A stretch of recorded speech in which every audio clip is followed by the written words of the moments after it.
Hello, everybody. I hope everybody's having a good day. I am, oh boy, I'm telling you, you know, I'm looking at the world today and I'm wondering, how do we come back from all of this? You know, it's one thing to have groups of people who know the truth and understand the truth, but it's another thing to get everybody else on the right track, and it's almost an impossible task. I constantly ask myself, what can I do? What can I do? What can I do? And it just seems that the more I try to do, the more they try to silence me. They took down yesterday's video, as you guys see, and they gave me a copyright. Well, I kind of understand the music thing, but the thing is why put your stuff up on the internet if you don't want people sharing it, right? If you're putting it out in the public domain, then it's out in the public domain. That means that anybody can use it, you know. And but YouTube and Facebook are the two platforms that seem to be doing it the most. And Facebook is corrupt as fuck. YouTube no longer gives you the opportunity to type in anything in regards to your appeal. You can put in an appeal, but you can't type anything in there. So they're corrupt as fuck. Sorry about my language this morning, but I'm a little bit pissed off, that they leave us no way to defend ourselves. Our First Amendment rights are embedded in our Constitution, and I mean, obviously, we can see that they've, as far as the corporations are concerned, that the corporations have suspended our constitutional rights, even though our government hasn't. And it's coming to that point where, I just see something. I see something bad happening to YouTube. I see something bad happening to Meta, Facebook, whatever you want to call it. I see people going into their offices and really creating some disturbances there, and it ain't like Ray Stevens' version of the streak either. It's the ability to defend your right to be part of the free press is it's embedded in us. It's what we were taught our whole lives, and all of a sudden you want to tell us that those rights aren't ours anymore. Well, I'm going to tell you to fuck off, because my rights are God-given, and you don't get to alter those. You don't get to change those. You don't get to attempt to belittle or demean what any single individual has to say. I mean, even if you're wrong, I'm not going to take away your right to speak. I'll tell you that you're wrong, but I'm not going to stop you from being able to speak. And yeah, it just seems to be quite a game, quite a game. Quite the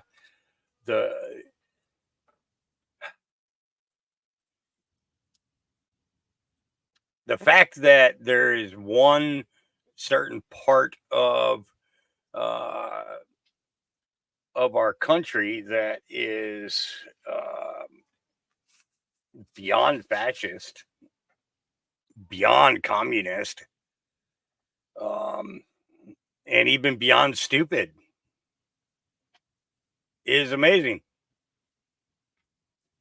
That with the last 7 years of spreading truth like we have, that more people have not come to their senses yet.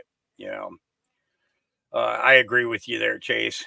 I hope that that's your name because you got some funny letters there, and but it says something big is coming. I can sense it. Yep. Yeah. I talk about with my friends. They keep asking me, dude, why don't you get a haircut? I'm like, why would I cut off my antennas? They're like, what? I said, do you remember when you had long hair? They were like, yeah. I says, do you remember how aware of everything around you were when you had long hair? And they're like, yeah. I says, what happened when you cut your hair? Well, my life calmed down. No, you cut off your flipping antennas. Your hair is a means in which to sense. It's part of your gut feeling. Okay. It's the antennas that connect to your brain and your gut and help you to be aware of your surroundings. It's like when the hair on the back of your neck stands up, okay, because it's the only hair you have left. For flipping sake, you cut it all off. But when your hair stands up on the back of your neck, that means that trouble's really freaking close. The longer your hair is, the farther out you can reach. The farther out you can sense things, you know. And yeah, mine's almost to my butt now.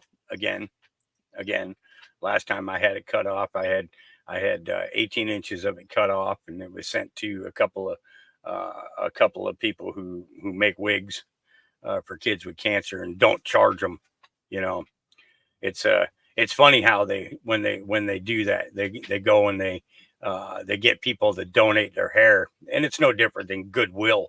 You know, Goodwill takes in all these things that people donate to them to make sure that the poor people have stuff, but then they charge just as much as if it was brand new. You know, but so they would take the hair and from all the from all the either barbershops or salons, and they would send them to these companies, and then these companies would charge the families in order to give the kid hair. It's like, what's wrong with you?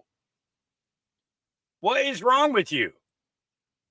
These people are paying exuberant amount of money for medical and everything else, and it's all about profit. It's all about profit. It's one thing if somebody's bald and they want a toupee. Okay, I get that. I get that. Well, that bald person's probably out there got a job. You know, um, and you know can afford to buy it. You know, but people are donating their hair to you to make to make wigs for kids, and you're charging them. Yeah, I got a real problem with that. I got a real problem with that. It's yeah. I've had long hair for quite a few years now. It's and just to show you what I mean. Look at that. Look at that mop on my head. uh, yeah. You know, it's I became more aware. I became more aware when I let my hair grow out. I became aware of you know uh, what I'm around. You know, it's like somebody that wasn't good for my farm came along, and I could sense it right off the bat. And some people have snuck past that sense, though. You know, it's but for the most part, it's proved to me well. All right, let's get our day started. We're going to start off in my X feed as usual because I get into a good enough amount of trouble there, and I figure let's get the news out there first, right? Let's see. Let me make that banner smaller so that the things I pull up on the screen are going to be seen. Let me get up here to my little icon thingy there.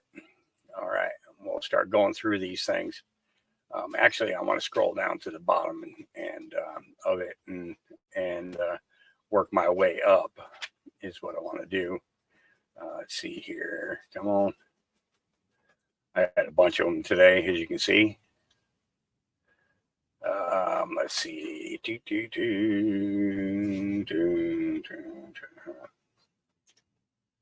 Let's see.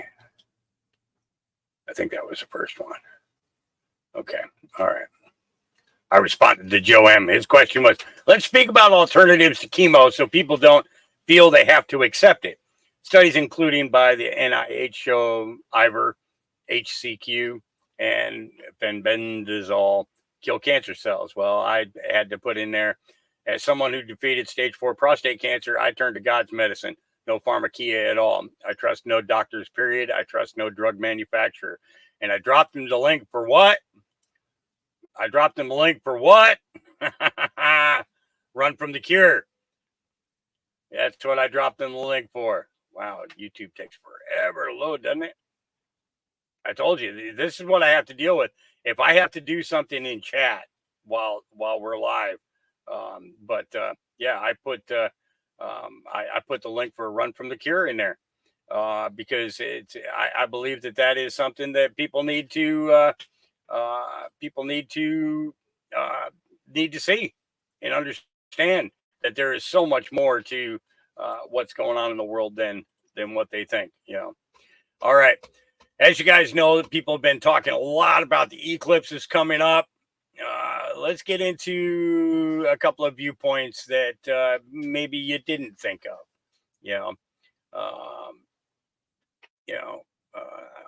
Okay. All right. Here we go. If there was ever a sign that God was telling us to repent, it's this. I hope you're paying attention. Have you guys heard about this eclipse that's happening on April 8th?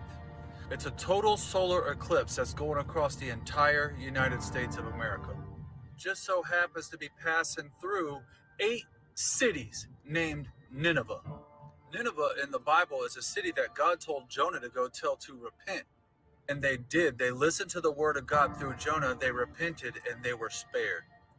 It's no coincidence that this eclipse is going through 8 cities named Nineveh. The number 8 spiritually means new beginnings, which is really interesting because this eclipse that's taking place on April 8th is the second total solar eclipse that will be going across the entire continental United States in the last 7 years. When you put these two together, it makes what looks like an X. But in the ancient Hebrew alphabet, it's actually a Tav, and it means the end. And when you come to an end, you come to a beginning.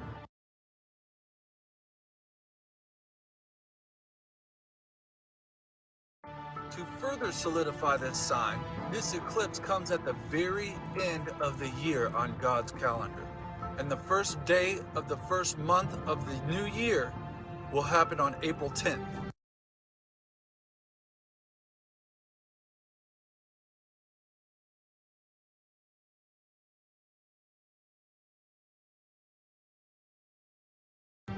So we have this total solar eclipse on April 8th that passes through 8 cities named Nineveh. It creates a Tav when you add it to the other total solar eclipse that happened in 2017. God is speaking to us. This is not a coincidence. God uses the sun, the moon, and the stars for signs. Read Genesis 1:14. When the disciples asked Jesus for signs, he talked about the sun, moon, and stars, things happening in the sun, moon, and the stars. That is the reason why God put them up there, to keep time and to give us signs. This sign is not a coincidence. It is a call to repentance.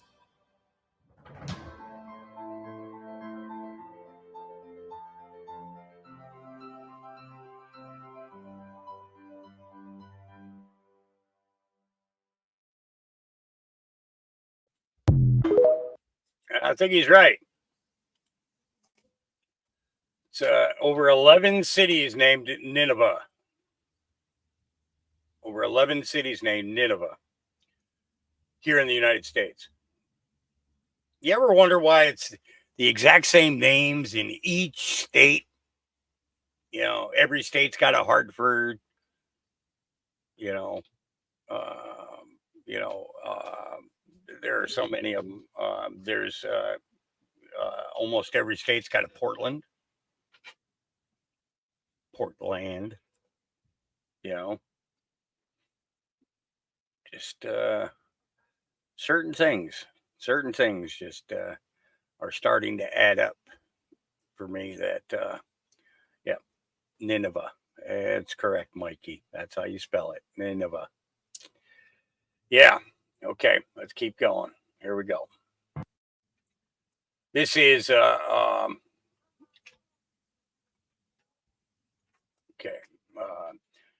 From Dave, he put out a great report on proven corruption and incentive for the massive or immigrant invasion, New York City style. While corruption, it's bold. It's actually insane. The founder of the company that gave the New York illegal immigrant debt card program to was a political donor to Barack Obama. Let's take a listen.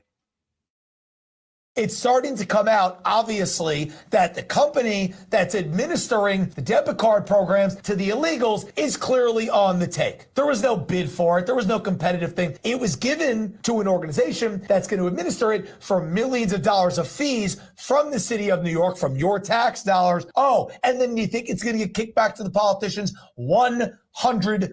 The $53 million contract reviewed by CBS2 gives the firm Mobility Capital Finance lots of fees for services, including $125,000 one-time setup fee, $250,000 in annual management fees, and fees based on how much money is distributed to migrants, $1.5 million for the first $50 million handed out, $2.5 million for the next $100 million. So wait a minute. So these institutions, these financial institutions that are tied to the city of New York are actually going to make millions of dollars in fees from the taxpayer paid to them, which then washes the hands of the politicians and makes these people rich. They're going to do that based on the more they give out to the illegals, the more they're going to make in taxpayer fees? Are you kidding me? Do you see it now?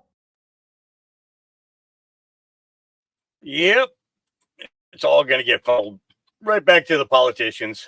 You know, new Trump ad put out this morning that I thought was kind of interesting. Following some breaking news out of Athens, Georgia. 2 colleges have canceled classes today as police look for a murderer. Laken Riley was described as a shining light. Dean's List nursing student. Police arrested 26-year-old Jose Antonio Ibarra. Ibarra crossed into Texas illegally back in September of 2022, then was released into the United States on parole. We're confident this border is secure. We have a secure border. We agree that the border is secure. And we have a process in place to manage migrants at the border. The border is closed. The border is secure. We have taken unprecedented action. Look, the border is not open. Fox News can now confirm that Jose Antonio Ibarra was busted last year in New York City. But ICE didn't even have time to put in a detainer on him because, hey, he was already back out on the streets. Joe Biden's administration. Following some breaking news out of Athens, Georgia. With traitors, period. Enough said. They're traitors to this country. Let's look at some shenanigans going on about the election. Got our voters' pamphlets. Now you check on the outside of your pamphlet what party you're affiliated with. I mean, I guess that just makes it easier for him to toss away the red ones. Got our voters' pamphlets. Now you check on the outside of your pamphlet what party you're affiliated with. I mean, I guess that just makes it easier for him to toss away the red ones. Games people play. Games people play. All right, little Scott Lobato. I know I just messed up his name.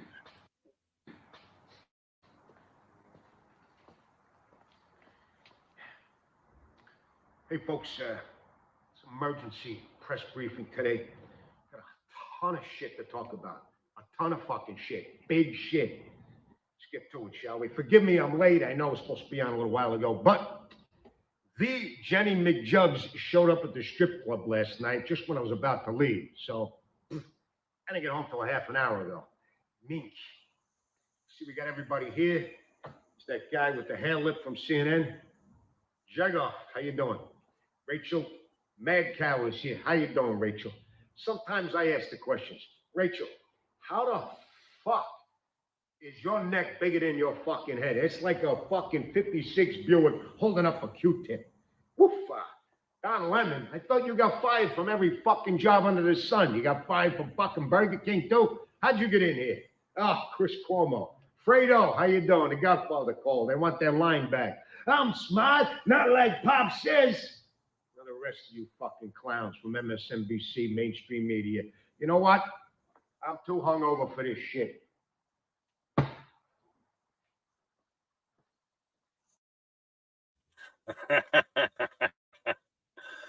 I could see him being our secretary. All right.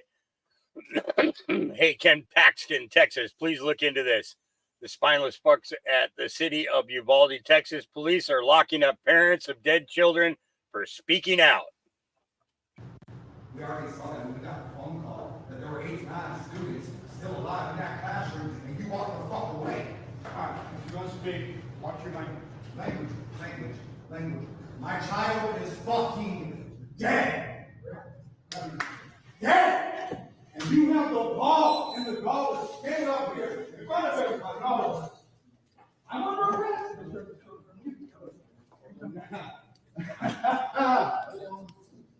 Let's do this. Why are you arresting him when that piece of shit right there? Yeah. Fucking Trump. He stood in the fucking hallway. Fuck that piece of shit.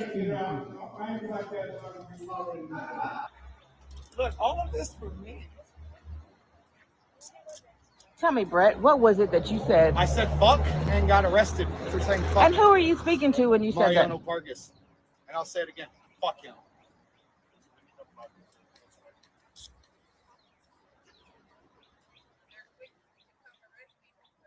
Won't go into a fucking classroom with a shooter, huh?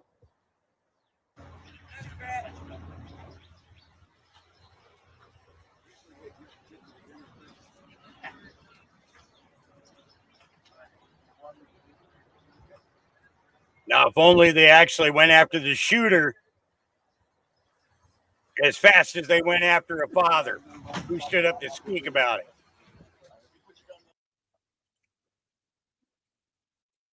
And the cops are playing into it. The cops are playing into this. These people that we're supposed to show a whole lot of respect for, I think not.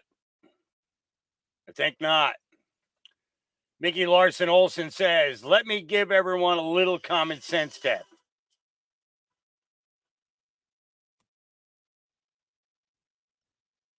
Hello. How's it going, brother man? Live. What's up? How are you? Yeah. No, sorry, I've been on the road almost all day. Yeah. What's up? Not a whole lot, man. I seen you were posted on YouTube, so I figured I'd give you a call because I knew you were awake. Oh, yeah. Well, you should probably say hi to everybody because you're live. Hello, everybody. I'll give you a call back when I get one of my videos going. All right, brother. All right. Okay. All right. Bye. This happens a lot. Happens a lot. Okay. All right. Let me give everyone a little common sense test. It may be that I retired from the United States Air Force, that the answer is crystal clear to me and maybe a bit more challenging for others. So the guy on the left is claiming to be the president of the United States. He claims his name is Joe Biden, but we know Joe Biden is dead. He faced a military tribunal and was executed. So really, do you really think, what the, wow. Okay, I'm not going to argue with that. Thank you, Jody. Okay, where was I? I got to turn off notifications. I really do, because I'm going to be constantly distracted by this dang phone. and volumes. There we go. Notifications. Off. There we go. Okay. I'll check them after. Okay, so really, do you really think that President of the United States gets off a plane, gets into some random dude's vehicle? Only someone that doesn't know anything about the military would think such nonsense. Or are you someone that has a great deal of common sense and critical thinking ability and can see this motorcade on the right and know that that's what a presidential motorcade looks like, and that means the president is really in there? This so happened to be President Trump on his way to South Carolina rally. So is the real president on the left side, or is the real president on the right side? This really should be no-brainer, but of course we know liberals absolutely beyond a shadow of a doubt are no-brainers.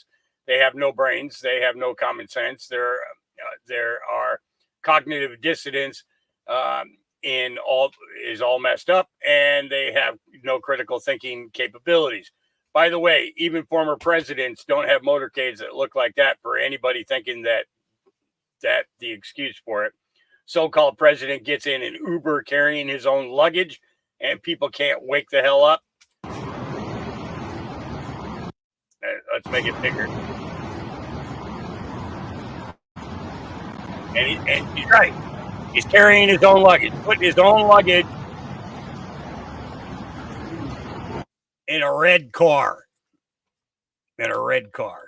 Put his own luggage in a red car. All right.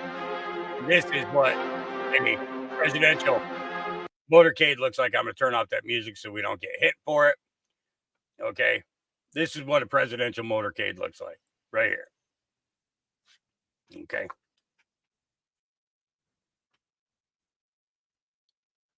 Notice the cars over here blocking off traffic coming from both directions. Officers standing out there on the road to make sure nobody can drive that way. You know what I'm saying? Come on. People need to wake up. You guys don't need to wake up. You're awake. I know you are. Okay? You're seeing all this stuff. But we have to share it with people to get people to understand the extent Charles has been implicated of the stupidity that people are into here, you know. So King Charles and close friends raped hundreds of children. Explosive new testimony. All right, let's get to this.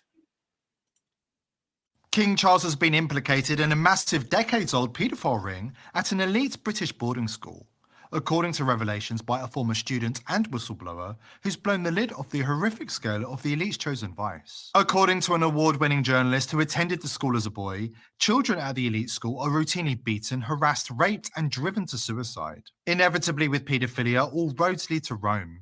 In this case, Rome's latest incarnation, the British royal family, who, in the words of the journalists, regularly visits Aldenham School to feed on children. Before we dive in, subscribe to the channel if you haven't already, and join the People's Voice Locals community to join our incredible community, support the channel, and gain access to uncensored content.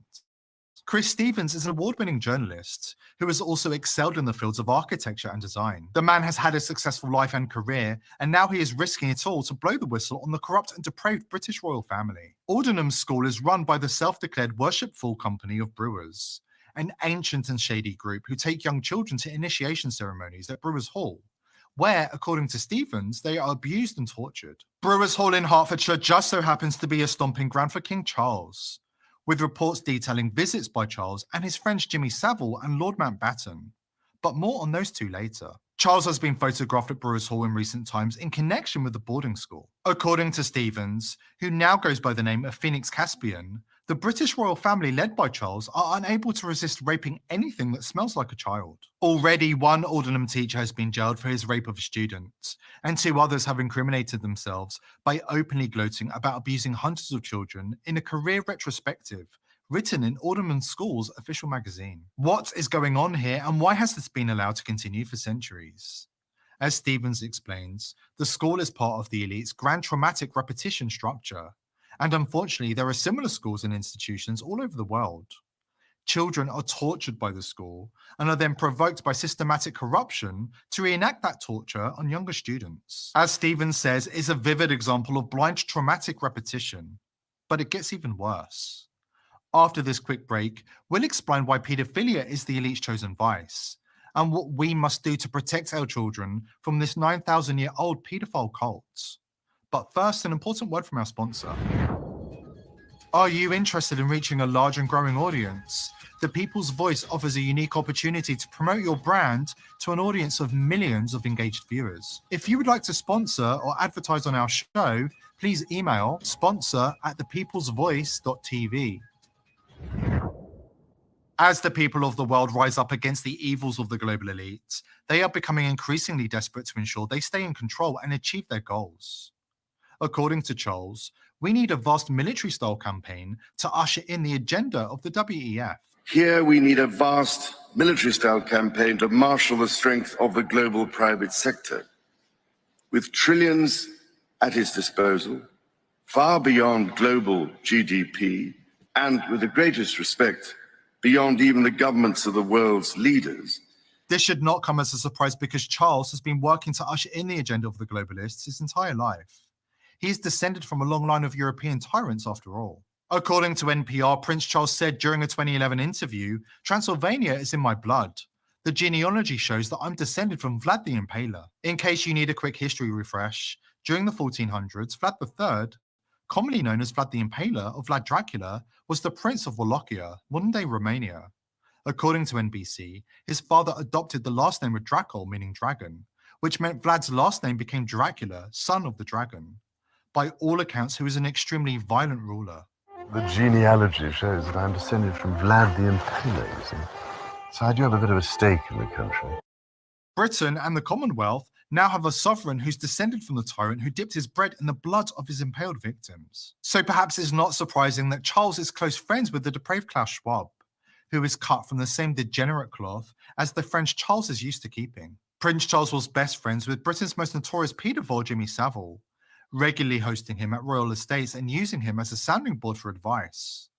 Charles even asked Savile, who raped hundreds of children over the course of decades in the public eye, to write an etiquette guide to be followed by the Queen. King Charles's great-uncle and mentor, Lord Mountbatten, was also accused of raping an 11-year-old boy in a Totorius children's home in the 1970s, adding weight to allegations that the British royal family practiced child sacrifice and ritualistic paedophilia as one of their ancient rites and customs. What are the chances of Charles and Andrew both being best friends with the most notorious international paedophiles of their generation? And what are the chances of King Charles's mentor also being accused of raping young boys? How many times can these revelations be swatted aside and declared a coincidence? Now that Savile and Mountbatten are dead and Charles's disgraced brother Andrew can't keep company with Jeffrey Epstein anymore, Charles is spending his time working on ushering in the globalist vision of the New World Order, with all of the anti-human evil that it entails. But it gets worse. Those at the top of the pyramid can't leave anything up to chance. So instead of relying on just money to corrupt and control politicians, leaders, musicians, pundits, and anybody with a big audience, they turn to horrific methods of control, like the torture described by the whistleblower at Alderman School. Make no mistake, this is a worldwide globalist criminal enterprise designed to ensnare the young and vulnerable and destroy their souls before they join the elite ranks of the corrupt and debased. Every world leader and most entertainers and news broadcasters are compromised in this way, meaning they are all doing the bidding of their masters at the top of the pyramid. This bidding equates to corrupting all minds, sexualizing children, transhumanism, and extreme depopulation. For those who survive the planned cull, they will be rewarded with global tyranny and slavery for the underclass. We know exactly what they have planned for us because they can't stop gloating about it. The big political and economic question of the 21st century will be, what do we need humans for? Or at least, what do we need so many humans for? Do you have an answer in the book? At present, the best guess we have is keep them happy with drugs and computer games. We need your help dismantling a 9,000-year-old Satan-worshipping pedophile cult. This evil can't be allowed to continue hiding in plain sight. Here at the People's Voice, we are determined to continue exposing the elite, but we can't do it ourselves. Subscribe to the channel and join the People's Voice Locals community to support the channel, join our amazing team, and gain access to exclusive content. I hope to see you there. Wow. He advertises for himself. King Charles has been implicated a lot. His videos, doesn't he? Yeah. Well, that just puts out more information. What's this here? Anyone else besides me, you find this a little weird? All of the stuff that they are telling us to do when it comes to this eclipse. What do they know that we don't know? They're telling us to get groceries. They're telling us to stock up on essentials. They're telling us to have cash on hand just in case. So what exactly do they know that we don't know? That first photo that you seen was a news station in Arkansas. This one that you're seeing on screen is from a place in Ohio. So what exactly do they know is coming? What are they not telling us? This is some strange stuff indeed. You tell me what you think about all of this. They're even saying possible gas shortages. Very strange stuff is happening.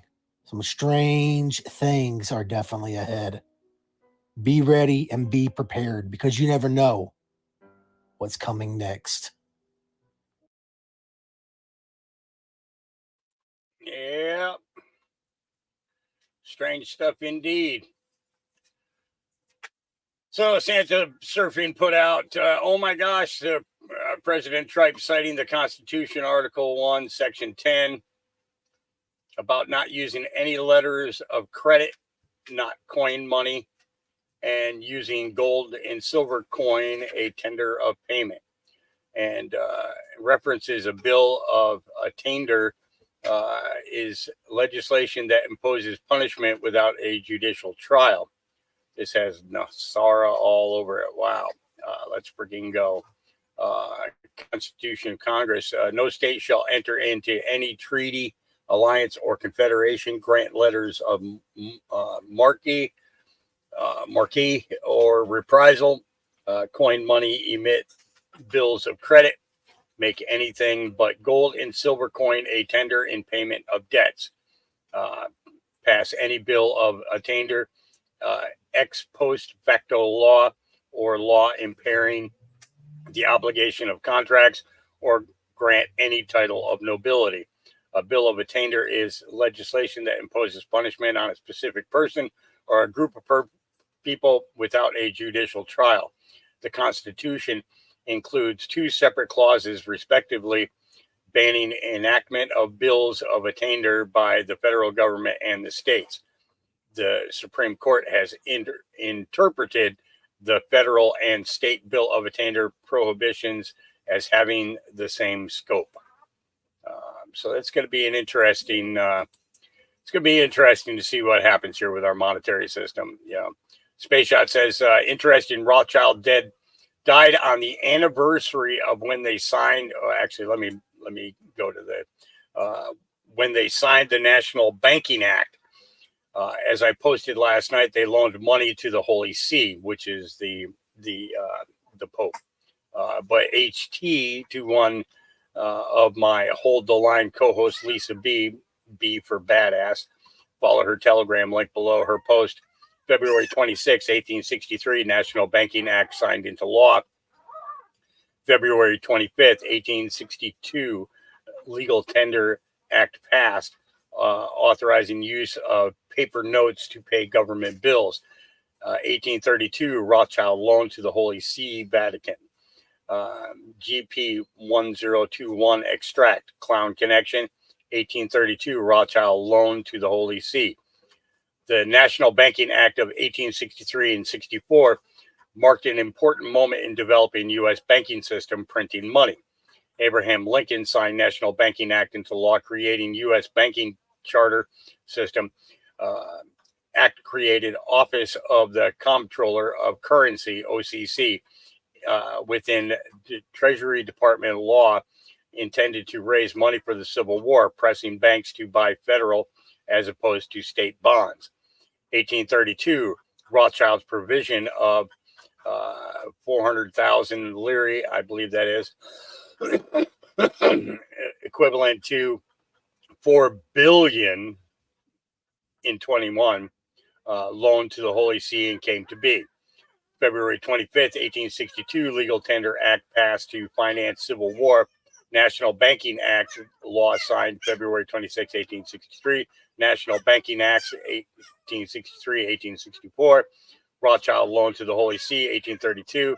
Rothschild dead, Balfour Treaty video, and then there's her Telegram channel, and basically she's she put it together that this clown got put down on the anniversary. Let's see here. Okay, there was no context to this, so hey, David, listen, bad things happen in war. Everything's horrible. Yeah, but why is it always an excuse? Why isn't it always an excuse? Fine, bad things happen in war. Why do we have to support it? Why does America have to pay for it? Can I get one presidential candidate who doesn't want to support a foreign war? Can I get one presidential candidate who will say 6 months without war? David, you already said that you don't believe that those Palestinians or their offspring have a right to return.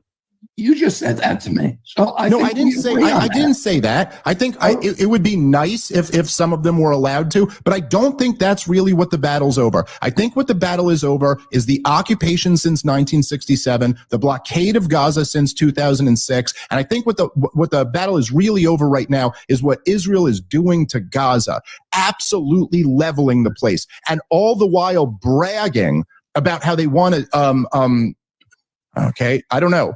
They want to move the population. Well, Netanyahu is going, and I know you can say you're a critic of Netanyahu, but you support Israel. But at the same time, it's like the guy is the longest serving prime minister and the current prime minister of the country. So if you're supporting the country, you kind of are supporting, at least to some degree, what he's doing right now. And it is unconscionable. It is the worst humanitarian catastrophe in the world right now. And the idea that you, who are supposed to be the anti-neocon, anti-war presidential candidate, are immediately on October 7th, before we even had an investigation, before we even knew what happened there, you immediately say, what basically you said everything they say about Ukraine. You said it was an unprovoked attack, which, like, come on, give me a break. An attack from Gaza against Israel is unprovoked. And then you said we have to support them in whatever it takes. Well, look, sir, we're watching it right now. This is whatever it takes.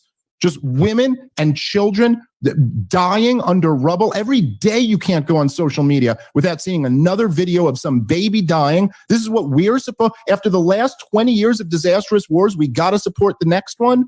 And sir, this is like a biblical level of evil. And why? Why should we as Americans have to fund this? Why should we have to give them a blank check?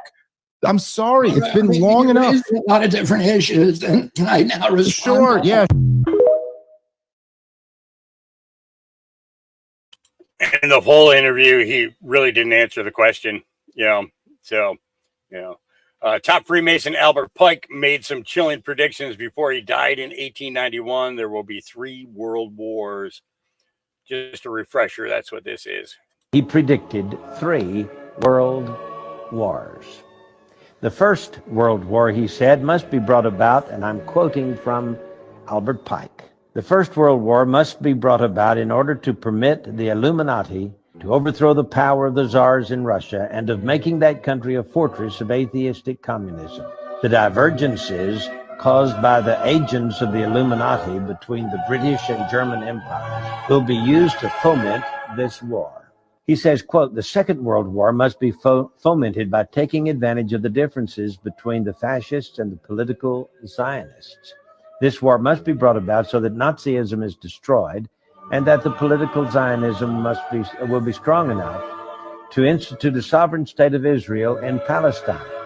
He's now thinking about this Third World War, and it says that it will be caused by the differences between the political Zionists and the leaders of the Islamic world. The war must be conducted in such a way that Islam, the Muslim Arabic world, and political Zionism, the state of Israel, mutually destroy each other.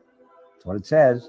Meanwhile, the other nations, once more divided on this issue, will be constrained to fight to the point of complete physical, moral, spiritual, and economic exhaustion.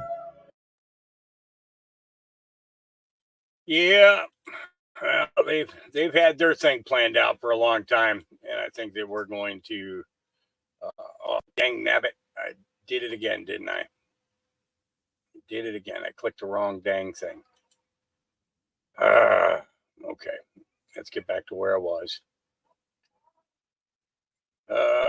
Keep going here. Keep going here. Well, I got all these lined up, dang nabbit.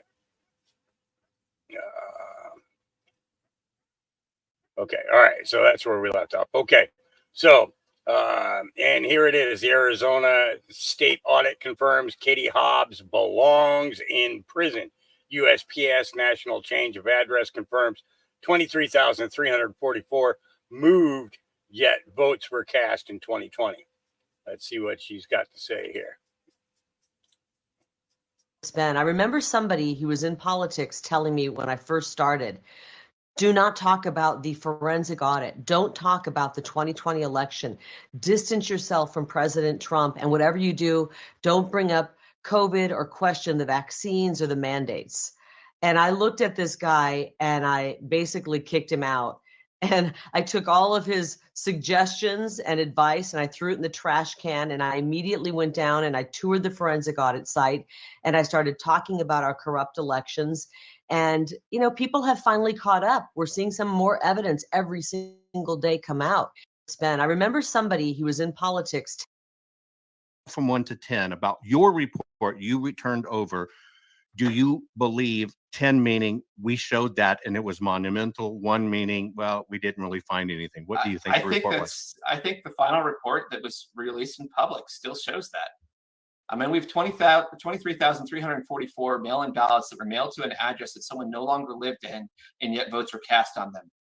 And in an election that was determined by 10,000 votes. Repeat that again for people. Repeat that again for people, please. 23,344 mail-in ballots that were mailed to an address that an individual no longer lived at. They'd moved away. And just so you know, like what we are looking at, the data source we're looking at is the national change of address form. The national change of address gets filled out when you move and you go to the post office and say, I've moved to this address. This is what my new address is. I want you to forward my mail.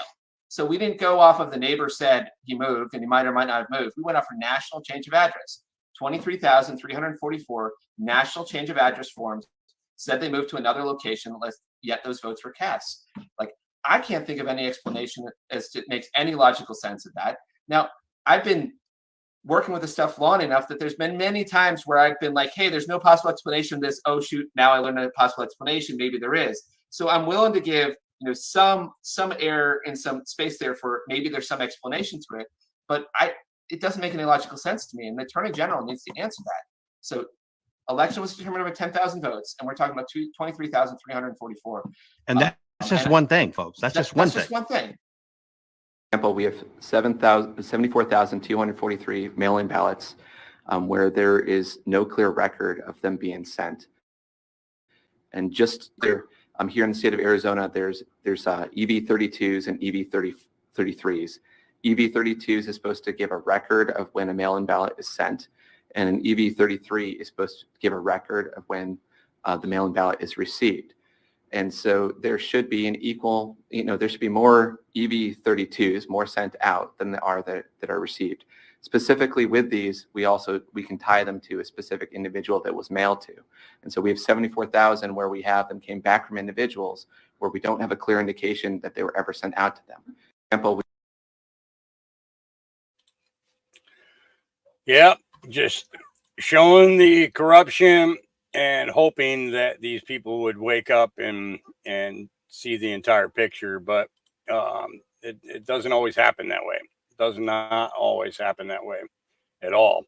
Unfortunately, too many things get misconstrued in all of this, and it's a real shame. Let's see. I think I'm almost at the right spot here. Okay. In case you've never seen it, the silent war can be seen underway in this clip. Watch carefully at 1:29 of the video as the pass of the papers is being made directly to Laura Bush, who spends several seconds looking in abject disbelief, then shows it to Jeff. remember this all too clearly. I know what they were passing. I know what they saw.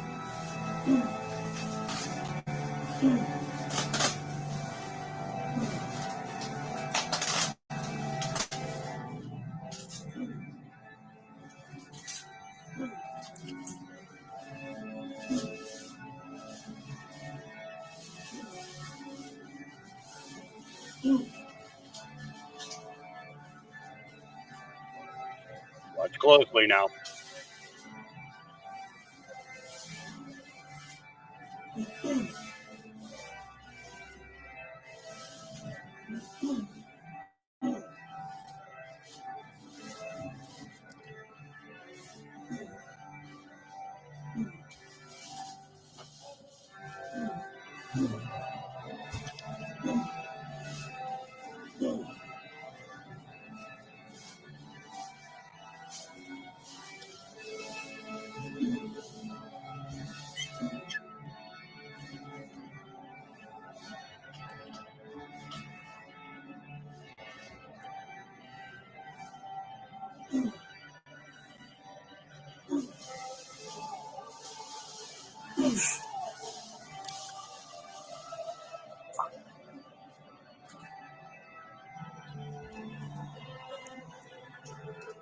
I love that oh shit look on his face.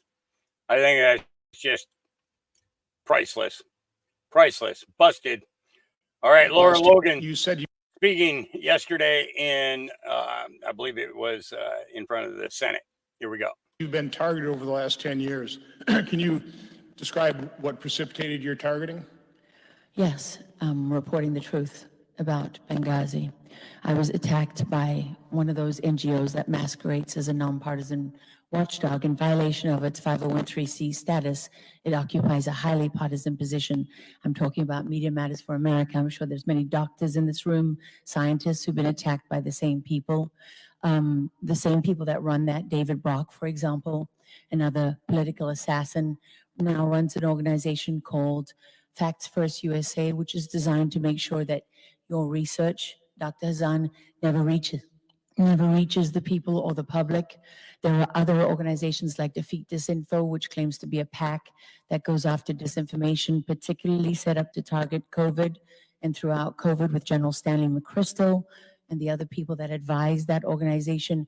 But what, Senator Johnson, it's not a secret that these organizations exist. What is not widely known and talked about is that it's paid for by us. It's paid for by the taxpayers in your omnibus spending bills that get shoved through the House and the Senate against the will of the people of this country. There are cutouts for these NGOs. And what they do is they launder this money, they pass it from one NGO to the next, and in the name of preventing the spread of disinformation, they censor, silence, intimidate, and punish. I said that this is a death sentence for journalists. It's how you murder a journalist without killing them. It's how you murder a scientist without killing them. It's how you murder a doctor without killing them. It's how you murder the vaccine injured when they haven't died yet. It's how you finish them off and everybody else in their family. And it's time for people in this building who come to work every day here, who's to serve us. This is the only country where we, the people, are the government. This is a government for the people, of the people, and by the people. And the same is said for so-called journalists.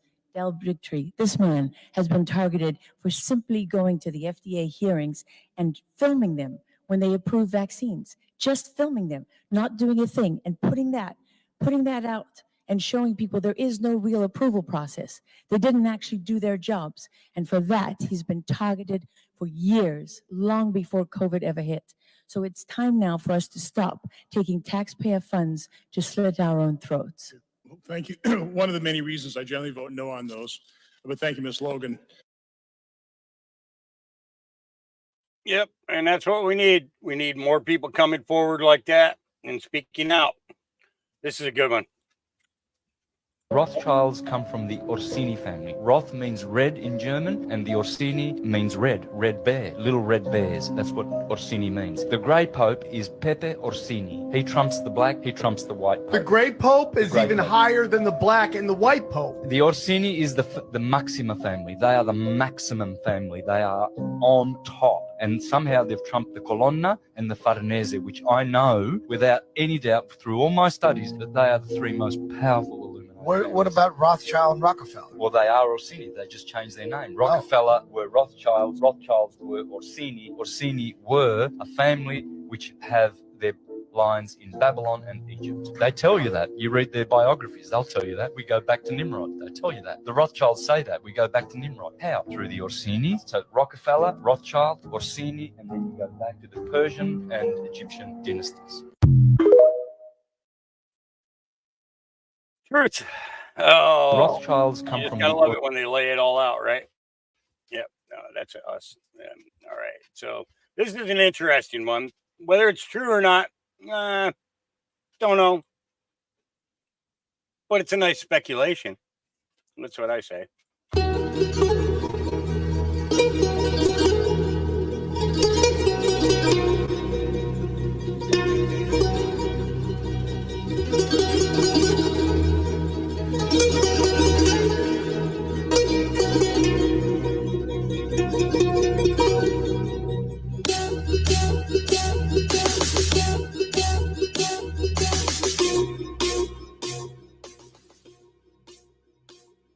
I just don't want to get pegged by this. But it's like, you know, what is on the other side of the ice walls? You know what I mean? What if all of this is true? You know? I mean, because there were world maps, you know, going way back that show that there is so much more, you know, so much more than what we're seeing, you know. What if they are unpopulated lands?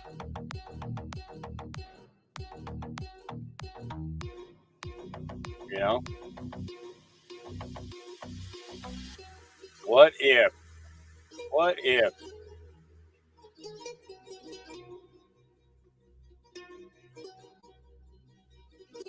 You know?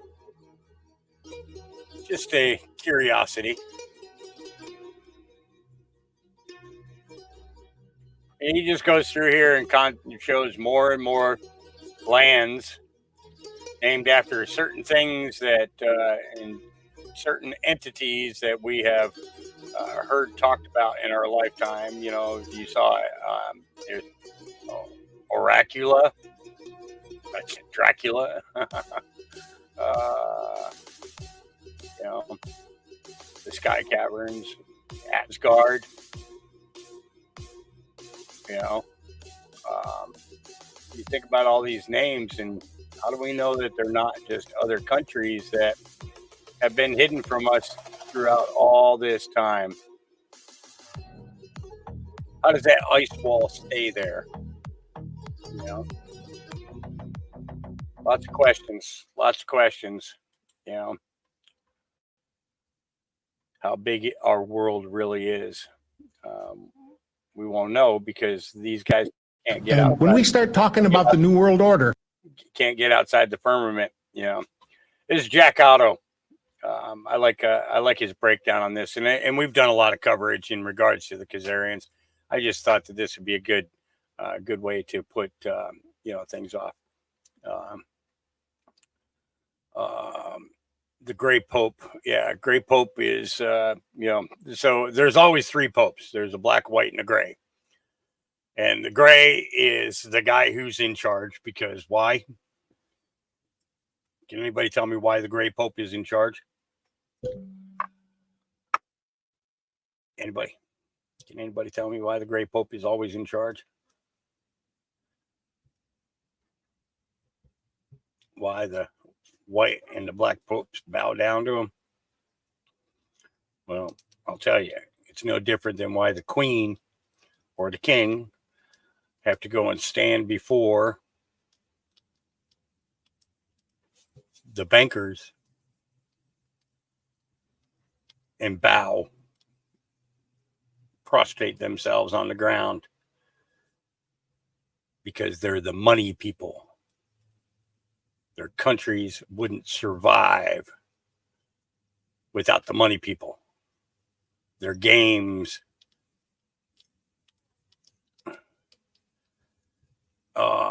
Pamela, start with a half a grain of rice. Pull out a grain of rice.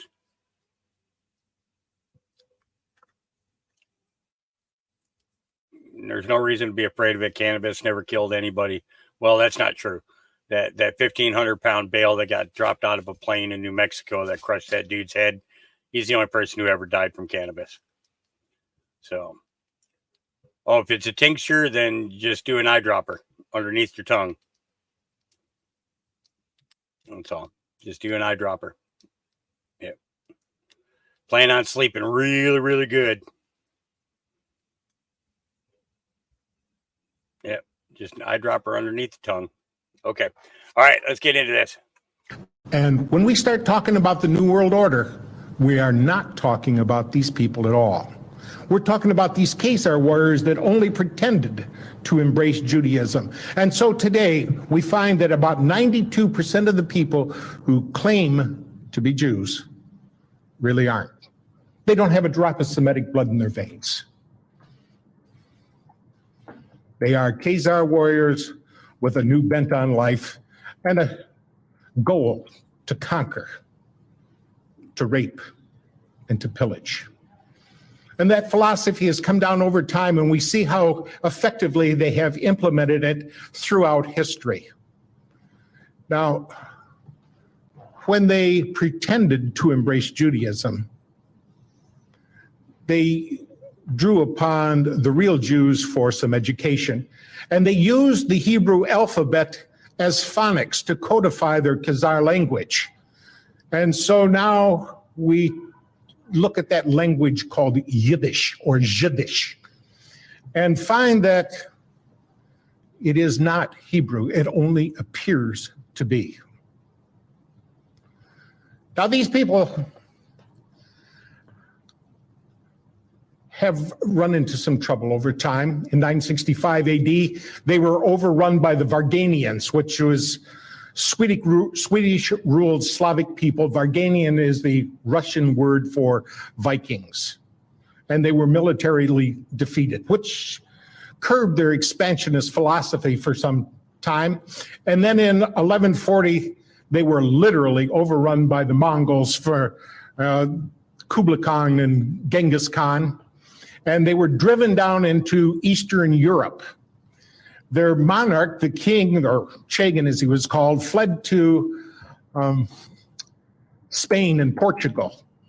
Now, because these folks were a darker skinned people with black hair and brown eyes, it was easier for them to fit in with the folks of Spain and Portugal and Italy and Sicily than they could other places where they stood out and looked markedly different.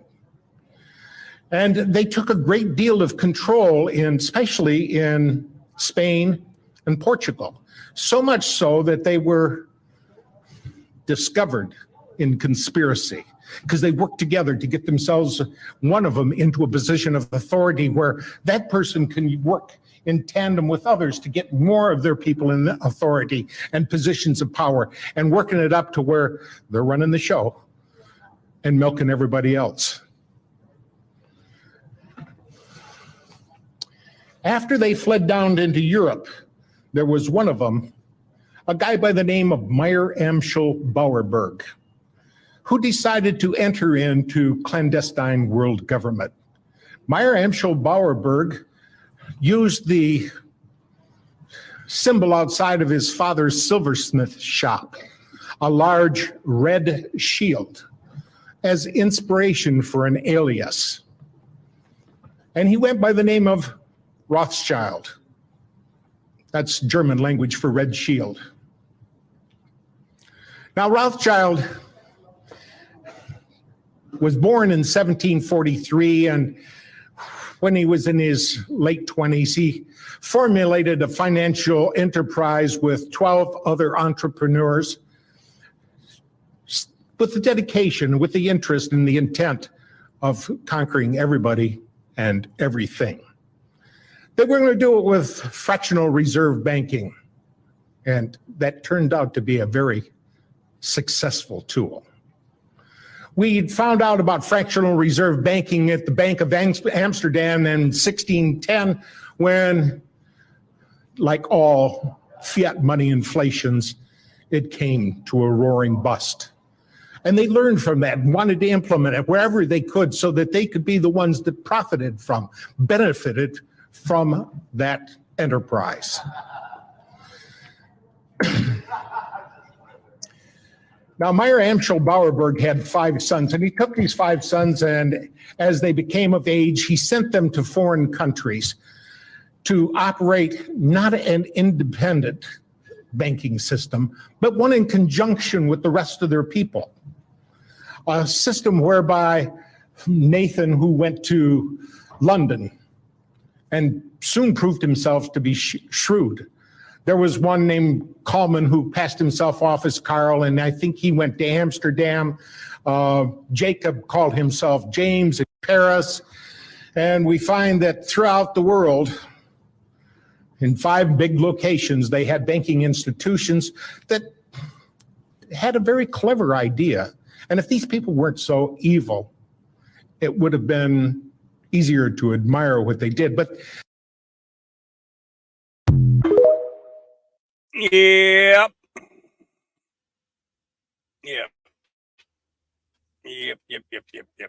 What if the Draco are eating our kids? How would you tell the people of the world about that? Next question, what if the governments of the world knew and were part of helping? It's a good question there, Mr. Truth Seeker. It is. So Rachel Campos Duffy put out, we returned this morning on a tip that more illegals would be dropped off. What happened next was insane. Warning, graphic language. Casa Alita security accosted our cameraman through his phone and left him with a bloody lip. Then another masked security guard threw rocks at our vehicle and nearly hit our cameraman with a brick. What are they hiding? Why don't they want you to know about our government's, how our government spends money to funnel illegals into the country? Casa Alitas is affiliated with Catholic Charities. Not very Christian behavior. Super shady. What are you gonna do about it? Oh, touch with me, your pussy ass. Move!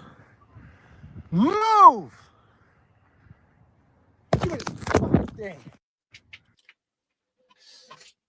Yeah, I'd have knocked him out, frankly. That's just me, though.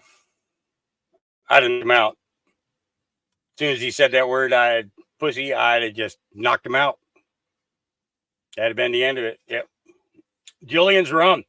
Took me a long time to find Julian. He just got back. What was it? Let me check here. Just came back online.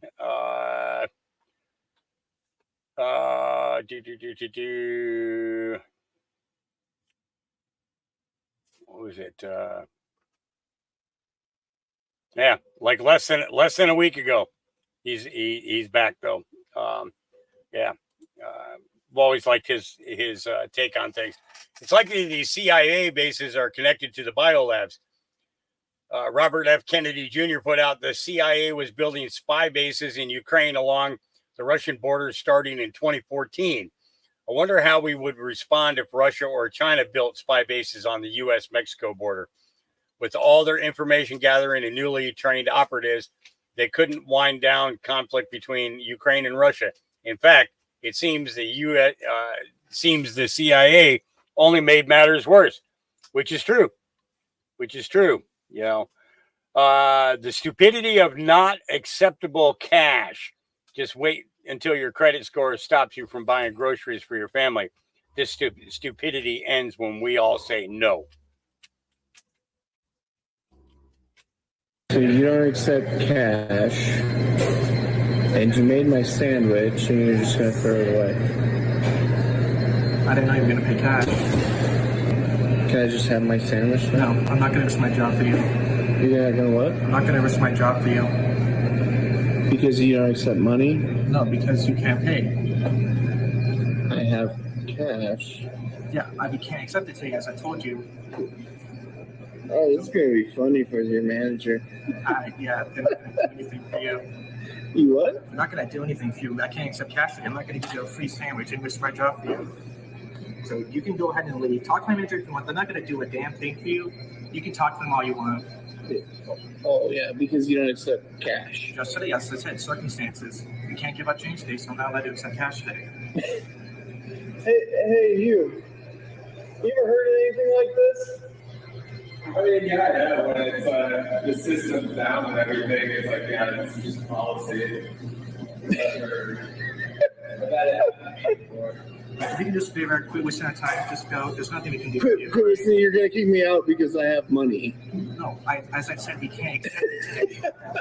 Like, what do you want? My God, you people are ridiculous. Are you real? Like, it's just circumstances. What do you want me to do about it?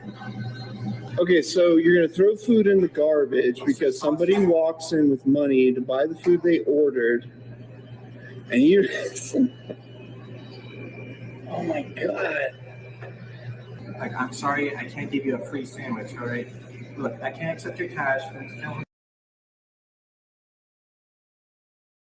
Oh, yeah, it's happening already. It's happening already. Happening already. Let's see here. Lucifer, what is your problem? Just that, sir. Okay. I'm a Christian, sir. I'm pure and virtuous and wholesome and innocent. How can you say anything bad about me? Sir, you need to be born again.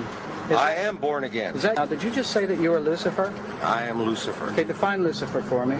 Pure, virtuous, wholesome, innocent individual that's out to help people. Lucifer is? Yeah. Say that again. Lucifer is a pure, holy... Virtuous. Virtuous. Now, see the Lucifer that God created? That's the same one. Oh, man, this is great. I'm going to put this on the internet. Oh, God bless you, brother. Because that's exactly what the Shriners and Masons teach, is that Lucifer is light. No. And you're about those confirming hospitals? You know what, sir? Jesus said, many will say to me on that day, Lord, Lord, we did not do these good deeds in your name. And you'll say, away from me, you workers of iniquity. I never knew you. Jesus said it? In Matthew chapter 5. Mercy. No. That's hard to believe. So you're a Christian and you don't know that. Actually. No, I really am. You are. Because I'm pure and virtuous. You're pure and virtuous, okay. Yeah. Mm-hmm. In other words, you're perfect without Jesus, right? No. Okay, tell me about Jesus. Who is Jesus? Right. He's my leader. Is he the Son of God? Yes, is he the only worshipful master? Yes. Have you ever been called worshipful master? No, because I've just been too busy. I've been working. Working to help people. What like kind you. of work? Okay. Get out of here. See, this is what a Mason. Yep. The things that people believe makes you wonder. The Illuminati were the rulers of Egypt and Babylon. Then that empire collapsed and they moved to Rome, Italy. And then that empire collapsed, and when it went to the Netherlands for a bit before settling into the UK, and now they have globally infiltrated everything. Yeah, we just watched the thing on them, so we're not going to watch another one. Tucker Carlson, they rigged the election and wiped their crimes clean in front of all of us, and nobody did anything about it. The most upsetting, really upsetting to me, the most upsetting was I had spoke to multiple law enforcement agencies and literally begged multiple law enforcement agencies. I said, go in, and I said, in order to prove that nothing's happening, you either exonerate yourselves in the process or refute what I'm saying, please. It's a very simple process. Just go get the forensic evidence from the computers. It's a simple process. You turn the computer off. It's non-destructive. Takes moments, maybe half an hour, 20 minutes to do it properly and collect the evidence. You open the computer up, you take a device called a bit blocker, you put it in the hard drive. It's done under the observation of law enforcement officers. They take a forensic image of the drive, put it all back together. It wouldn't have taken more than an hour to image all 5 machines. That was never done, despite my objections, and that was 3 weeks ago. Lastly, when they said, well, we've got all the forensic records and so forth. We just learned 2 days ago that virtually all chain of custody logs, records, yellow sheets, everything was gone. All forensic evidence, all custody sheets in Delaware County are gone. They had a signing party where they sat down and poll workers were invited back to recreate those logs. And our understanding as of today was that they were unsuccessful in getting them all. So we have a situation where we have 100,000 ballots to 120,000 ballots, both mail-in and USB, they're in question. Now, there's no cure for this. There's no remedy for this. As a home charter, we could have a re-election in Delaware County for our own representatives within our own town, but there is no cure for that for the President of the United States. And I believe as a citizen and an observer to this, that anybody could certify that vote in any good conscience. Actually has been evidence proven in Georgia that these 2020 election records were actually destroyed in some counties. What is the latest with this information? Yeah, that's right, Cameron. It's a project we've been working on for several months, and it's the electronic ballot images. It was not just a few counties. It was actually as many as 74 counties have been unable to fulfill open records requests for the original ballot images from the November election. So they were supposed to retain these images for 2 years under federal or state law. The system creates the images in order to tabulate. So despite the fact that it creates the images, they're an integral part of election records, probably the most key part other than the results themselves. 70 counties or more have actually admitted destroying these records. And this is what we announced today, along with some of the statistics that go with that. Mm-hmm. And so will this information and kind of findings that you and other mobilized groups have determined, will this go forth with a legal suit in Georgia? We are discussing that right now, Cameron. We think that that's most likely. We have several issues that the counties are horribly violated the federal and state law. And we also have another group of about over a dozen counties who basically tried to subvert our open records request by just flat not responding or charging us too much money or these types of activities. So there has the possibility for 2 different lawsuits out of this. 2 Clark County technical employees came forward completely independent of each other and explained that they discovered that the number of votes recorded by voting machines and stored on USB drives would change between the time the polls were closed at night and when they were reopened the next morning. In other words, votes were literally appearing and disappearing in the dead of night. When we attempted to verify the integrity of these voting machines, we were allowed only a useless visual inspection of the outside of a USB drive. We were denied a forensic examination. Finally, so here's the video that I think everybody's been wanting to know and wants to see. Who deleted the server logs? Well, I went back to our logs, and guess who it is? Here you'll see a user database administrator. Bachelor of Science Computer Forensics.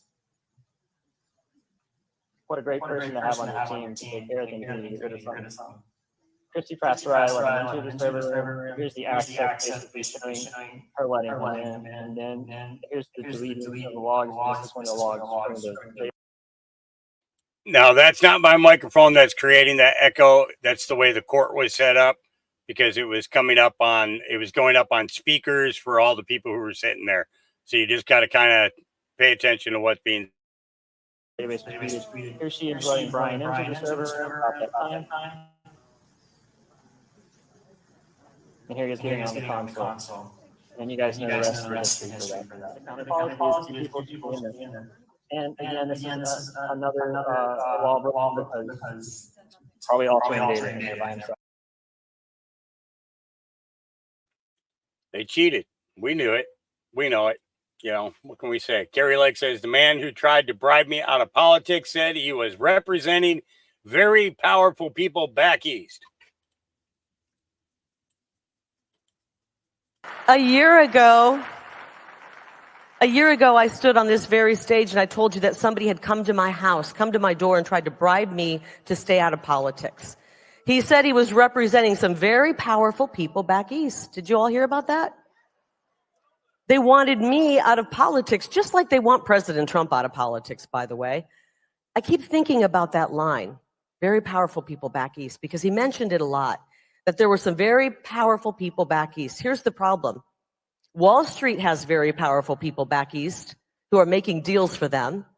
Big Pharma has very powerful people back east making deals for them. Military-industrial complex has very powerful people. You know what? I think it's about damn time that the people of this country, the American people, have some powerful people back east working for them.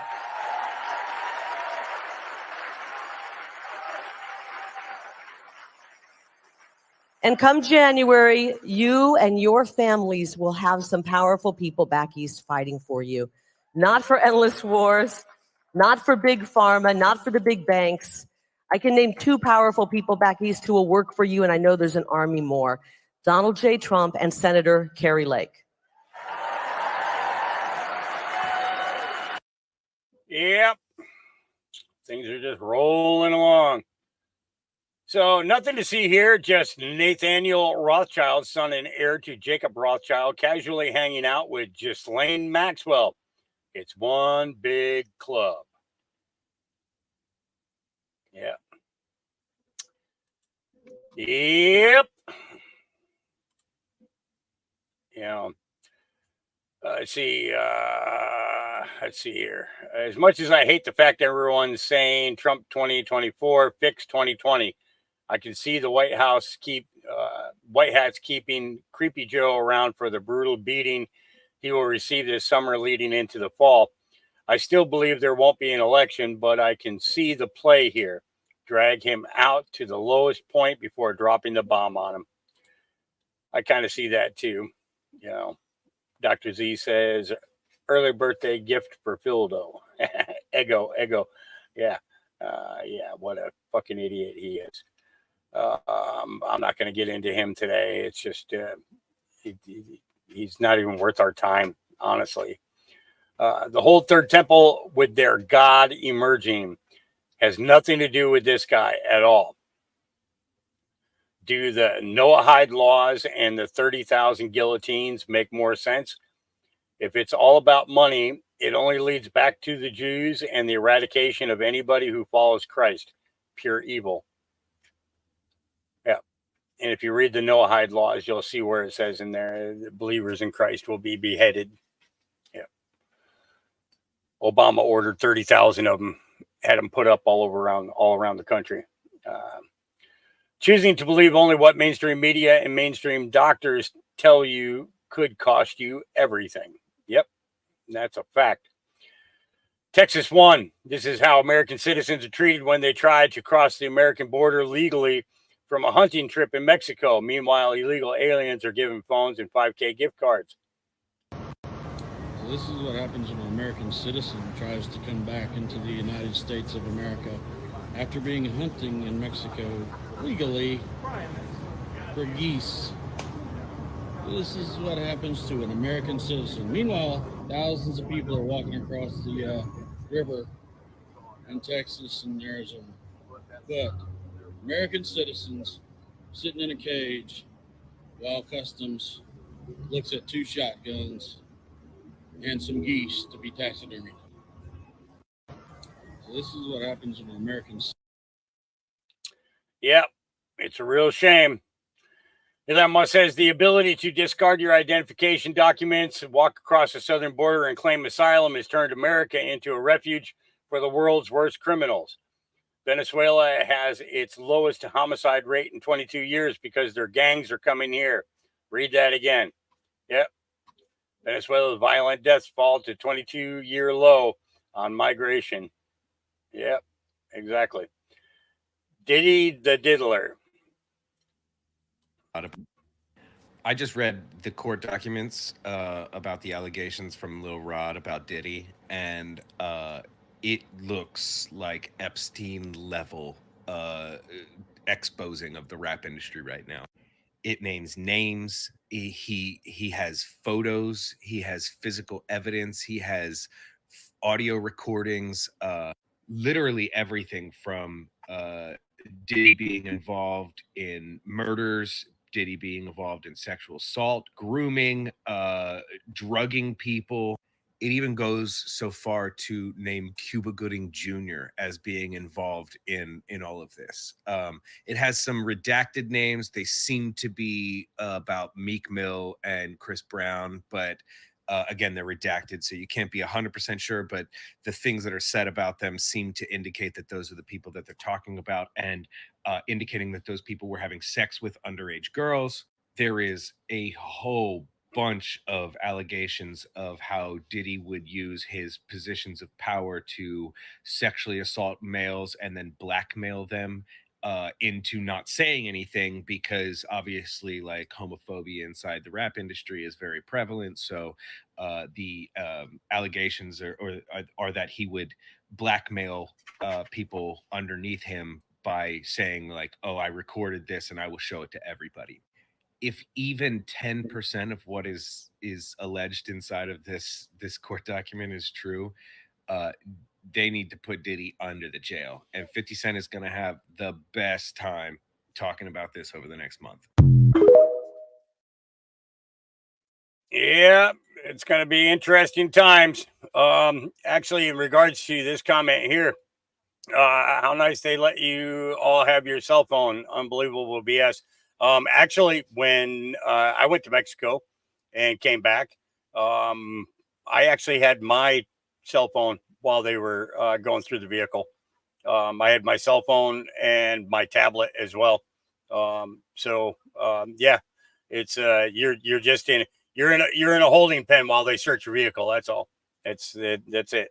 And then they but because they're coming back with firearms, it actually takes longer. They got to check the registration on the firearms, all that other stuff, and which is a pain in the ass. Joe Rambo says this will blow your mind. Still think that there isn't a global operation taking place. Still wondering what is taking so long. Bukele of El Salvador invited to CPAC. He speaks of throwing out the corrupt judges, lawyers, prosecutors, gangs, etc. And let's take a listen to what he says.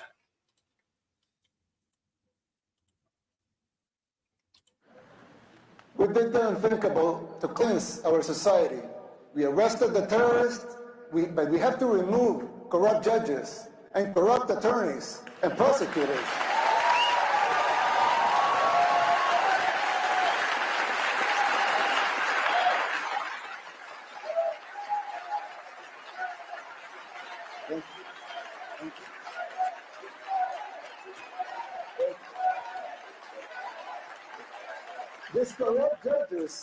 These corrupt judges and prosecutors were setting the gang members free.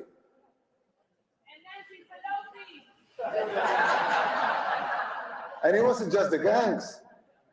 The corrupt system worked in tandem with the so-called international community, the NGOs, and of course the fake news, just like it happens here in the United States. Unelected bureaucrats are trying to instate public policy. Who elected them? They don't have a democratic mandate.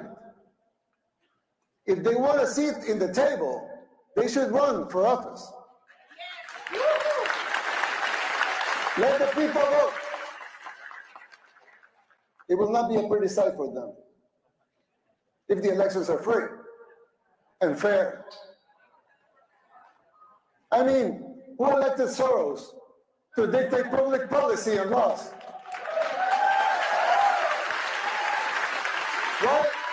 Why does he feel entitled to impose his agenda? Let me tell you something.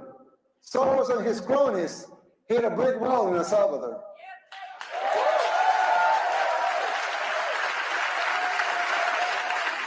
Thank God, another glory be to him.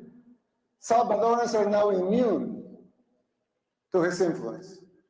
No one believes his lies anymore over there. We just had free and fair elections. And we won in a landslide with more than 84% of the vote.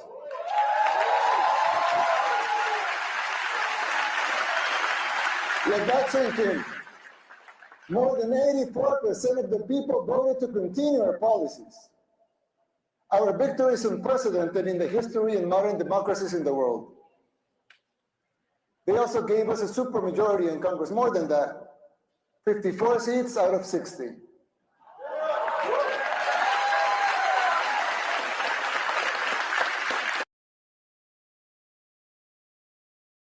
Yeah.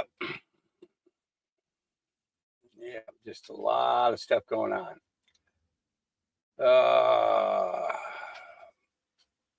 I'm not sure what this one is. I haven't seen this one. Hi there. I really admire your page and I admire the thorough research that you do. No, they're not blood clots. And what I'm about to say is going to sound really crazy, but I trust you will look into it. Look into intrabody nano network administered through fax. Okay, we're gonna have to stop that one because we're not gonna get ourselves into trouble for that. It's just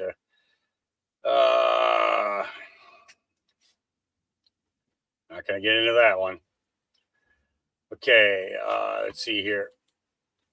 FBI Director Chris Wray issued warning that U.S. infrastructure, including our grid, is at risk. It's imperative in light of this warning that we prepare training all countries in hand count method as a precaution. Yeah, okay.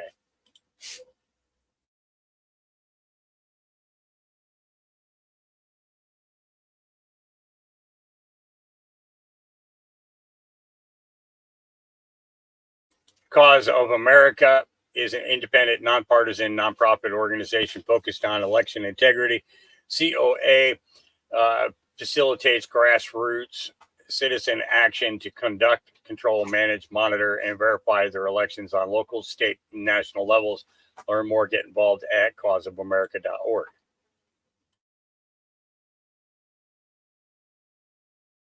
Hi there, I'm Linda Rance with Cause of America and Cause of America Missouri, and this video is going to talk about a tally demo that you can do. I want to give you a little bit of information first to give you an idea of what it is and then why we're doing this. So in the Return to Hand Counting e-manual, we have a form that's called the ballot tally form, ballots tally form. This is an example of one of them, and you'll see that part of it that's important is a row across the top of these columns that has numbers on it. And this one happens to be numbers 1 through 25. Each of those numbers is a column, and a column relates to a candidate on the ballot. So column number 1 is a specific candidate, number 2, and so on. And there's other sheets that would go after this. Group B would be numbers 26 through 50. You don't have to worry about those details, but just to understand that as you're looking at this, these are the columns and these are the votes that the candidates are getting. So every time a candidate gets a vote, the recording judges are putting one of these, as we call it, a dab, but they're putting a dot in that column. And this shows you how many they're getting. When a batch is finished and the sheet is done and we finish either in the ballot box or not, all of the totals are carried down to that bottom row. There's a process that follows, but we want to talk about getting these tallies done. Now, if you're looking at this and we say, okay, yeah, so she's covering tally things. It could be interesting to see where, where that all leads. Rothschild bites the dust. Charles in bad shape. Prince Kingston's son-in-law passed. Please pay attention to the comms. It's coming in hot. Trump said 3 weeks in his victory speech. Thomas Kingston, son-in-law of Prince and Princess Michael of Kent, has died at the age 45, Buckingham Palace announces. Yeah. Yep, they're all dropping down. History lesson. Stalin called the farmers the enemies of the people by expropriating them. The state took control of food production. Then 7 million Russians were starved to death. Now, 100 years later, the World Economic Forum is opening the war on farmers. Yeah, it's not going to go well. The single dumbest person to ever be White House press secretary, not to mention the biggest liar. I cannot argue with any bit of that statement. Speaker Johnson again called on President Biden to take executive action on the border. Does the White House at this point believe that it has many more executive actions that it can take, or does it believe that it's come close to exhausting those options? Here's what I'll say, MJ. We believe in order to deal with what's happening at the border, you need a legislative solution. You do. It doesn't matter. We don't believe, the bottom line is we don't believe that an executive action would amount to what this legislation, this bipartisan legislation would have been able to do if it was enacted into law. Speaker Johnson again called on President. Yeah. I can only listen to her lie once and then I got to turn it off. Is God responsible for your pain? Nope. Man measures major EMF radiation at empty electric charging station. Sure, it's nothing to worry about. However, for now, I'll be sticking with my good old-fashioned petrol engine, which is also at low risk of spontaneous combustion. Yeah, there's lots of videos about that going on. South Africa isn't buying Israel's lies. I hear you correctly saying that the atrocities that we are speaking about, the beheading of children, that those are fake news, that it's not true. Is that the position of the South African government? I want to ask you now. Yeah. No, it is evidence that has been provided by a range of non-governmental organizations, both in Israel and Palestine, because we don't only speak to Palestinians, we speak to peace-loving Israelis as well. And we know that there's a lot of fake news that attempts to cast Palestinians in a bad light. And it has been admitted, even from the White House spokesperson, that that statement that was made at the highest level was actually proven not to be factual. So, Honorable Member, I've responded to your question. And it's important, as I said at the start of my contribution, that when we speak on these matters, let us speak being honest and factual. The facts are the people of Palestine are denied the right to exist as human beings. They're denied the right to enjoy the freedoms and the rights we so love as South Africans, the rights and freedoms we fought so hard for, the rights and freedoms we united on as a diverse South African people. Today, some of us in this house believe these rights belong to some and not to others. That is not the South African way. We believe all human beings enjoy the right to exist in freedom, enjoying justice and humanity. And that is the message that has to come out of this house.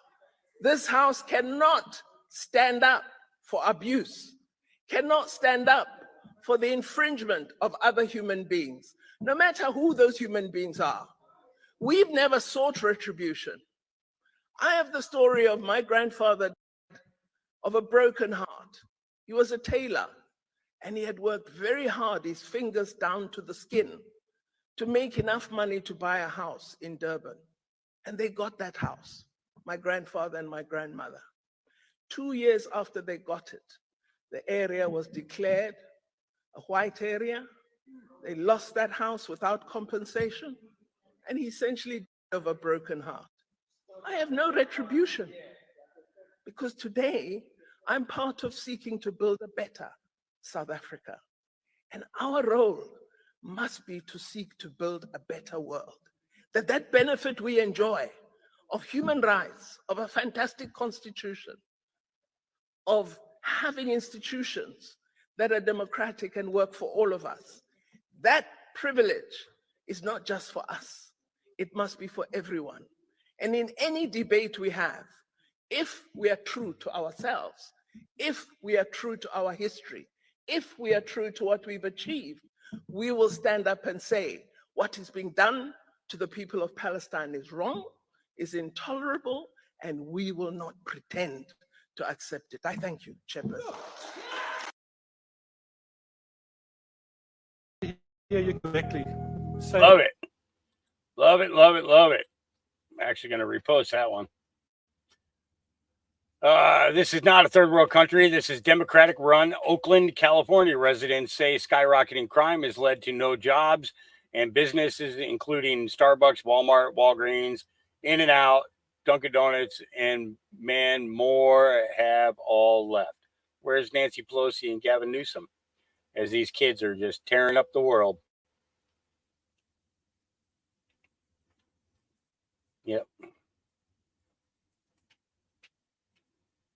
Yep. Breaking, your corrupt government confirms your corrupt government is illegitimate. What you are seeing is a crime. In no state in America is it illegal for nonprofit orgs to collect ballots and bribe mules to deliver them to drop boxes. What you are seeing is a crime. These are fraudulent votes. In 2 of our 5 key states, you were allowed to give your ballot to be delivered by a family member or a caregiver. This is vote harvesting, but it's not the same as ballot trafficking. In no state in America is it legal for nonprofit organizations to collect ballots and pay mules to deliver them to mail-in drop boxes.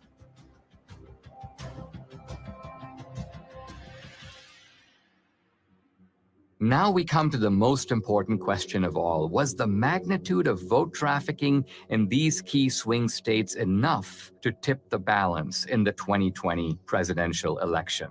Let's first narrow in on just our 2,000 mules.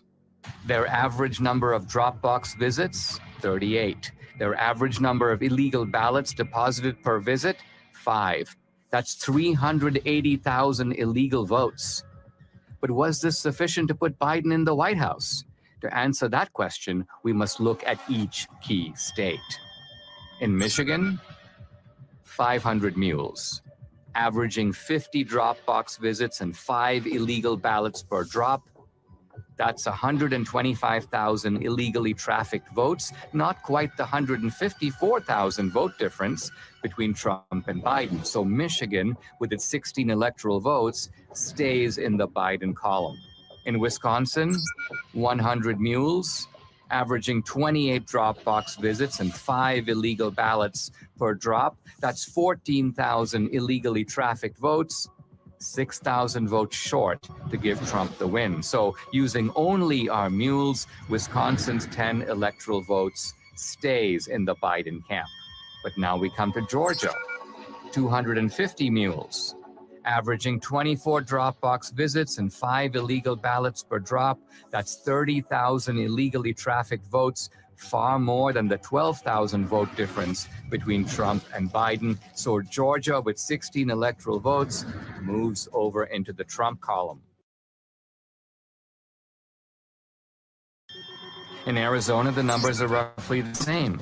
200 mules, averaging 20 Dropbox visits and 5 illegal ballots per drop. That's 20,000 illegal votes. Again, these illegal votes are substantially more than the 10,000 vote margin that gave the state's 11 electoral votes to Biden. In Philadelphia, Pennsylvania alone, 1,100 mules, averaging 50 Dropbox visits and 5 ballots per visit. That's 275,000 illegal votes, again comfortably exceeding the 80,000 vote margin between Trump and Biden. So Pennsylvania's 20 electoral votes goes for Trump. Shockingly, even this narrow way of looking at just our 2,000 mules in these swing states gives Trump the win, with 279 electoral votes to Biden's 259. But no one thinks that our 2,000 mules were the only mules trafficking illegal votes. To widen the search, Greg and his team lowered the criterion from 10 or more to 5 or more drop boxes. This revealed a huge upsurge in the number of mules from 2,000 to 54,000. 54,000 mules. Next, they used a very conservative estimate of just 3 ballots per drop box visit. Now, when we multiply this increased number of mules times the 5 Dropbox visits per mule times just 3 illegal votes per drop, we find election fraud on an astonishing scale. In Wisconsin, 83,565 illegal votes were trafficked. In Georgia, 92,670. In Pennsylvania, 209,505. In Michigan, 226,590. And in Arizona, 207,435. Using this calculus, Trump would have won all the key states. And the final electoral vote, 305 to 233.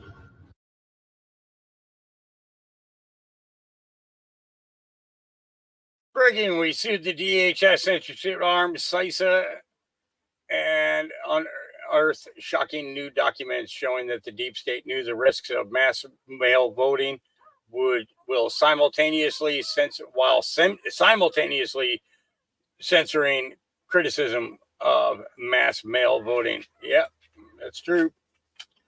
Mail-in ballot fraud study finds Trump almost certainly won in 2020. We know. He didn't have to tell us, but we know. Yeah. So for the last 10 years, the CIA has been using Ukraine to build their own military force outside the scope of U.S. military and executive control. Using taxpayer dollars under the guise of foreign aid, the CIA turned Ukraine into a giant forward operating base on Russia's border. And look who happens to be there. Klobuchar, McCain, McStain, Mr. No Name, and Lindsey Graham. Yep. Stealing innocence. Don't know if I want to get into this one because we'll probably end up getting a copy. On the topic of. Yeah, we'll get it. For using their stuff. We don't want to take that risk. Norway's King Harald, hospitalized by infection on holiday in Malaysia. Harald has been Norway's ceremonial head of state since 1991 and is Europe's oldest living monarch. The royals are dropping like flies. Yep. I don't really care too much about anything that Alex Jones has to say. You got to stay away from the medical stuff. Whoa, massive farmer protest taking place in Poland today against the climate change. Looks like 100,000 people to me. Yeah, things are moving along. Look at all those people.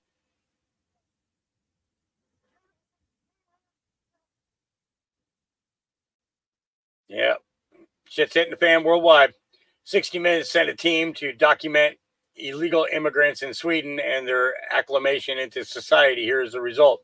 Open borders have consequences. Go.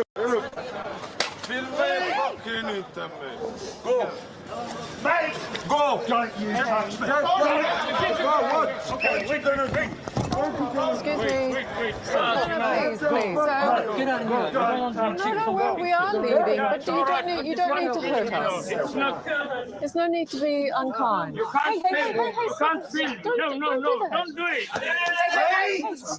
The gang's attention turns when a local intervenes and drives his mobility scooter into the most violent attacker.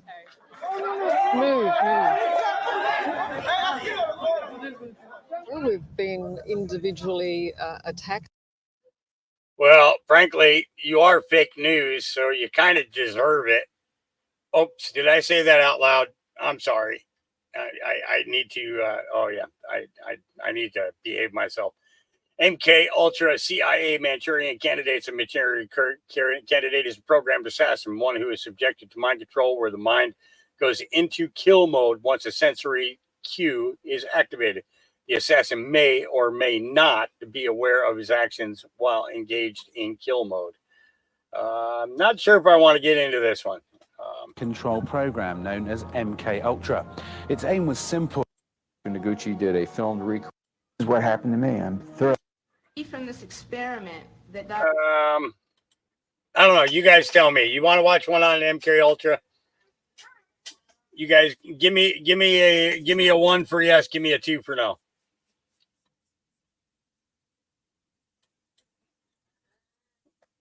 Most people don't believe in MK Ultra, but it's real.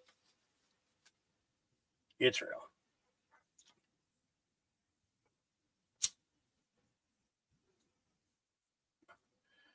A half don't count there, Doug. You can't do a half. All right, what I'll do is how about if I do this? How about if I drop the link in the chat, and if you guys want to watch it, you can go watch it. How about that? Okay. Because that would take up an hour of our time. So, yeah, you can't do a half. A half doesn't work. Okay, Grand Rising X family. I hope you're all doing well. I wanted to share something that's been on my mind since last night. We had quite the storm roll through our area, didn't we? It was one of those storms that wakes you up in the middle of the night with thunder booming, rumbling, and rain pounding against the windows. As I lay there listening to the storm rage outside, my thoughts drifted to an ancient tale, the story of the Great Flood, you know, the one from the Bible. It got me thinking about its symbolism and how it might relate to our world today. In particular, I couldn't shake the idea of a great flood of liquidity in the financial world, with central banks facing liquidity shortages and pending regulatory changes like Basel III, and talks of countries shifting away from the US dollar. It feels like we're in the midst of a significant financial upheaval. It's a bit daunting, isn't it? But I also see it as an opportunity for reflection and adaptation. Maybe this is a nudge for us to rethink how we approach banking and finance, to be more resilient and forward-thinking in the face of uncertainty. So as we start this new day, let's keep the lessons of the Great Flood in mind. Let's embrace change, learn from it, and work towards building a financial system that's not only stronger, but also fair and sustainable for everybody. Wishing you all a day filled with resilience and positivity. But as the days of Noah were, so shall also the coming of man, or the Son of Man, be. Yeah. It's okay. Guy called the police after a lady at the massage parlor tried giving him a happy ending. What? This lady tried to touch on me at a massage place and then refused to give my money back. She going to jail. She tried to grab my genitals. She going to jail. And they wonder why Christians having a hard time making it to heaven. I stand for Jesus. This lady. Oh, he's probably the first customer that ever went in there that didn't want a happy ending, right? Lord. A guy uses a camera to zoom in on the moon.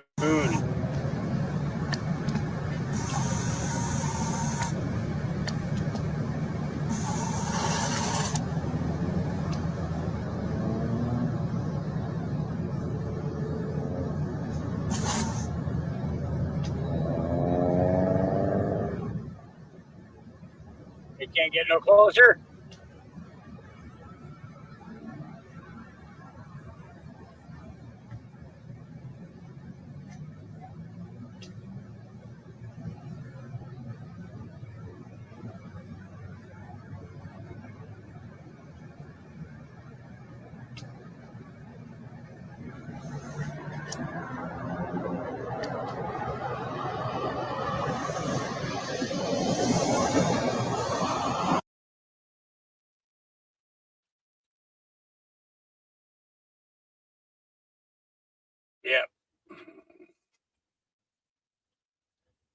How am I able to see the blue sky through the moon? That's a good question.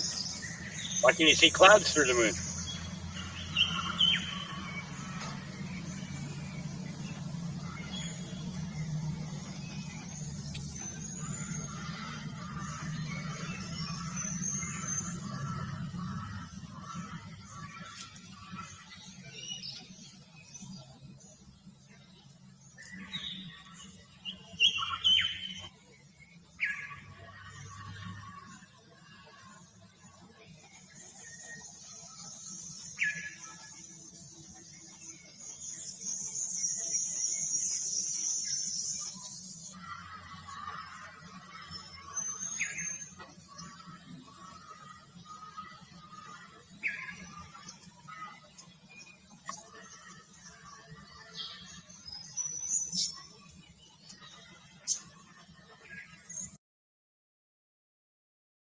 Yep.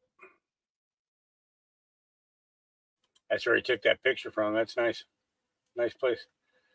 Okay, new video. Michigan primary. Let's see.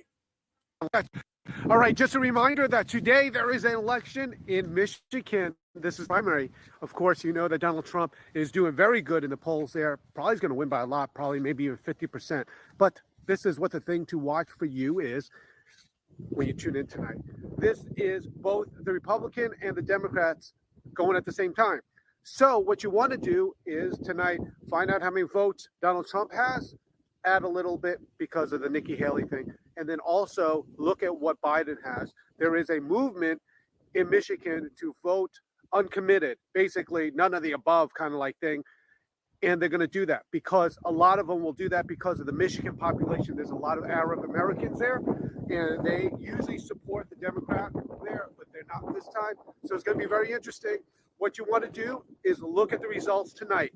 Look at what the Republicans with Donald Trump get, add a little bit more, and look what Biden gets. And that will give you a good idea of what's going to be going into 2024. Yep, Gene, you need to get one of them rabbit filters for skin filters for your microphone. Yes, you do. All right. Wow. 1987, Mitch McConnell talks about voter fraud and how elections are stolen at all levels of government. What the public would like to see is an honest election between 6 a.m. and 6 p.m. We're attempting to buy votes, sell votes. Mr. President's election. You get that? 1967.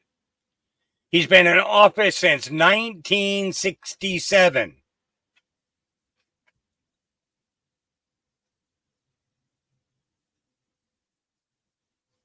Day in Kentucky.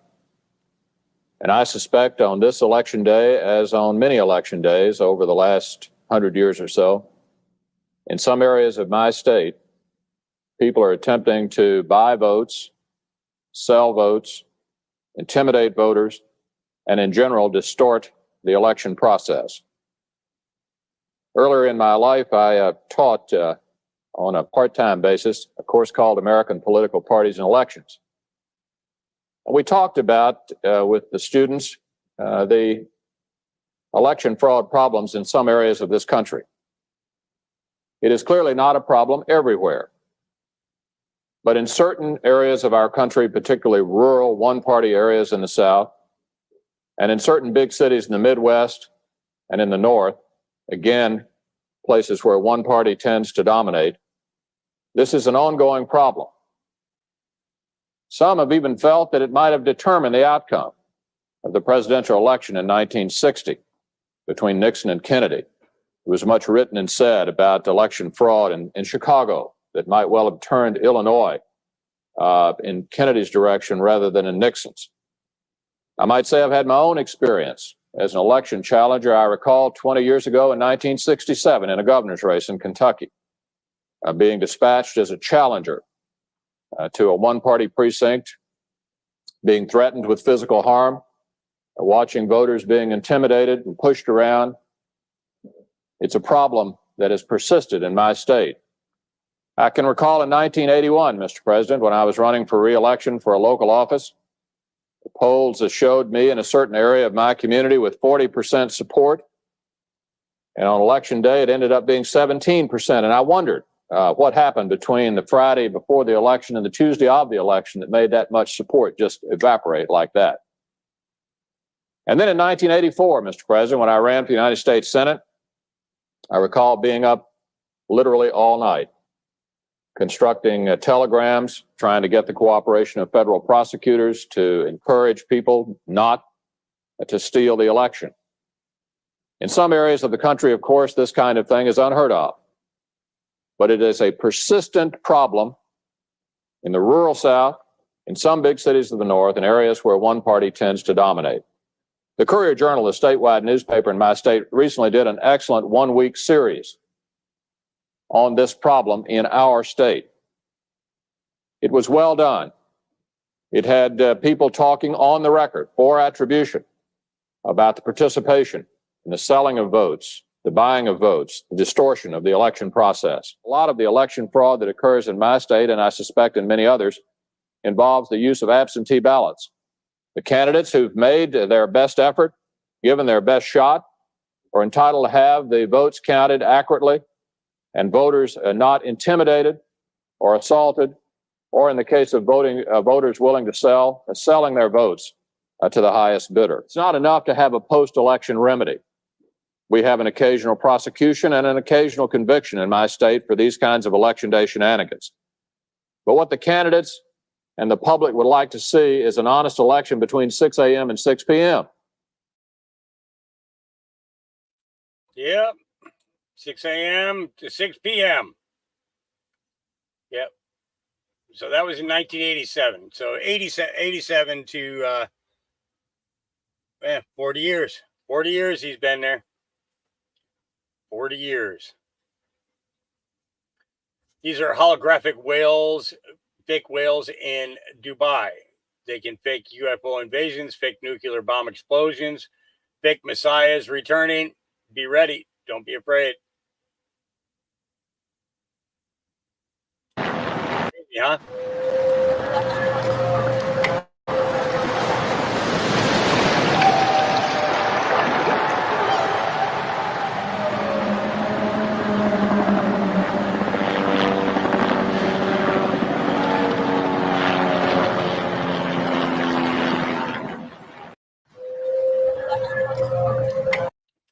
And that was set up for the unveiling of that new building there. But we don't get to see that. Oh, this is funny. Almost no one in the truth movement mentions the Jesuits, Knights of Malta, and the Venetian bloodlines. Bullshit, dude. Where the fuck have you been? We've been talking about it for 7 years now.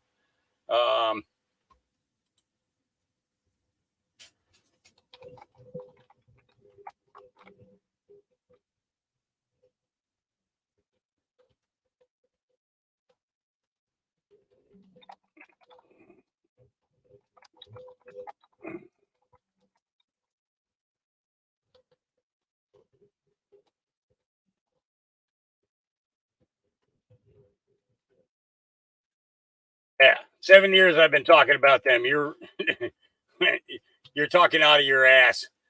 Do the research. Damn. Can't talk about big pharma because we'll get in trouble. Military cannot reveal their operations. So President Trump helps us along with comms. He does his best to let us know things are going on. He and no one can talk about it. After this speech, what happened today, that is public news. Dirty Rothschild died. Short clips. So this is a fantastic evening.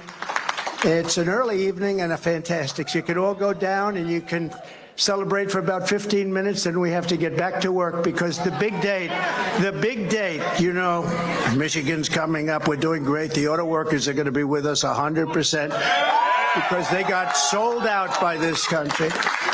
But Michigan's up, and we're going to have a tremendous success there. And then we have a thing called Super Tuesday, and I think we're leading 91-7.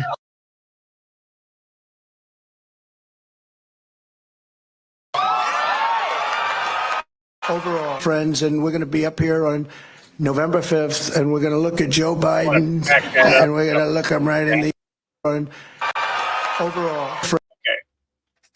So post 91, why wasn't HRC prosecuted for the emails? Put simply, Obama ultimately okayed by using the non-government email Addy to communicate with Clinton. Obama also had an alias along with each of his cabinet members. Therefore, indicting HRC would lead to indicting Obama and his cabinet, etc., which could never happen. Remember, he lied about knowing, but that ultimately came out in the dump. Poof. Friends, and we're going to be up here on November 5th, and we're going to look at Joe Biden, and we're going to look him right in the eye. He's destroying our country, and we're going to say, Joe, you're fired. Get out. Get out, Joe. You're fired. They're destroying our country, and we're going to, I just wish we could do it quicker. 9 months is a long time. I just wish we could do it. They rely on mainstream media to keep the narrative going, but tech is entrenching on their controls. They missed this in 2016 and desperately attempting to censoring now due to CIA cash infusions, YouTube, Facebook. This will fail. Quicker, Mr. Governor. I wish we, is there anything you can do with your vast powers to make that, you know, in certain countries, you're allowed to call your election date. If I had the right to do it, I'd do it tomorrow. I'd say, we're having an election tomorrow. That's my kind of guy.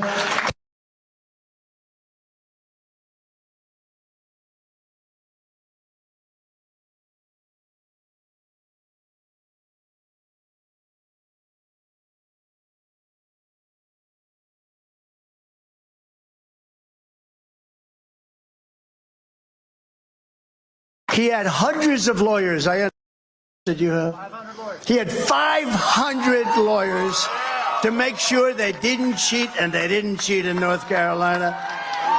And I said, that's my kind of guy, so I appreciate it. You know, we used to have election night. Now we have election period because some of these elections go on for 48 days. So it starts off over here, the calm before the storm. As discussed, we anticipated the Twitter and other social media blackouts. Expect outages periodically infiltrating. If this doesn't signal what I've been saying, I don't know what will. 1 days. Then they announce they get all this equipment. Then they announce they'll be announcing the vote in 3 weeks from now. In 3 weeks from now.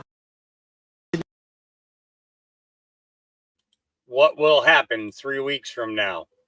I have a feeling that something's going to happen here. Very, very, yeah. Look at this asshole hack doing the bidding of Media Matters. Don't forget the founder of Media Matters, David Brock, and the co-owner of Comet Pizza were lovers for many years. No wonder they jumped on this. You know, when I first heard about it, I was like, pizza, child trafficking. So, Liz Crokin, I don't think needs any introduction, does she? Really? Or maybe. Okay, so this woman, for all of you, how many of you have heard of Pizzagate? Okay, so then you know that the person who broke that story is Liz Crokin. And, you know, when I first heard about it, I was like, pizza, child trafficking, the Clintons. I was like, good Lord above. Okay, I got enough trouble with Benghazi. I don't need to be taking that on. And it was years before I realized and started to investigate and discovered, holy guacamole, this actually is all true. And so Liz has been targeted, I mean, relentlessly for a very long time. And she has never taken a knee, not once. She's still 100% committed. So Liz Crokin. And in all actuality, Liz Crokin is taking credit for, let's see, what's his name? Hang on a second. Was David, what was his name? David, give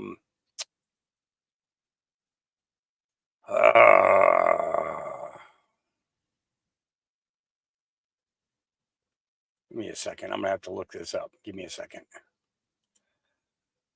Was put out for David. Where is David? Where is David's name? Dang nabbit. I just had it the other day too. Dang nabbit.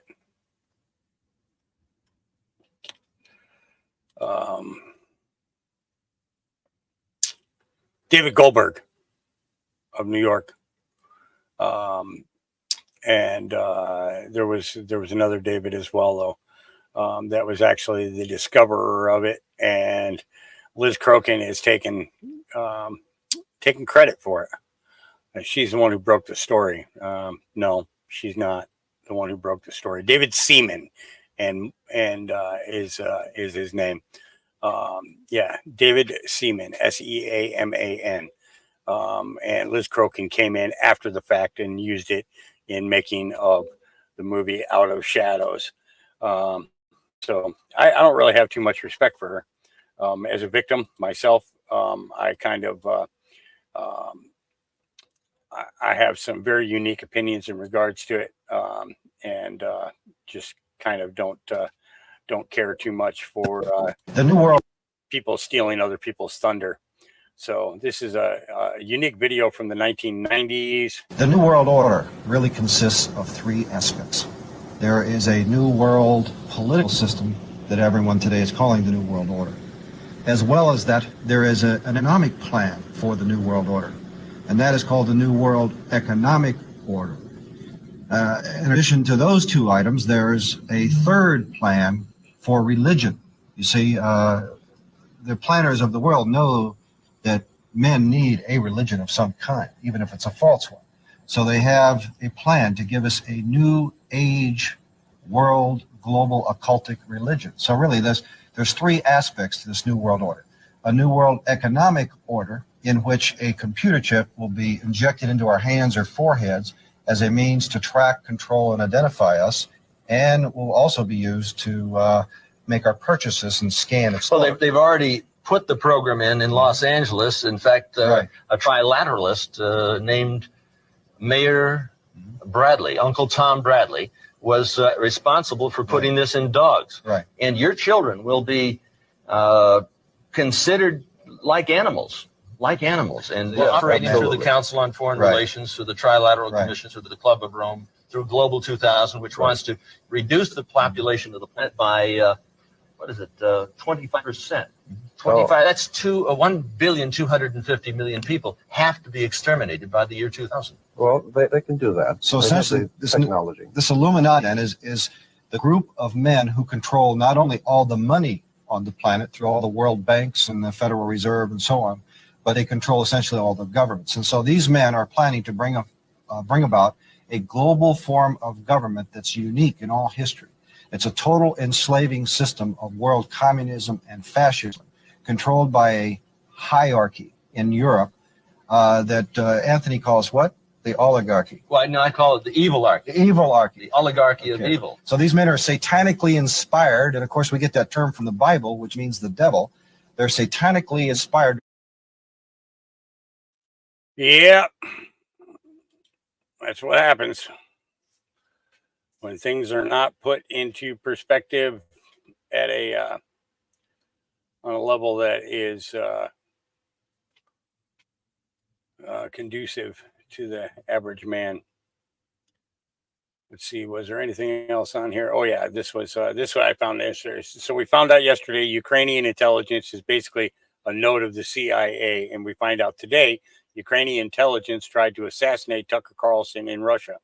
So the question must be asked, did the CIA try to assassinate Tucker? And this guy here, I'm going to make this full screen so you guys can read his responses. Я Васильев Петр Алексеевич, 88 года рождения, уроженец Подольска. Hang on, let me get that my X out of the way too.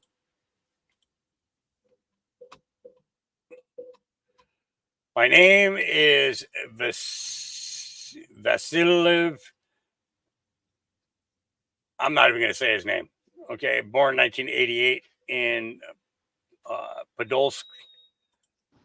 In November 2023, I was recruited by the main directorate of the intelligence of the Ministry of Defense of Ukraine via internet. был завербован сотрудником ГУР Украины через сеть интернет. Проходил обучение работы. I was trained in working with special communications, collecting and detonating explosive devices, and working with caching. Специфика со спецсвязи, сбора подрыва взрывных устройств, а также работе с тайниками. 31 января куратор получил задание забрать с On тайника January взрывное устройство. 31st, I received a task from the curator to pick up an explosive device from a hiding place and use it to blow up И a car. использовалось для подрыва автомобиля. Что вам обещали? What was Здесь promised to you? вознаграждение Money, $4000. $4,000. Где должно было быть применено взрывное устройство? Where the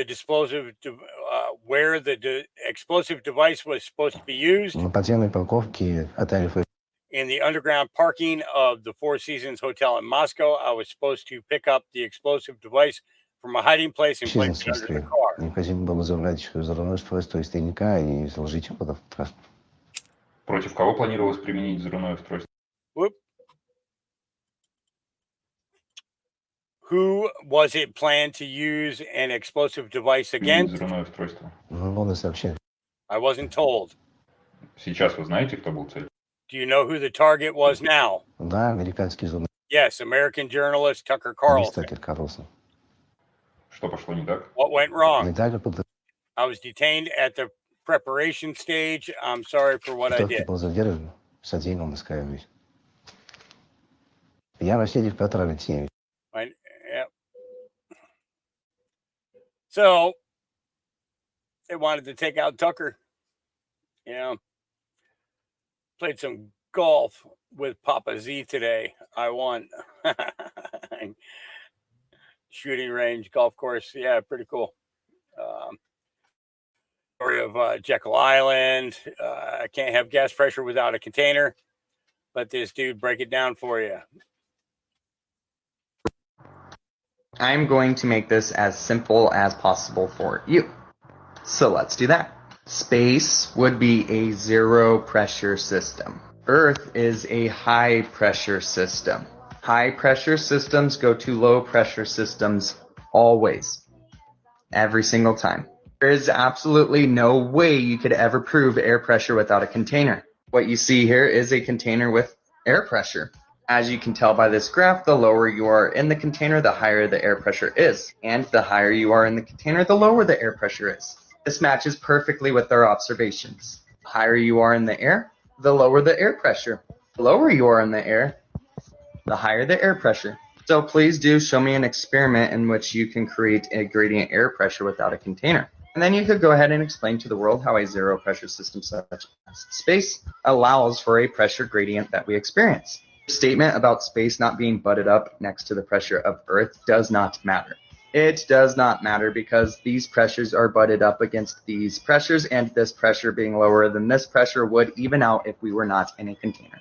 The only way you could ever experience any form of pressure gradient such as this is if the air pressure you are measuring is contained.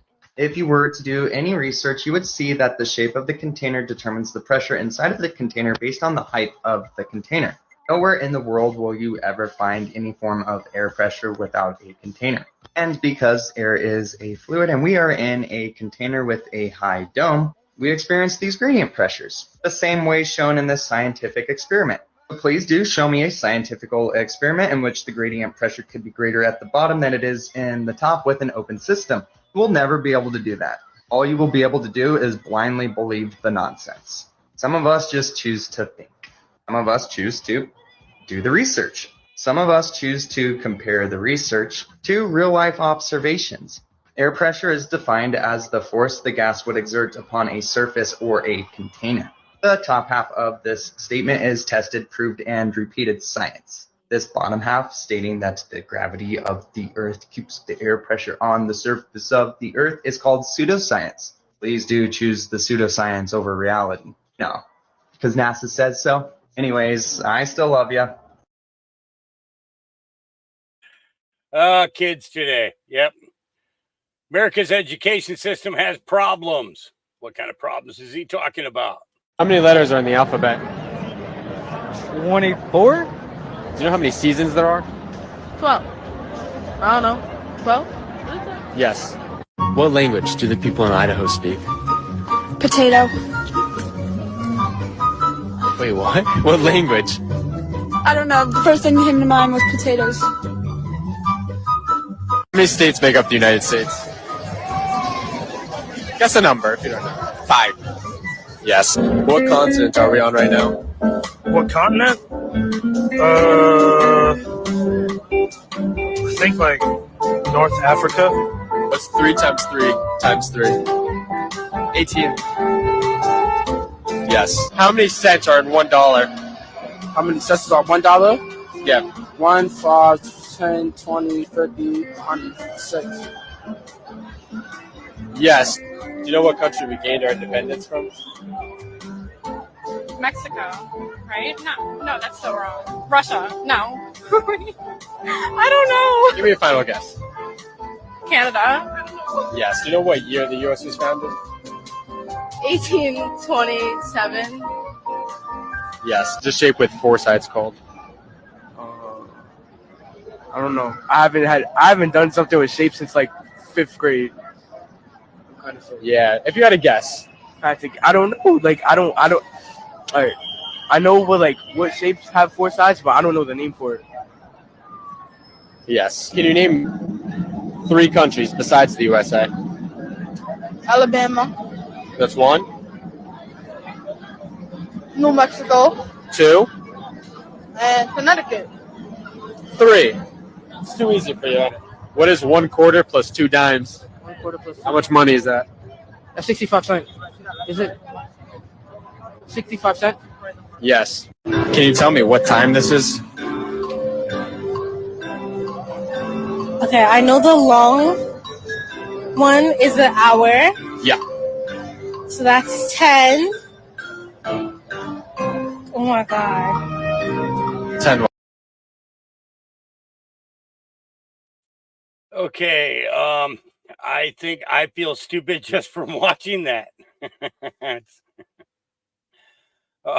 Yeah, I feel. I really do. Okay. Holy shit! Trudeau's daughter is shit-faced, telling everyone that will listen that Justin Trudeau is trying to take all your money and to vote for Pierre yeah, whatever his name is.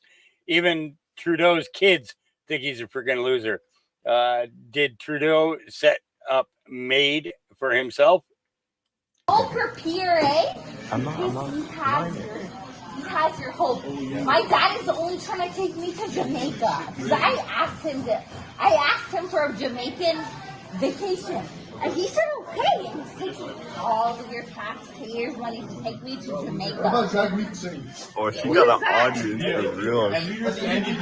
They're all bad. There's all these people around? All bad. So? The conservatives are You're good back. to Kanye West. I sold my soul to Kanye West. What's your favorite Kanye album? Dropped out of college because I did drop out of college. What college were you at? University of Toronto. You see all this spray paint? That was me. That was all you? Yeah, that was me. I did that yesterday. That's really impressive. That's really Free Israel. Israel is for the people. Really? Okay? Yeah. I'm with Israel. Oh shit. I cut off all my hair for Israel. This is a wig. Okay, yeah. That's impressive. Thank you. Yes, my dad's Justin Trudeau. What's your name? He's trying to take all of your money. Go vote for the Liberal Party. Vote for conservative. Guys, my dad's Justin Trudeau. He's trying to take your money to take me to Jamaica. Vote for Justin Trudeau. He's trying to take me to Jamaica. She created a whole audience in McDonald's.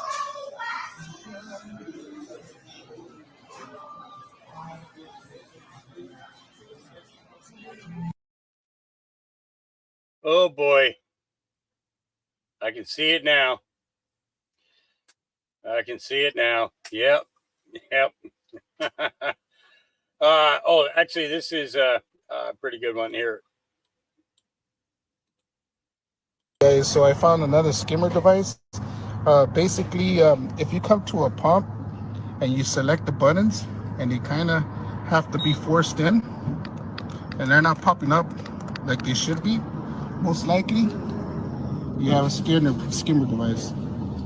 This one is the overlay that captures your data when when you type in your button for your PIN number, that's being recorded, and that's also being transmitted.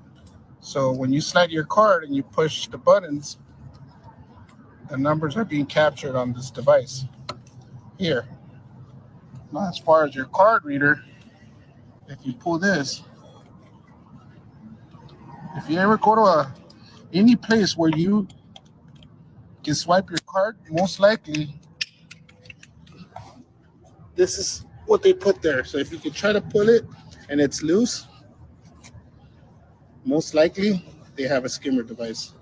And that's where they're capturing your mag strip or your chip on your card. So this one captures your PIN, this one captures your card. Yeah, thought you guys would like to see that one. Yeah. Okay, so I found another skimmer Tell device. you that you're This full of is shit, that you don't know what you're talking about. Well, then give them this link and tell them to look for themselves. Yep. All right. Holy crap. There it is. The clip is from 4 years ago. Bukele says that he looks forward to working with Trump for the next 5 years. Trump quickly snaps back with, you ought to say longer than that. And then he jokes it off like he always does. El Salvador, great for the United States, and worked very, very well with our people, and I have great respect for you, and I really appreciate what you're doing. The president has done an incredible job with MS-13. He realizes what a threat they are, and they have been very, very tough, and we all appreciate that, and thank you very much for the agreement. Thank you. Please. Thank you, Mr. President. Well, we're very happy to be here. It's an honor to be with the President of the United States and with his team. We're very impressed, and the whole team being here. And actually, for us, the United States is not only a partner and an ally, but also a friend. And we're going to show that friendship. That's one of the reasons we signed the agreement, because we want to show that friendship to our most important ally, which is the United States. And for us, this is very, very important. And looking forward, I mean, we all been a little more than 100 days in office, but we look forward to be working with President Trump for the next 5 years. So I think that would be very good for us. You're going to say longer than that. Tell them a little bit longer. They'll love that. That'll be breaking news. I'm only going to be for 5 years. You would need to talk with the next president. Yes. So we're very happy to. Yep. Yeah. It's. I was just going to point that out too. You watch his hands. Well, actually, I don't think he ever got to complete it. Well, yeah, there. He goes. Tip of the spear. Yep. All right. Let's get away from this stuff.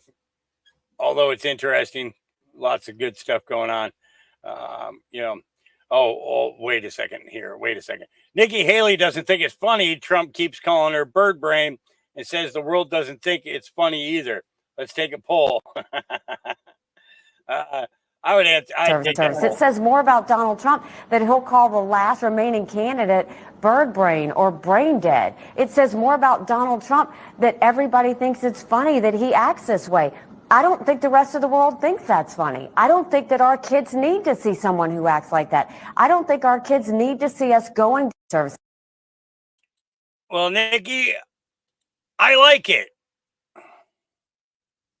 I'm going to do a poll in my chat right now. If you think that Nikki Haley's a bird brain, give me a 1.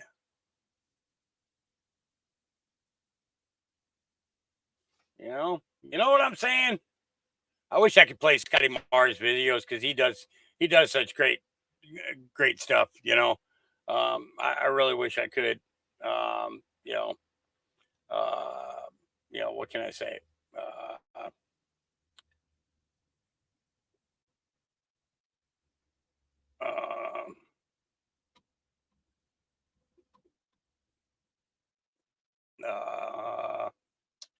All right, yeah.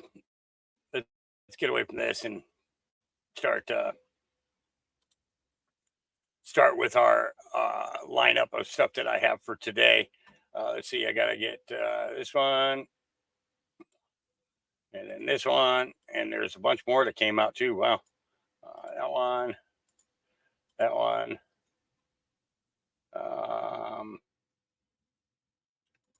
And then we'll go there. Okay, here we go. First one, X-22.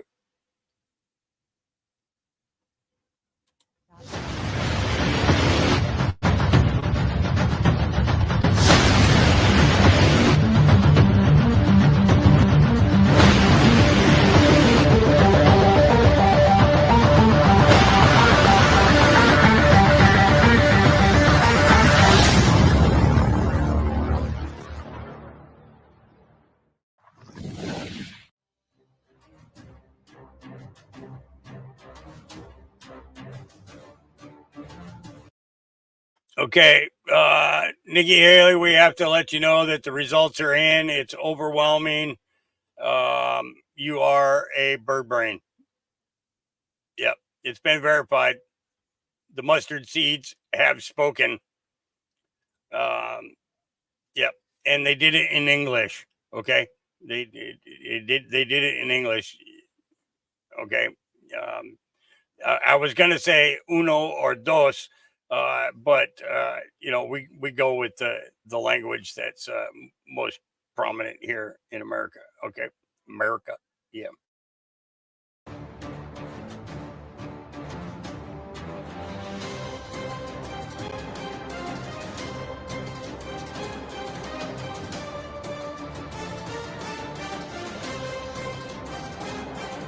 Hi, and welcome. You're listening to the X22 Report. My name is Dave, and this is episode 3292 BN. Today's date is February 26, 2024, and the title of the episode is Pelosi Opens Call Position in Cybersecurity Firm.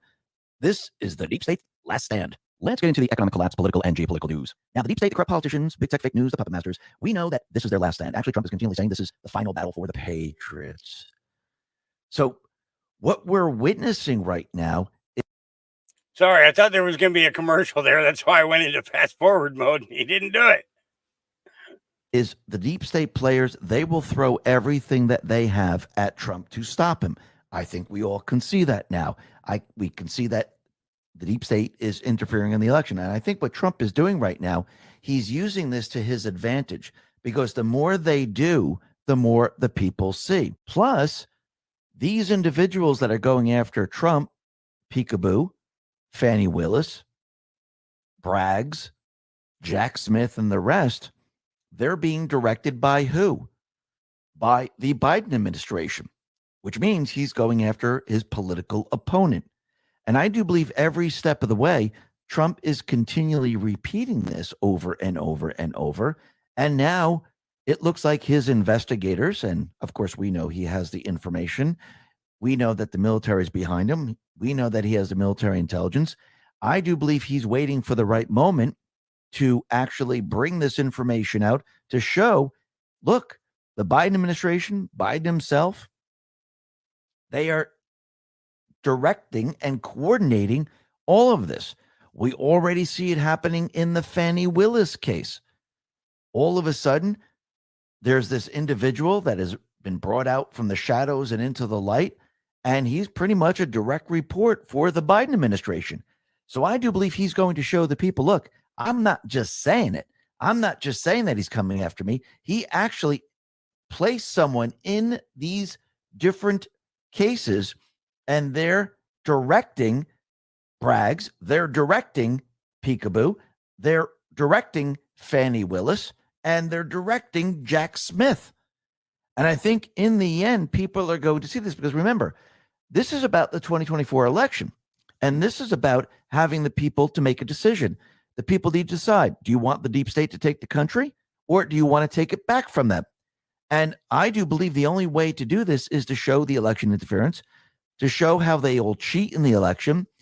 And the people of this country, they can't use the deep state system which they use in the elections. We can't use the Dominion machines. We can't use the mail-in ballots. We can't use the system that they developed. And I do believe Trump and the Patriots, they are now bringing the deep state down this path because they want them to try to cheat. They want them to change the candidate. They want them to bring us to war. They want them to follow the 16-year plan, not so we go into war.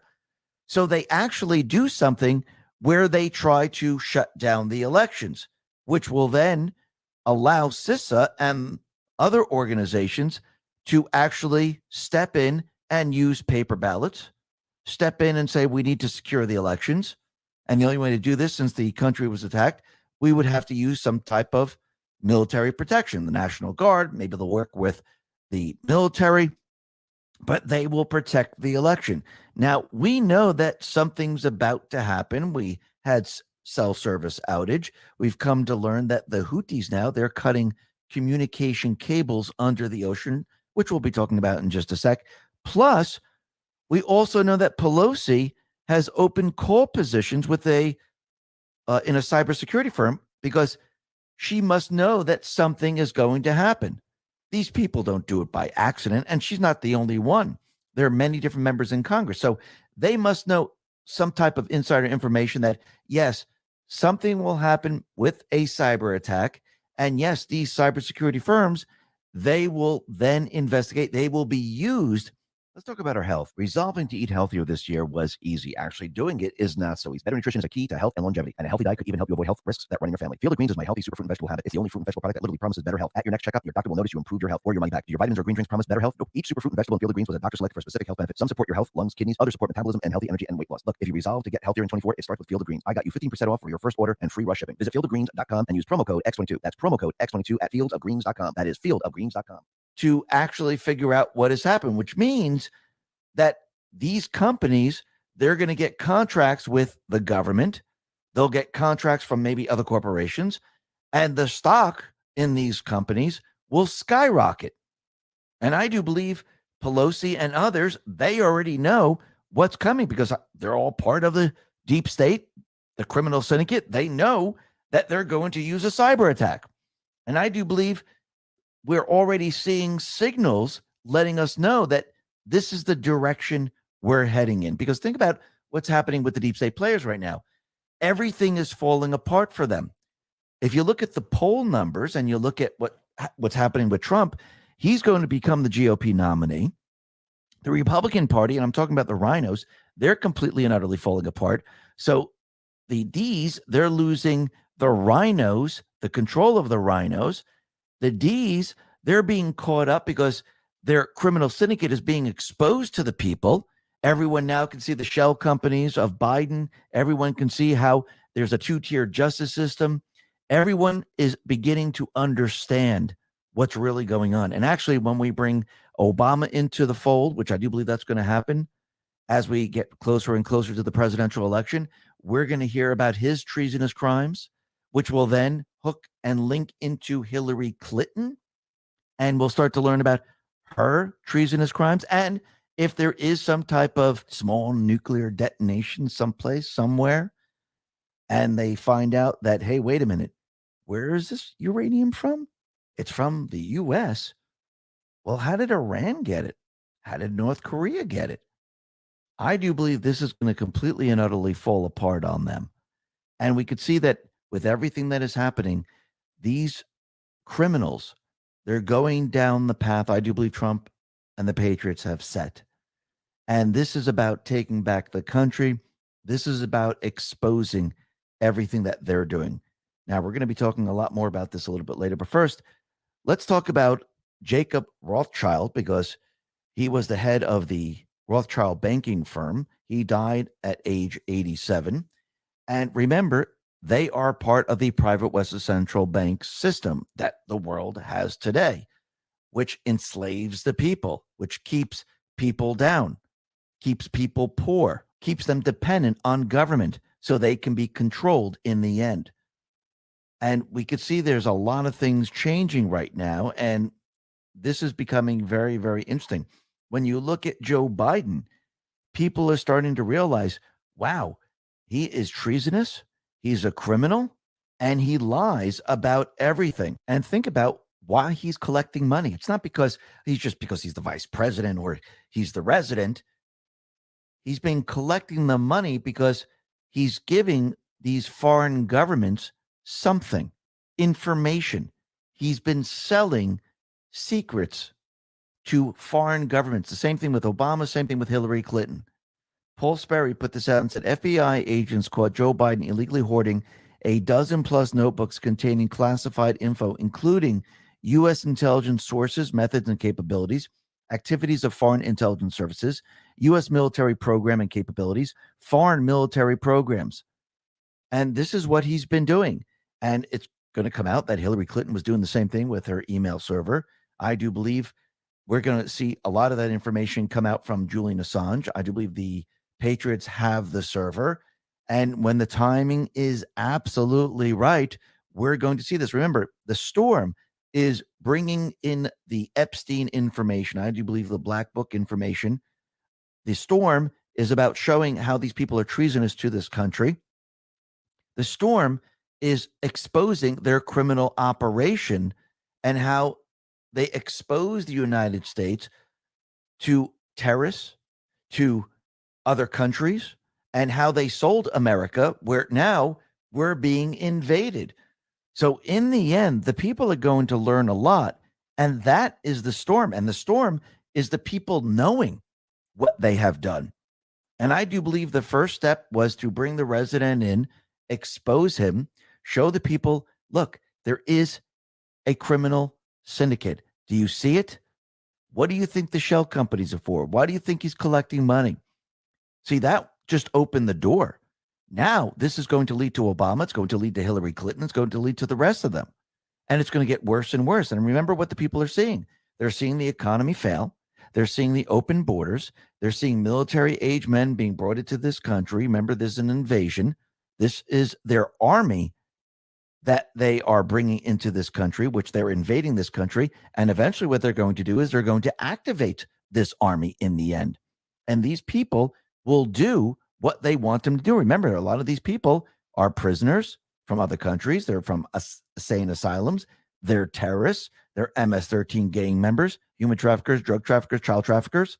So yes, in the end, these criminals, they will do what the deep state wants them to do. And when you go back in time, remember Obama, when he was in the White House, or he was running for the White House, he let everyone know we need a civilian force just as strong as the military force. So why would we need a civilian force just as strong as the military force? Because what he was talking about is what we're seeing today, the invasion. We need enough people to go up against the military to overrun them. That's what he was talking about. Remember, they don't have the people. All they have is their small little group. They used the fake news as their bullhorn to make it seem like it's everywhere. They're everywhere. They control everything. It's just a very tiny group compared to the rest of the people of this country. But what people are seeing right now, they're starting to understand what the 16-year plan is. They're starting to realize that open borders doesn't work the way they said it was going to work. Actually, it drains the resources. It actually creates crime. And these individuals, their allegiance is not to the United States. And we're seeing crime all over the country now. And it's being done by these illegals. Look what happened to Laken Riley. She was on the UGA campus. She was going out for a jog, and this illegal Venezuelan murdered her. She was a nursing student. And what we've come to learn is that this individual's, his brother, he was charged with green card fraud. This was his fourth arrest since arriving in Georgia. And like we said yesterday, is there going to be a parade for her? Is everyone going to kneel? No, no one's going to do anything. You can even see that the fake news, they're trying to stay away from calling this individual an illegal. They don't even want to mention it. So this is the title of the article from the Associated Press. The killing of a nursing student out for a run highlights the fears of solo female athletes. No, it's the fear of an illegal murdering someone because Biden allowed them to come in. And with this no cash bail, they're just releasing these people. Now, I think people are starting to understand this.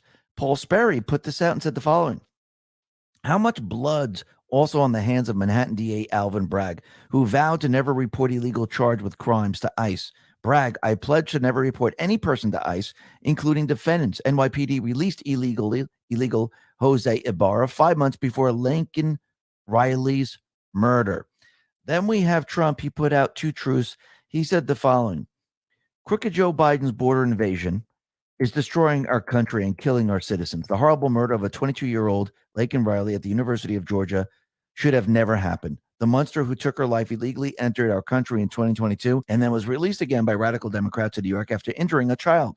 When I am your president, we'll immediately seal the border, stop the invasion, and on day one, we will begin the largest deportation operation of illegal criminals in America history. May God bless Laken Riley and her family. Our prayers are with you. And once again, this shows you exactly what is happening. Most of these individuals, they're criminals. We're not bringing in the best of the best who want a free life. Their allegiance is not to this country. All that is happening right now is that these countries, they're opening up their prisons, they're opening up their insane asylums, and they're sending them to this country. These are the foot soldiers of the deep state. They are invading the country, and they're going to try to destroy it from within. Instead of having an army attack the United States from the outside, they're bringing all these people in. They're infiltrating the country, using the cover story. They're asylum seekers. They're refugees. They just want a better life. But really what they're doing is they're setting up their armed forces right inside the country. And soon they will be activated. But remember, Trump and the Patriots, they know this. They know exactly where these people are. They know that they're going to be used. And this is going to make it a lot easier for Trump and the Patriots to round them up. Now, Trump, he put out another truth. He said the following: vicious gangs and gang members are pouring into our country from South America and from all over the world. They're being forced out of their countries, in particular Venezuela and Mexico, and deposited in the good old USA by tens of thousands. But here's the wrinkle: they refuse to take these criminals back. They think Biden and his administration are a joke. They go after Trump, but they leave us alone. We can do whatever we want. One of them recently stated, not being able to bring the worst of humanity back to where they came from is a big problem for the U.S. Biden will never be able to handle it. This is a country-destroying event. Just think of it. Foreign countries will be sending us their worst: gang members, murderers, drug dealers, human traffickers, terrorists. They're mentally ill, and even other sick people who need large-scale medical help. And they have told the world we will never take them back. Biden is destroying our country. Go after Trump. And that's exactly what they're doing. And this is waking a lot of people up. And the people are starting to see the difference between Trump and the Biden administration. The Biden administration, they're following the 16-year plan, which was put into place by Obama. Yes, there's other people above him, but you could see going back in time, their plan was to have open borders. Their plan was to infiltrate every single country around the world and actually change the fabric of these countries. And we could see it happening right now, and people understand that now. And the people in New York, the people in Chicago, the people in Detroit, and the people in LA, and all across the blue cities, the people there are realizing this doesn't work. They told us this would be great, but now we see the truth of the matter. People sleeping on the streets, people peeing in the streets, people committing crimes, people hurting other people or killing people. These people are taking the resources away from their children. They're getting it right now. And what's very interesting is that Trump, he decided to go down to Texas and visit the border. And you know what happened? Biden decided to do it on the same day. So Trump is going to Eagle Pass, Texas, and his visit was announced last week. And Biden is chasing Trump to the border. So Biden is not going to Eagle Pass. Biden is going to Brownsville, and that's about 5 hours apart if you're driving. So this is going to be very interesting as these two individuals are down in Texas. And you're going to see something very, very different. Trump, Eagle Pass, border secure. This is the way it's got to be. I think Biden, you're going to see something completely different. But let's see how all this plays out. Now, the other thing that's very interesting is that we could see the deep state players, they do not like the other social media platforms. They don't like that there's True Social. They don't like there's Rumble. They don't like that there's BitChute. They don't like that there's X. They don't like these other social media platforms because they cannot control them. And what's very interesting is that these deep state installed politicians, criminals actually, they're complaining about it, that they've lost control. They're trying to convince everyone we need to go back to the good old days when the fake news controlled the information, which tells us they've lost the information war. And they're now panicking over their loss, because if they lost the information war, that means they don't control the flow of information. And if they don't control the flow of information, it's very, very difficult to use propaganda. And that's what they're complaining about. That's what the World Economic Forum is complaining about. That's what the EU is complaining about. And that's what Trudeau is complaining about. Now, we'll be talking about that in just a sec. But Trump, he's letting everyone know, and he put this out on Truth, that Truth Social is the real voice of America. It's hot. MAGA 2024. Letting everyone know when all these other sites use propaganda or they start censoring a lot of people, you know to go to Truth. And I do believe there's going to be a lot of people going on Truth to find out the true information. Now, back to Trudeau, you can see he's panicking. He was visiting the Polish leader, and Trudeau said in every democracy around the world, we are seeing a rising movement of either authoritarian, populism, or skepticism about democracy itself. So he's panicking that, hey, we can't control the information. The people are getting the information on their own. The people now are learning the truth, and we need to stop them. And this is why, coming out of Canada, Ottawa is going to create a regulator to hold online platforms accountable for harmful content. So the new regulator will be separate from the CRTC. So they're going to look at hate speech, and they will determine what's hateful and what's not. And they love to use hate speech because what is hateful to one person might not be hateful to another. But they like to use it because this way they can control who they censor and who they don't. Actually, the EU has come up with this policy, and they would like to do this here in the United States. But again, we have the First Amendment. Our founding fathers didn't say, hey, you have free speech except for this, that, and the other thing. And if you spout hate, well, you don't have free speech. No, you can say whatever you want as long as it doesn't break the law. If you hurt someone's feelings, it's too bad. Tell those people, don't listen to me anymore.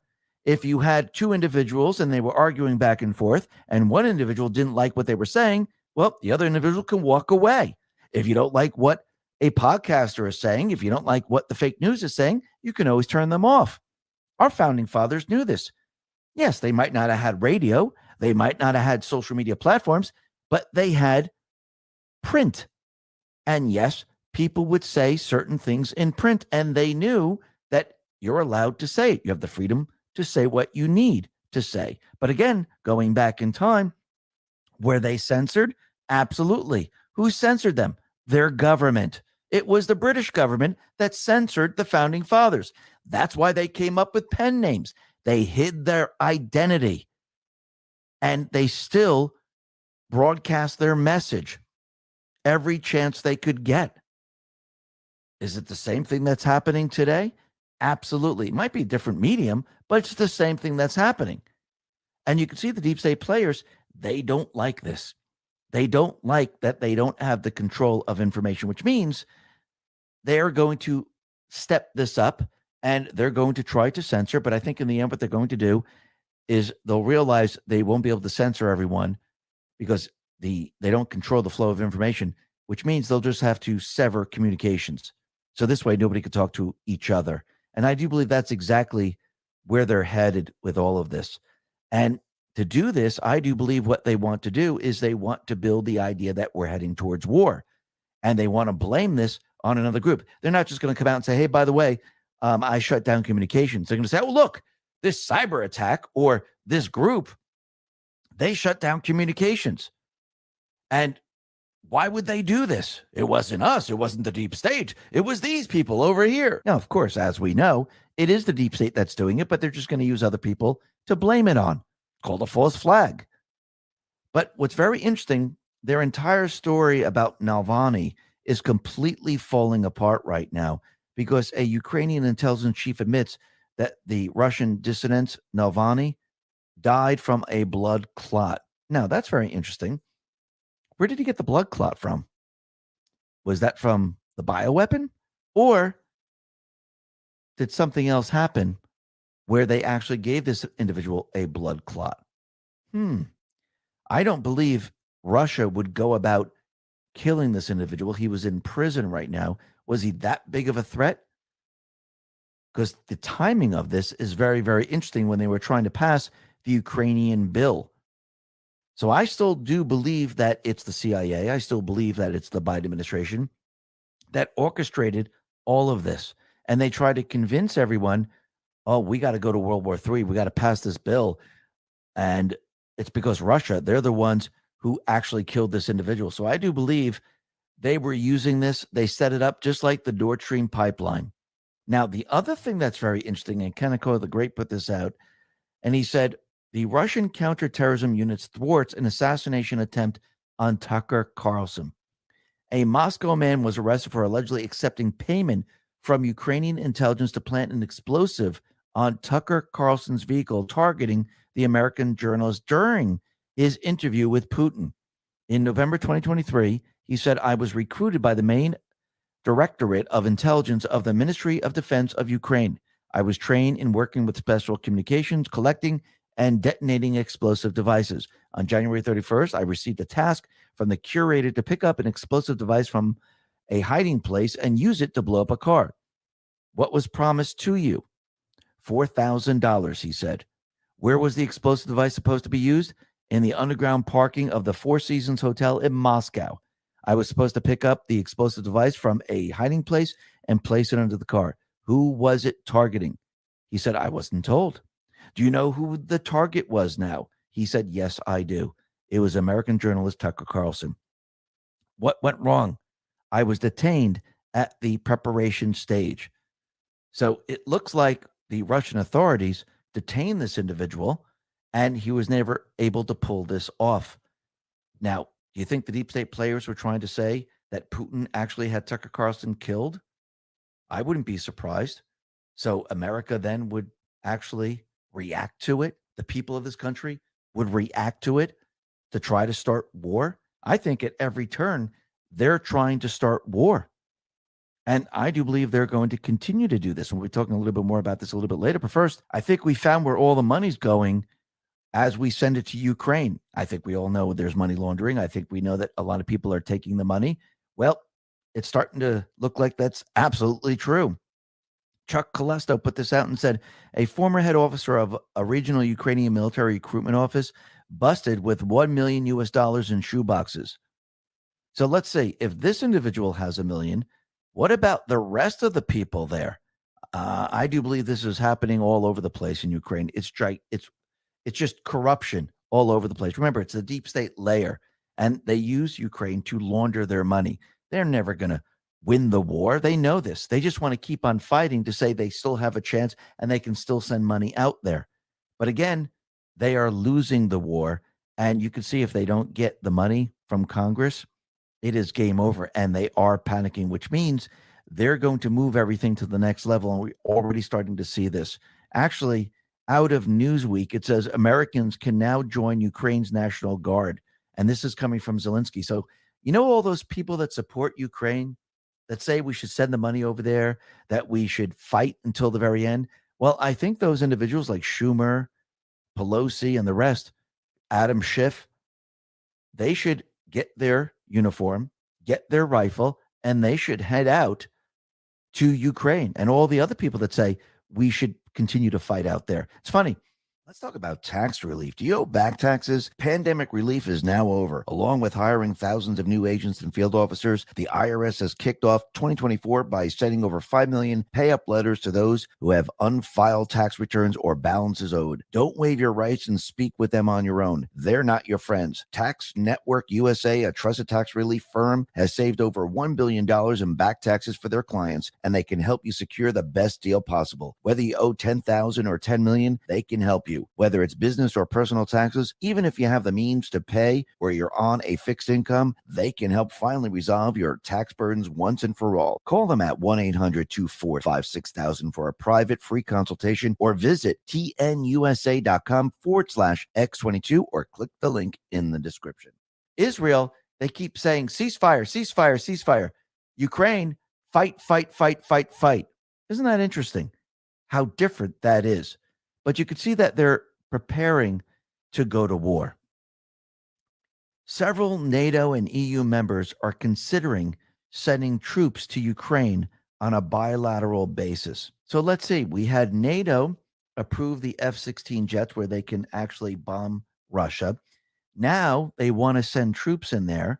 And then we have the NATO chief that says Ukraine will join NATO. I wonder where all this is going. It's going towards World War III. That's what they're trying to do. And they're continually pushing and pushing and pushing. Remember going back to February of 2022? Remember what Putin said? Putin said if Ukraine is part of NATO, it will lead to nuclear war. Wall Street Silver responded to this and said, NATO announced they will make Ukraine part of NATO, which for Russia is a red line they cannot allow. Putin will use everything, including nuclear weapons, to stop NATO from being in Ukraine. So why is NATO so eager to start World War III? Why can't Ukraine just be neutral? Why are Biden and NATO trying to start World War III? Because they know if they don't win the elections, which I don't believe they're going to win at all, and I think they're realizing this too, they're going to need World War III. This is part of the 16-year plan. Actually, Trump has mentioned World War III going back a year and a half ago. He also mentioned the N-word, nuclear. Can you imagine if Russia used a nuclear weapon and the uranium that they had came from the U.S. or maybe North Korea, or maybe Iran? That would be very, very interesting because then there'd have to be an investigation. How did they get this? Because remember, you can track the isotopes. Now, I do believe, like we said from the very beginning, as the deep state players lose the control and the flow of information, they're going to have a communication blackout. And yes, they're going to use their terrorist organizations to actually perform that act where they're going to cut communication cables, they're going to cyber attack, and we're already starting to see this happen. The Houthis terrorist group, they have severed undersea communication cables linking Europe and Asia. So right now, they are hitting the cables under the water, and these cables belong to the AAE-1, CCOM, Europe India Gateway, and TGN systems. The knockout marks serious disruption in communications between Europe and Asia, and this is going to be a huge problem. So right there, they're already now letting us know that, yes, these cables can be cut and there can be communication problems. Now, we'll be talking a little bit more about cyber attacks a little bit later, but first, the deep state players, they're going to try to cheat any way they possibly can because, again, they're doing this in all different phases right now. Let's interfere in the elections. Let's indict Trump. Let's try to have him bow out. Let's keep putting pressure on him. Let's make sure he's not the GOP nominee. But again, all of this is going to fail. Trump's going to be the GOP nominee, which means they go into the next phase. The next phase is, okay, now he's the GOP nominee. We can either take him out with an assassination attempt. When that fails, well, then we're going to have to actually then really change the batter. We can't have Biden, and we're going to have to bring in someone that's halfway decent, halfway popular, so we can cheat in the election. And the only way they can cheat in the election is to use mail-in ballots and drop boxes and their computer systems that read the ballots. And they will have to shut down the election so they know how many ballots they actually need.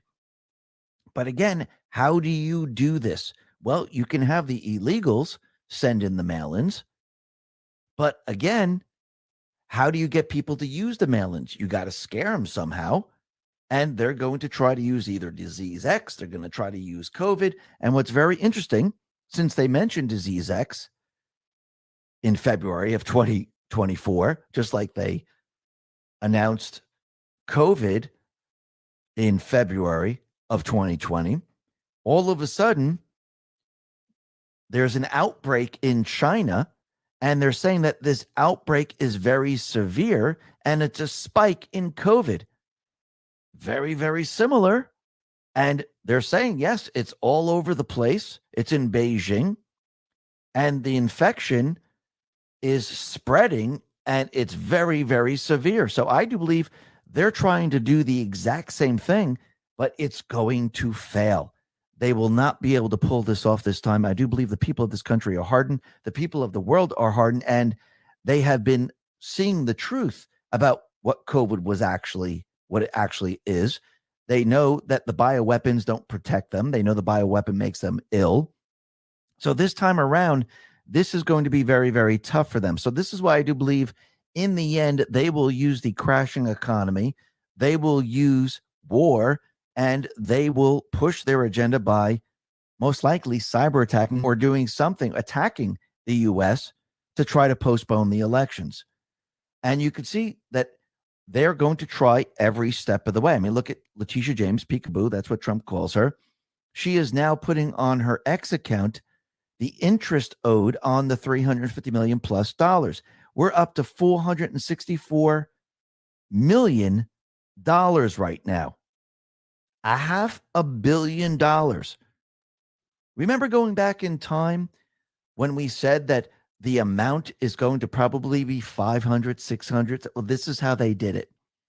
Instead of just saying, oh, it's 800 million or $1 billion, they know that most likely Trump isn't going to pay this because he doesn't want to pay this because he knows that this was a sham trial. So they were going to add interest on. And yes, this total is probably going to run up to $1 billion when everything's said and done. Why do I say that? Because Trump owes 9% interest on the full judgment.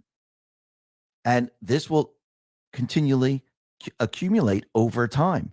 So Trump has 30 days to appeal the case to New York's appellate division, first department, in order to stay the execution of the fine in the case. Trump needs to post a bond or put cash into an escrow account to cover the fines plus interest. So they want him to do this first before he can appeal. So Trump, his attorney, sent an email, a letter to the judge, and Judge Engoron sent an email to Trump's attorney, Clifford Robert, rejecting an appeal by Trump to delay the fine while he filed an appeal. Not really surprised about this because their entire mission is to have Trump bow out. But this is not going to happen. And this is why Nikki Haley has been staying in the race. Now, she might be dropping out soon, or she might do something different, which we'll be talking about in a sec.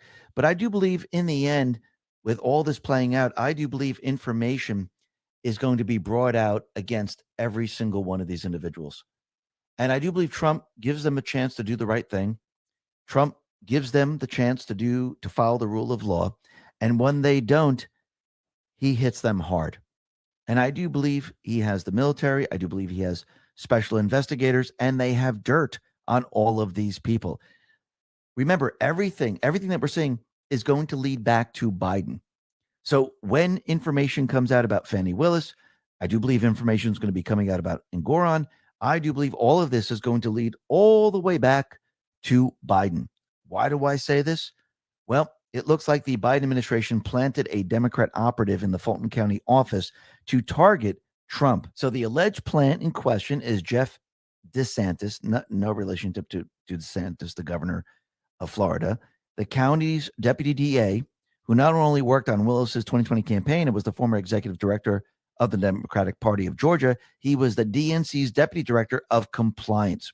And according to sources, DeSantis was deeply involved in selecting grand jurors for the Trump case based on voter registration data. So sources also revealed that DeSantis was a member of Willis's transition team after she won the election in November 2020. DeSantis helped Wade select employees for the new office. DeSantis was there in the capacity to be a political strategist hiding in the DA's office. And it looks like this individual was put into place by the Biden administration. And it looks like he reports back to the Biden administration, which means this is election interference. Now, Representative Jim Jordan came down on Willis with an elbow drop from the top rope, revealing that he has a whistleblower inside of Fannie's office. So who is this individual? Well, most likely it's Willis's former friend, Robin Bryant Yarty, who testified against her about Fannie's relationship with Special Prosecutor Nathan Wade. And the whistleblower is now talking with Jim Jordan's office. So what are we seeing? We're seeing the election interference. Now, I do believe we're going to see more election interference and more evidence that this is connected to the Biden administration. And we can see that, again, I wouldn't be surprised if information comes out about Judge Engoron. Trump, he put this out on Truth. He said the following: the very strict rules and regulations of the Department of Injustice state clearly that you can't prosecute a political opponent or anyone right in the middle of his/her campaign. Why didn't they bring these fake charges 3 years ago? That would have solved all of their problems. The answer is that they aimed for the various trials to come up during my campaign for president 2024.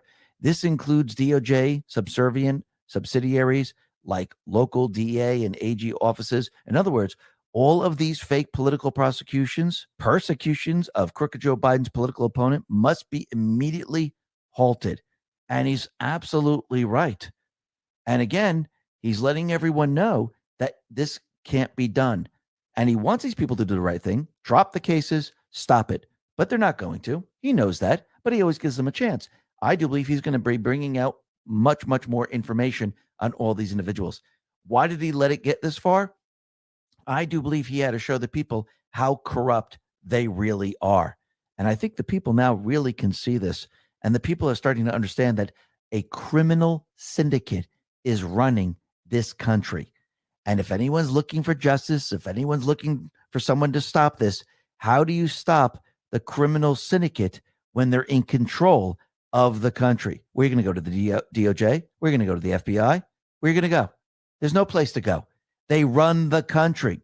There's only one organization that they didn't tap into. That was the military. And I'm not talking about the TV generals. We talked about this yesterday. Trump mentioned the TV generals. They're not the real generals. Trump has the real generals on his side. So the military, they're going to remember their oath. And they didn't get the military. That is what Trump took control over. That's what he used on January 6th. Think about it. The deep state had an insurrection. They overthrew the United States government, which activated the military. That is the exception to the Insurrection Act.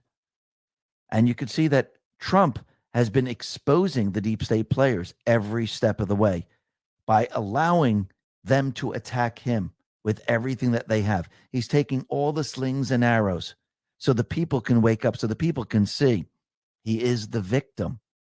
And the people are starting to see this. And they're starting to see that Nikki Haley, she was in the race because of everything that's happening to Trump. Remember, she lost every single state. Why would she stay in? Why would they fund her? Because they were hoping that he would bow out, at least by South Carolina, but he hasn't. So the Koch brothers, they pulled out of Haley after the South Carolina skewering. So again, we still have more states to go. We're coming up to Super Tuesday. And I do believe Nikki Haley will probably stay in a little bit longer to see what happens. She might even move into a third party just to hang on. That'd be interesting, wouldn't it? But Trump, he put this out on Truth. He said, Americans for No Prosperity have just stated that Haley has no chance to win, and they will stop funding her campaign effective immediately. What a waste of money. But Joe Cunningham, the national director for the political organization No Labels, which advocates third-party runs, has said that Nikki Haley could definitely be a candidate that might interest them for a third-party ticket this coming November. So will she stay in the race? Most likely. But we could see why Joe Biden, why he went out to California to meet Newsom.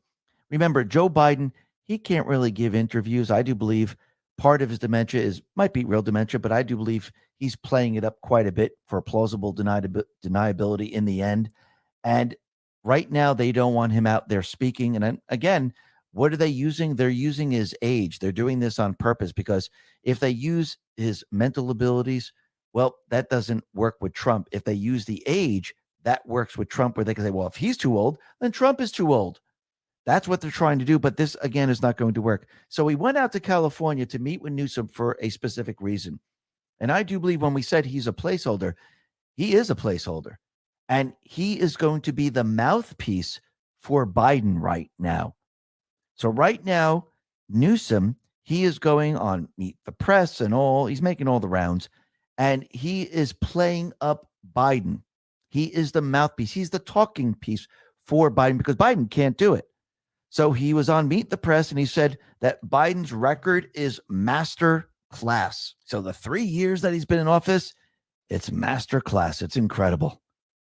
So once again, I do believe Newsom right now has been put in a place to actually talk to the press and go after Trump on Biden's behalf. And Newsom actually said Trump is weakness masquerading as strength. So he's saying all this to the press. And I do believe we're going to hear a lot more from Newsom. And he's going to actually stick up for Biden and they're going to use him in this fashion.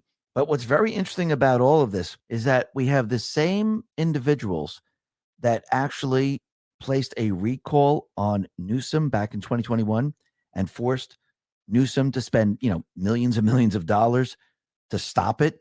Well, they're back again and they're launching another attempt to recall Newsom, seeking to capitalize on the anger over the state's yawning budget deficit and arguing that the top White House surrogate must be stopped before he can make a presidential run of his own.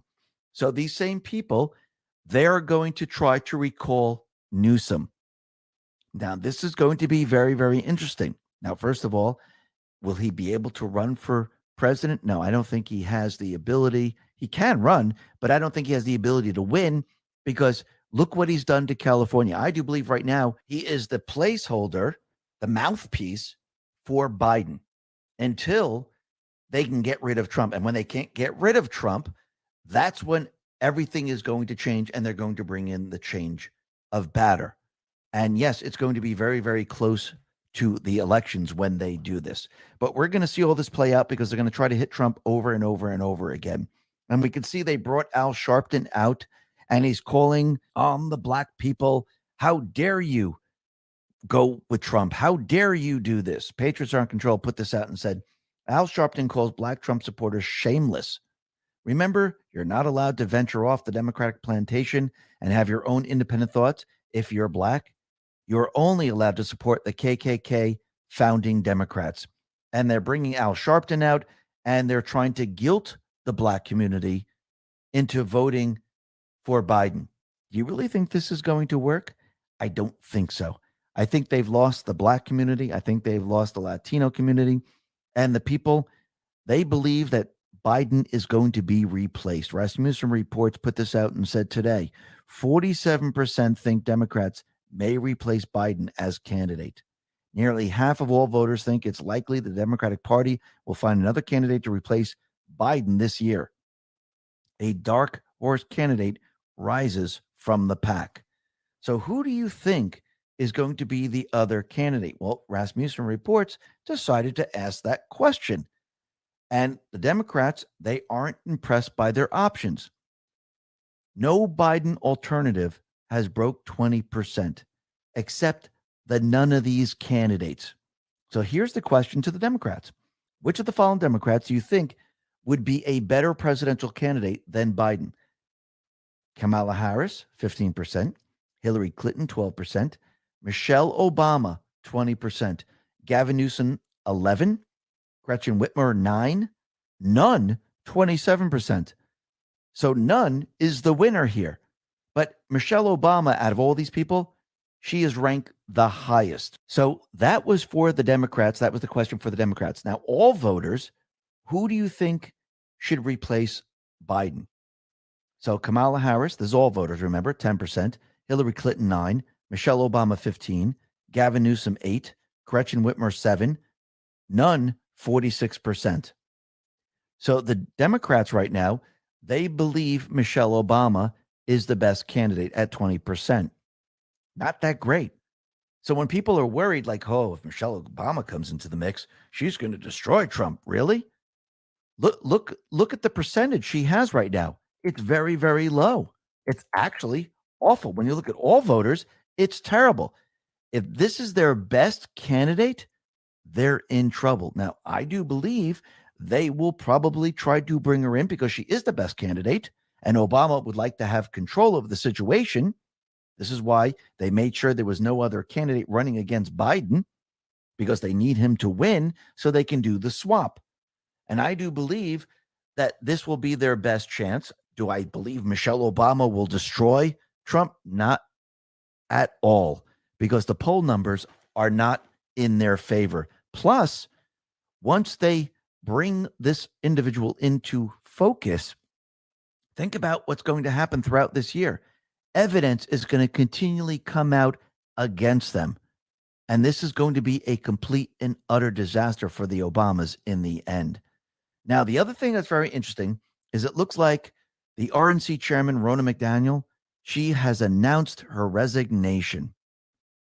So the timing is very, very interesting. And DC Drano put this out and said, anyone else notice how strange Ronna's timing is with her resignation?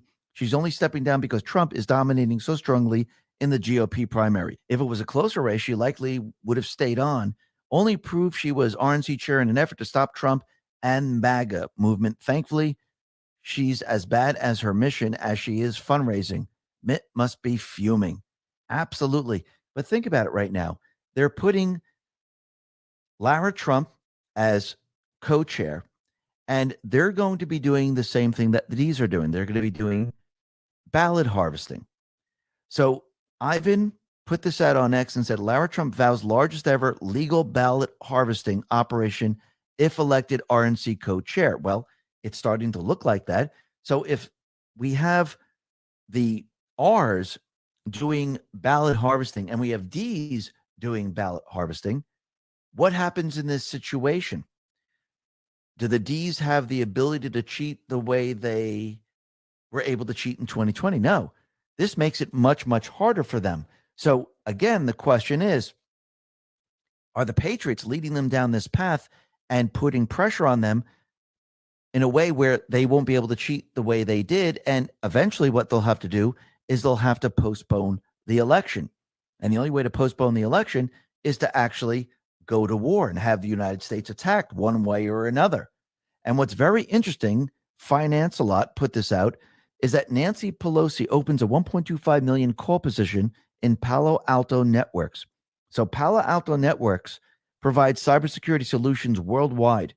What does she know that we don't? Think about this for a sec. Think about why she has done this. And it's not just her. There are other members in Congress that have also invested. William Keating, Michael Burgess, John Curtis, Jonathan Jackson, and it goes on and on and on. Just like they knew what was going to happen on January 6th. You don't think they know what's going to happen during the elections, that they're going to try to postpone it? Absolutely. Why would she actually invest in this? Think about that for a second. But I want to go back to a couple of posts here. This is post 2902, February 26, 2019. We talked about uranium before, and it's very interesting that this has come up right now. 6 explosive uranium-1 facts. Secretary Clinton betrayed America. The former head of Russia's uranium company made 4 hidden donations to the Clinton Foundation totaling $2.35 million. Wow. Can you imagine if we were able to get the tax records from the foundation and oh, wait, we can. Remember the D's? They went after Trump and they brought it all the way to the Supreme Court. The Supreme Court ruled, yes, you can get the taxes from Trump, his businesses, and his family. Ooh, this just worked against them. Number 2, Bill Clinton bagged a $500,000 speech in Moscow paid for by Kremlin-backed bank. Number 3, the FBI has uncovered evidence that Russian nuclear industry officials engage in bribery, kickbacks, extortion, and money laundering. The Clinton Foundation received $145 million from foreign investors involved in the uranium deal. FBI agents have an eyewitness and documents to support the most explosive parts of the Uranium One story. Clinton megadonor Frank Holmes lied about selling uranium one before Clinton approved the Russian transfer. So I do believe this is also linked to Obama and linked to many other people. And I do believe we're going to see this information come out as we approach the presidential election. So let me go back to post 2903. This is February 26, 2019. Down below it says, it's going to be historic, planned long ago, minus 21 in brackets, bold. Within the next 21 days, big happenings are going to take place. So I do believe we're going to see news that is going to drop. And we're already starting to see there was news about Fannie Willis, about how Biden planted someone in there. There's election interference. And I do believe we're going to find out a lot more as we move forward. And we might find out a lot in the next 21 days. Let's go to post 2901. This is February 26, 2019. It says internal civil war in brackets, all bold caps, all out assault against the duly elected president of the United States. We have never experienced anything like this in our history. Treason and sedition at the highest levels of office throughout many departments, foreign and domestic. Propaganda armed fake news media of the D Party in full attack mode. No facts, only statements. Propaganda armed fake news media of the D Party prevent, limit, sheep you from learning the truth.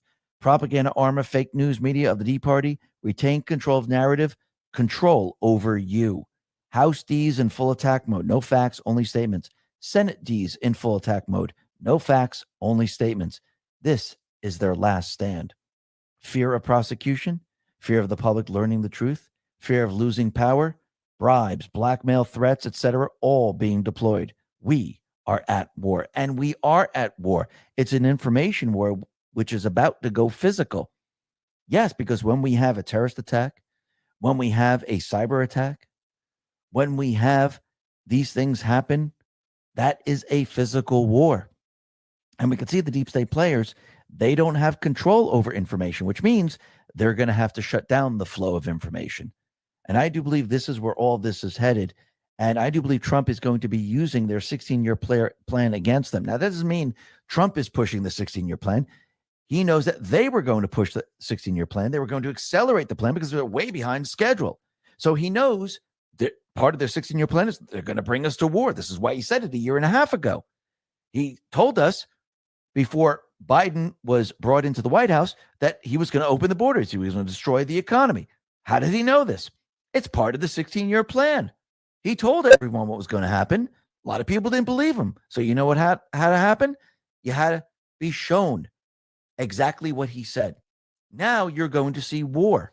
Now you're going to see attacks.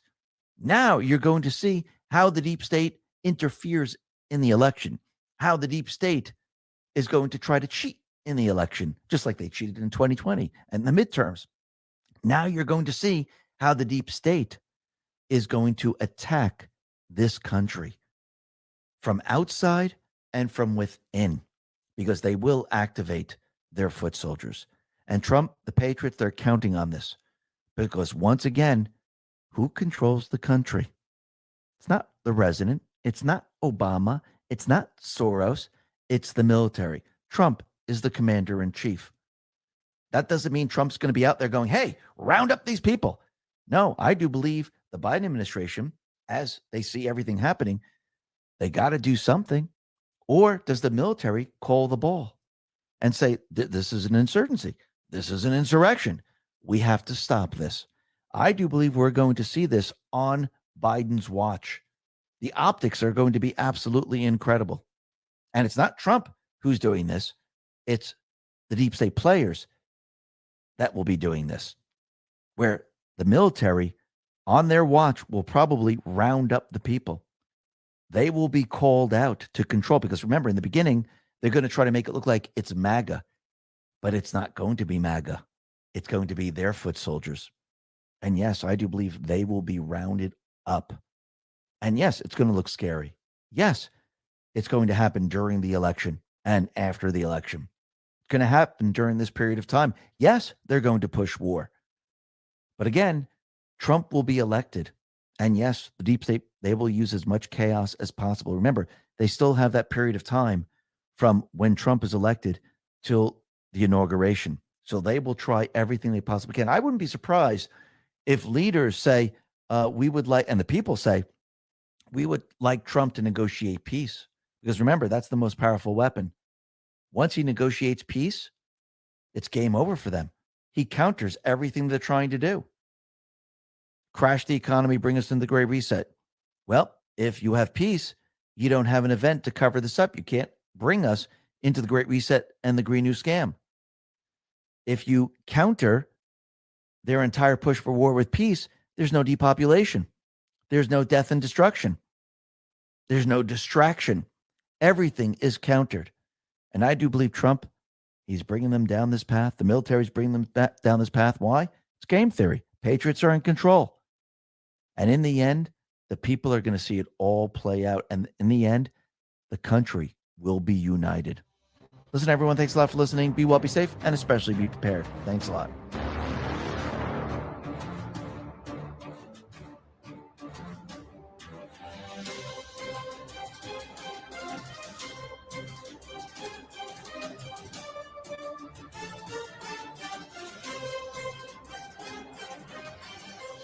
All right, that was the X22 report. Up next, straight to hell. Big swear. HDT report. Here we go.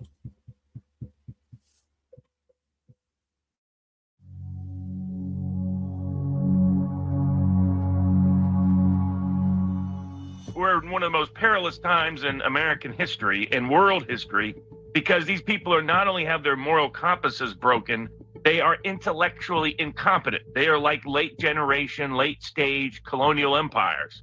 And that, that second and third wave of colonial administrators are not only morally corrupt, morally bankrupt, but intellectually daft. Hey guys, that was attorney Robert Barnes, who was on Alex Jones today, and it was a must-hear interview because we really are in the most perilous times in American history. Not since the Revolutionary War have we been so close to the precipice of total tyranny. And my longtime friend, Bix Weir, is back to help me break down all of it, including the death of Lord Rothschild. The timing is very interesting as the old guard is dying off while the Great Awakening takes off globally. Thanks so much for tuning in, friends. Before we start, just a quick word about our sponsor. Have you ever wondered what happened to the legendary Chuck Norris? I recently saw a video he made, and I was shocked. He's in his 80s, and he's still kicking butt and working out and staying very active. What's even more shocking is he's stronger. Evidently, he can work out longer, and he has plenty of energy left over for his grandkids. He did this by making one change. He says he still feels like he's in his 50s. His wife even started doing this one thing too, and she's never felt better. She says she feels 10 years younger. Her body looks leaner, and she has energy all day. Chuck made a very special video that explains everything. Make sure you watch it by going to chuckdefense.com/SGT or click the link below this video. It will change the way you think about your health. Once again, that's chuckdefense.com/SGT, and click the link in the description box below to watch the video now. You won't believe how simple it is. Watch his method. The link to the free video is below. chuckdefense.com/SGT. Ladies and gentlemen, thank you so very, very much for coming on back to the show. It's Sean from SGT Report, and I got to tell you, what crazy, crazy times we live in. As the Marxists reveal themselves for who they are, and they're destroying their states and their cities, and people around the world are watching, the old guard is literally dying off, and his dirty blood-soaked money couldn't save him, nor could it save his Zionist soul. The only thing that could save Lord Jacob Rothschild is if he repented to our living God before he passed, which undoubtedly he did not do. Friends, we've got a blockbuster show for you here today, and Bix Weir is back. How are you, Bix? I'm good. I didn't know the Rothschilds had souls. So, hey, there's something new I learned. Yeah, let me just play this, and let's just do a little chit-chat about the passing of Lord Rothschild. This from the Independent. Financier dies, aged 87. He was a financier. Oh, how funny. Member of the Rothschild banking family, Lord Jacob Rothschild, has passed. The British peer started his career in the family bank, N.M. Rothschilds and Sons. In 1963, he co-founded J. Rothschild Assurance Group. Here's the thing, man. Let me just sound under. These people are responsible for the deaths of hundreds of millions of people over the ages. They've been in control of our money supply for, well, Bix, I want to turn this over to you. Your comments on the passing of Lord Jacob Rothschild. Well, first, it looks like he died at a very young age for a for one of our Lord Rothschilds. 87, normally they'll live over 100 with all the technology they have, and they have no soul to speak of, as far as I can tell. And I don't know these guys. I never met them, but I've seen what they've done. I've seen what their banking system has done to humanity, and it's like the worst thing you could possibly imagine. So good riddance. I don't know if there's a Rothschild replacement for him. He was like the head of the spear when it came to the Rothschilds. Obviously there's a lot of family members, but I don't know of anyone who the next one is below him. So I think it's a great thing that he's gone. I don't know how much influence he had in his later years, but definitely the Rothschild Bank I've dealt with in my banking career, and they used to laugh and say, we have no rules and regulations we have to follow. They don't go out and buy stocks and like BlackRock does. They'll go buy warrants on the company's debt that they are literally, if the company goes under, they take every asset of the company and then they destroy the company in various ways. So yeah, good riddance to one of the Rothschilds. Hopefully it's not as strong as a entity as it was before he passed. Well, the other thing I would just mention too is that I've long held the suspicion that essentially BlackRock and Vanguard are Rothschild, etc. Not just Rothschild, but the aristocracy, the deep pocket money, the real money, the trillionaire money. That is BlackRock and Vanguard. But you have to really appreciate what they're trying to do here as he passes. And I'll quote, devoted public servant and passionate supporter of charitable causes in Israel and Jewish culture, a keen environmentalist, think Green New Deal, folks, no car for you, no single family home for you, no natural gas, no coal powered plants, nothing for you because of the environment. I know that the power still exists with the Rothschild family, but you're right. The passing of this guy at age 87, when people like, I don't know, Kissinger, David Rockefeller, these guys usually live into their 90s, 99, 100. 87 is young for a Rothschild. It makes you wonder what really happened, Bix. I hadn't even heard he was sick. Yeah, it was kind of out of the blue. Not that many people follow what he does, but and you don't know if that's his real age. There's a lot we aren't told about these people. He could be 120 for all we know, and but that would raise questions. How come the rich get to live so long? So yeah, it's good riddance, and there's a lot more people like him to fight and to expose. So our job never ends. A champion of the arts and culture. Have you seen some of the art, folks? Let me display it for you. They're really into Satan and Lucifer. The arts reminds me a little bit of Comet Ping Pong in the art there. Oh, and by the way, isn't that interesting? It is said that James Alefantis is a bloodline of these same people. Guys, follow the bloodlines. What a crazy world we live in, but thank God people are waking up in droves. The Marxist nut jobs have lost their minds, and the whole world sees it now. So our victory is near. Here's Robert Barnes with Alex Jones. Not only these individual states within the country, in terms of New York, Delaware, Illinois, California, all of whom have issued insane verdicts. Delaware against Elon Musk, California in multiple contexts, Illinois in multiple contexts. You shouldn't invest in these states. You shouldn't be in these states if you can get out. But if you're a foreign investor, why invest in the United States at all? You have a Biden administration that's weaponizing the entire legal apparatus. We're going to see a backlash like we saw with the Russian sanctions. The sanctions on Russia led to a bunch of foreign investors deciding America is no longer a safe place to do business. And what happens when they look at what's happening to Trump and decide, even more people say, we don't want to do business in America. And by the way, Barnes, you're not just saying that for people that don't know the history. Saudi Arabia is decoupled from the U.S. India is. This is devastating. The blue cities are already devastated, and there's already a flight out of these cities. And now, I mean, no one invests in Venezuela because the government will grab your stuff, folks, for no reason. I want to think there's a method to their madness. They have Build Back Better, collapse things, taken over, but they're collapsing their own power bases. You've been in these courts. You know these people. You've been around the country. These judges, these whack jobs, these Fannie Willises, all of them obviously insanely corrupt. You scratch the surface. Everything they say about Trump is what they're doing.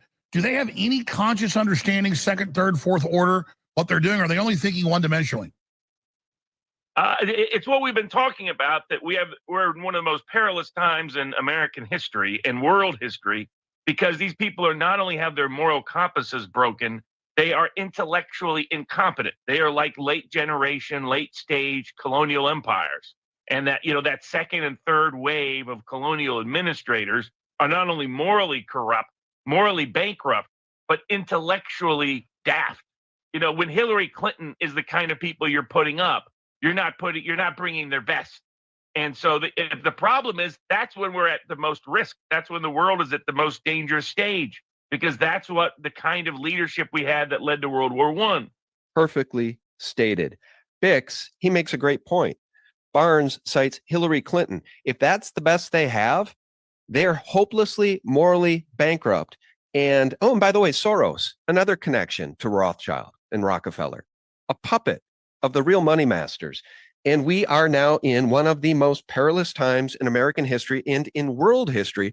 But guess what, Bix? The world is waking up. Everybody can see it. Did you happen to see the speech from the philosopher King Bukele at CPAC?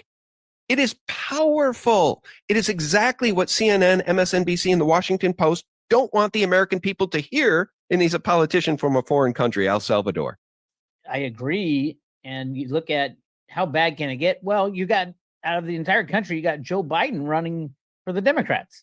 I mean, that you can't even have a debate with Joe Biden. So clearly something massive is going to happen before the election. I don't even think there will be an election, because you just look at the people in power now, and the best they can put up is a guy who can barely speak and barely walk. This will never, ever, ever get to a Trump-Biden election, even though they rigged every vote, and they have been, and both sides seem content with not changing that the past, 5 decades.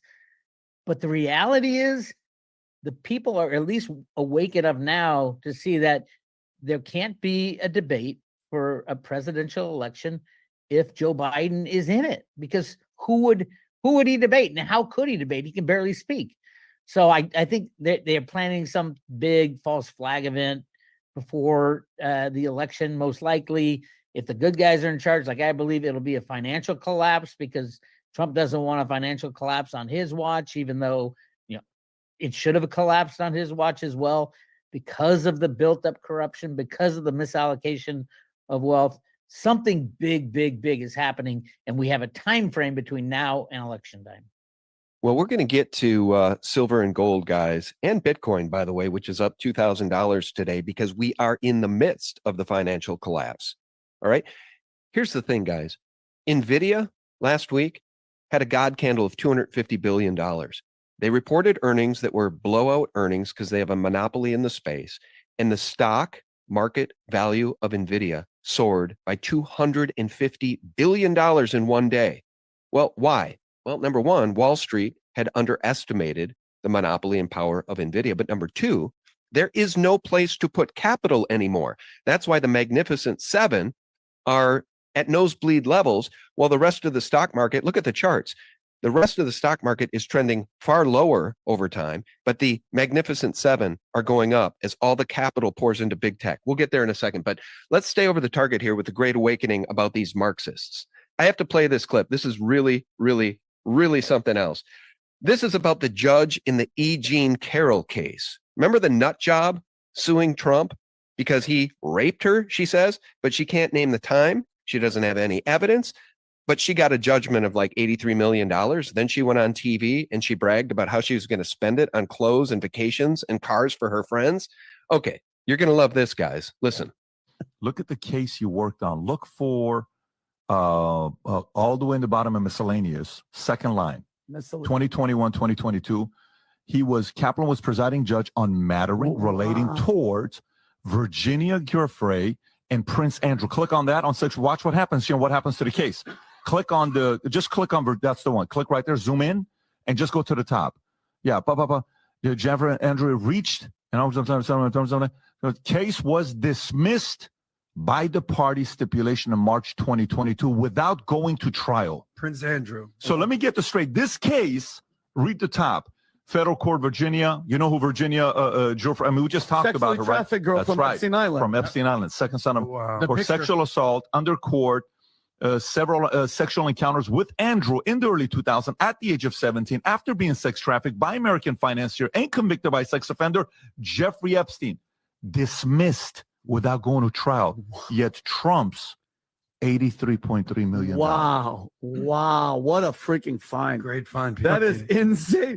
All right. So I think you guys get the point. I think that the new mantra for Joe Biden's campaign should be no rules for we, just rules for thee. That should be his campaign mantra because we now live in a banana republic, Bix. Yeah, we do. And again, you got to remember we're watching a play, a show. I do believe in everything that points in that direction that at least people within the Trump administration never gave power over to these crazy Democrats.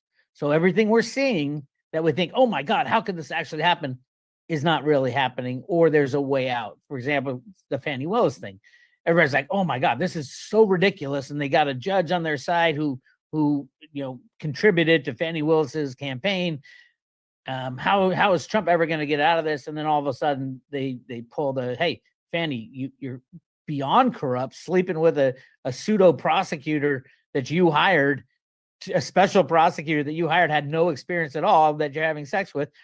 Get him on stand. And this is what it does. It exposes the corruption on that side. So had this not happened, the corruption would be there. We wouldn't see it. Now we're seeing it. So I get it, but it is still infuriating that we have to watch all this instead of them just coming out and saying, hey, here's the people we're arresting and here's why they're being arrested. And then we can, just tell us the truth, for Christ's sake. All we need is a little bit of truth. And I'm screaming at the good guys and the bad guys. We can handle the truth. It's all right. We're grown up enough over these past 10 years. We can handle the truth. Start speaking the truth. Yep. What you guys are seeing on my screen right now, too, is, in my belief, a symbol or evidence of the spiritual warfare that's being waged against we the people, against humanity. Because, again, Lord Rothschild, the Rothschilds, the Rockefellers, the United Nations, the Davos elite, they hate humanity, and they're trying to depopulate humanity through a bioweapon masquerading as a vaccine, by chemtrails, by geoengineering the food, poisoning the food and water, etc. This photo you see on your screen right now is an actual picture of the U.S. ambassador to the United Nations, Linda Thomas Greenfield, as shown on the NBC Nightly News with CIA Mockingbird Lester Holt on February 1st, 2022. Okay? I don't know what the heck this is, folks, but I'm going to show you that this really appeared on the NBC Nightly News. What the heck is that sitting in the United States chair? Okay, she is a black woman, but I don't know what the heck this is. Okay, this almost looks like a demon manifesting itself on video, or it's just a CIA op. Because, Bix, I saw this live while I was working out at my gym on the treadmill. I swear to God, I saw this live. And then it kind of went viral later on. And I went back and I watched the NBC Nightly News off their own website, and I found it. It's real. It really happened. What the heck is this, Bix? Can you please explain? Any idea? Well, yeah, you can't take anything anymore as real that you see on video, on pictures, on, they have the ability to do deep fakes like you would not believe. They could turn her into anybody you want. So I don't put much credence in it at all. But it did appear on the NBC Nightly News. So this was a decision to put this behind Lester Holt. Okay. So whether or not it's a psyop, whether or not it's a Photoshop, or whether or not it's a manifestation of an actual demon, it did appear on the NBC Nightly CIA News. So I find it extremely fascinating. And by the way, the reason I reposted this is because that same witch just voted the one veto of stopping the terror, stopping the genocide in Gaza was the U.S. The one veto to end the genocide in Gaza was her, the U.S.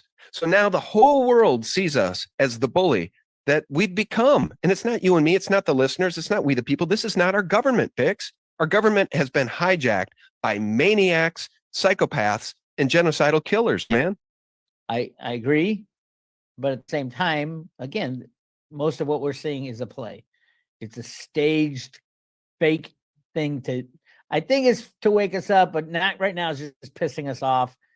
I hope, when Trump got in, I was very excited that he would change the number one thing I've been fighting for the last 20 years, which is in the rigging of the markets.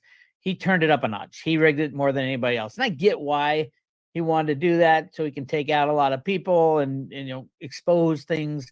But the reality was, and it's been the same since 1913.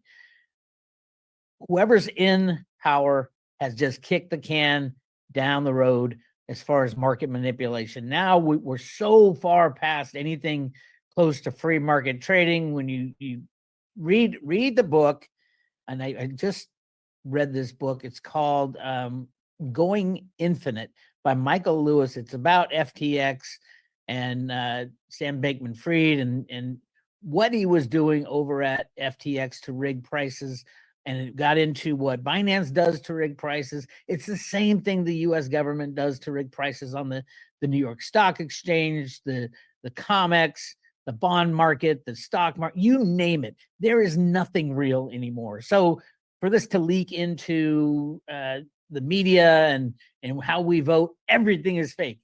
Everything is fake. And that's our biggest problem now. Is we need a whole lot of truth and honesty. Cryptos could get us there with decentralized type of stuff, but right now we just need our leaders to tell the truth and stop treating us like we're babies. Stop showing us things that make no sense at all, and get back to, or at least get to a place where we can trust the people who are leading our way forward. Because right now you can't trust anybody on the good side or the bad side.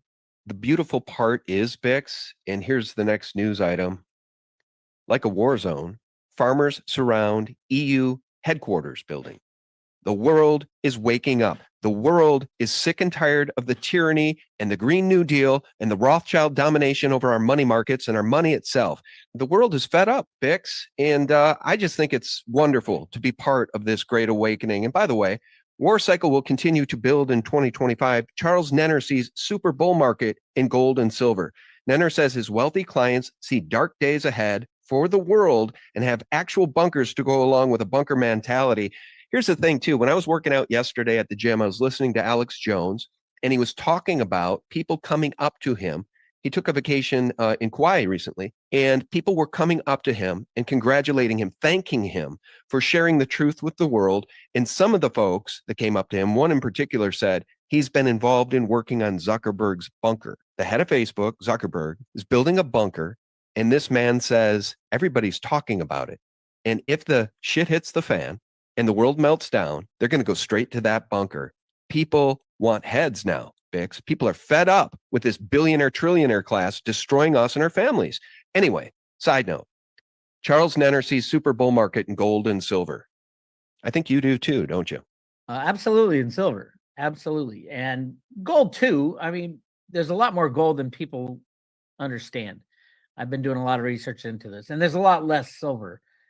Silver, I think, is the number one investment. So much better than any crypto you have, anything you have, because silver is required for the future we're heading into. Anything related to high tech, you need silver. I've been doing a lot of work on the silver used in solar panels. We're being lied to by at least 50% by the Silver Institute, and the Metals Focus is where they get their numbers. The amount of solar installations are growing. It grew at 76% last year. And the Silver Institute is trying to tell us that the amount of silver used grew at only like 8 or 9%. That is ridiculous. There's more silver being used in the panels today than were being used 5 years ago. So everything is a lie that you see when it comes to silver being abundant and available, and everything is a lie when you hear about gold being scarce. I think all this will come out. Again, we need the truth, and then we need real exchanges. All we have is derivative exchanges that set the price. So it doesn't matter how much silver you use. There might be 3 billion ounces of silver left on the planet to be used right now, but you can buy every single one of those at $23.50, because that's what the COMEX price is today. It doesn't matter how much the supply and demand numbers are affected. If you can rig the price with derivatives, they're going to do it. So China is using the most silver out of anybody right now. They're just soaking up all this silver, putting them in massive amounts of solar panels. They're putting all throughout China, and the U.S. can't. The U.S. market riggers can't do anything about it because we scream at them for not being green enough, and now they're going green with all solar, and they're soaking up the most important asset on the planet, which is silver. Yes. And I continue to be amused. Is that the right word? Appalled, in fact, that the controllers of this world continue to claim that silver is a $1.2 trillion market. And we talked about this last time. Everything is such a joke. We were out last night and I was speaking with a gentleman trying to explain to him how rigged the silver market is. And he thought that that was crazy. Well, how? Why? Why would they rig the silver market? And I explained to him why. And I told him that the claim is it's a $1.2 trillion market. But the only way you can arrive at that number is through paper silver, because on an annual basis, globally, there's only 700 to 900 million ounces mined. And at $23, I mean, do the math, guys, call it a billion ounces, $23 billion market. And I asked him to tell me if he could name any other asset or product that trades at half its 1980 price. And he stopped and he thought, so you're saying silver's cheap and I should buy some? I said, well, you might want to consider it. They'll learn. I mean, the silver moonshot that everybody's been talking about and waiting for, I don't think it could ever happen on the COMEX. It's more likely that the COMEX will shut down due to some reason. And that reason might be a financial collapse of a too big to fail bank. It might be some kind of war event. It might be nuclear bombs going off. But I don't think we'll ever see the price of silver go over $50. But it will be if you are trading, if you have real physical silver and you're trying to survive, you'll be able to get $600, $700, $800 an ounce for it, because the market price setting mechanism has been broken since they invented the derivative COMEX market in the early 1970s. It has been under the control of the bankers and will stay there until those markets shut down. The COMEX and the LBMA are criminal institutions that have been lying to the world. Amen. Yeah. And Gary Gensler, that Goldman Sachs pig, everybody hates Gary. I mean, he's trending on Twitter all the time, usually about resign Gary or fire Gary or put Gary in prison. Gary Gensler did nothing to stop the manipulation of the precious metals markets when he was the head of the CFTC. And then when he became the head of the SEC, all he wanted to do was make friends with FTX, the criminal, Sam Bankman-Fried, while ignoring Coinbase and ignoring others that were asking for clarity in the space. The guy's an absolute criminal. You know who's not a criminal? Bukele, Nayib Bukele at CPAC, speaking like a senator or a president of our own nation should speak. But that's not the case because we live in a banana republic. Guys, listen to this philosopher king. Someone could ask, well, so if the government can print unlimited amounts of money out of thin air, why did they collect taxes?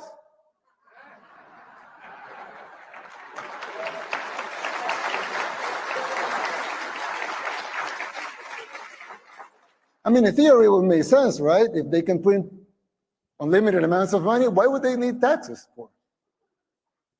The answer is simple, but it's very shocking. The real problem is that you pay high taxes only to uphold the illusion that you are funding the government, which you are not. It's shocking, but it's true. The government is funded by money printing, paper backed with paper. Paper backed with paper, just like the precious metals market. Guys, if you have physical silver in your possession, I want you to remember how valuable that is. Go in your backyard and try to dig for silver. Go to Target, go to Walmart, try to buy silver. Go to your bank, go to Wells Fargo and ask them if they can give you $500 of silver in exchange for your fiat paper, your Rothschild Rockefeller issued central bank currency. Guys, silver and gold, but silver specifically, is so incredibly valuable that you're being given a gift to even have the opportunity to touch it for $23, $24 an ounce.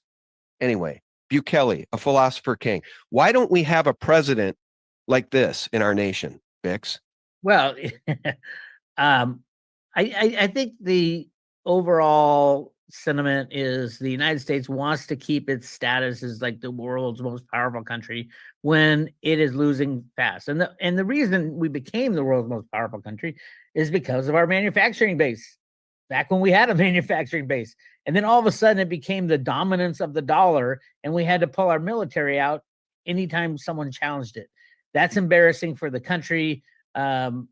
Read John Perkins's book, Confessions of an Economic Hitman, and you can see why we're the strongest country is because we lie, cheat, and steal and murder people that try to take down our system.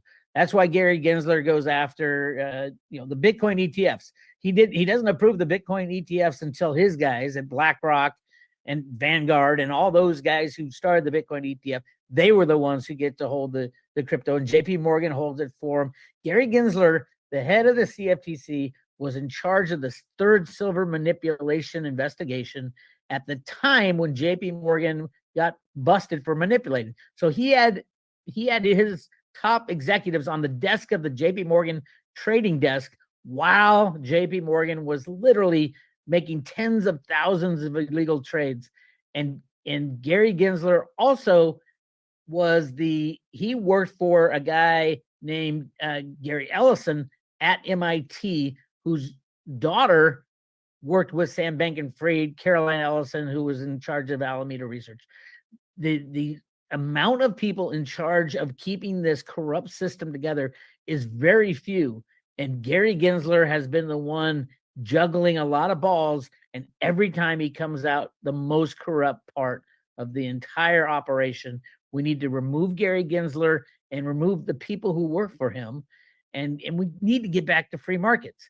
Silver can do that. If silver goes to $1,000 an ounce, the world changes.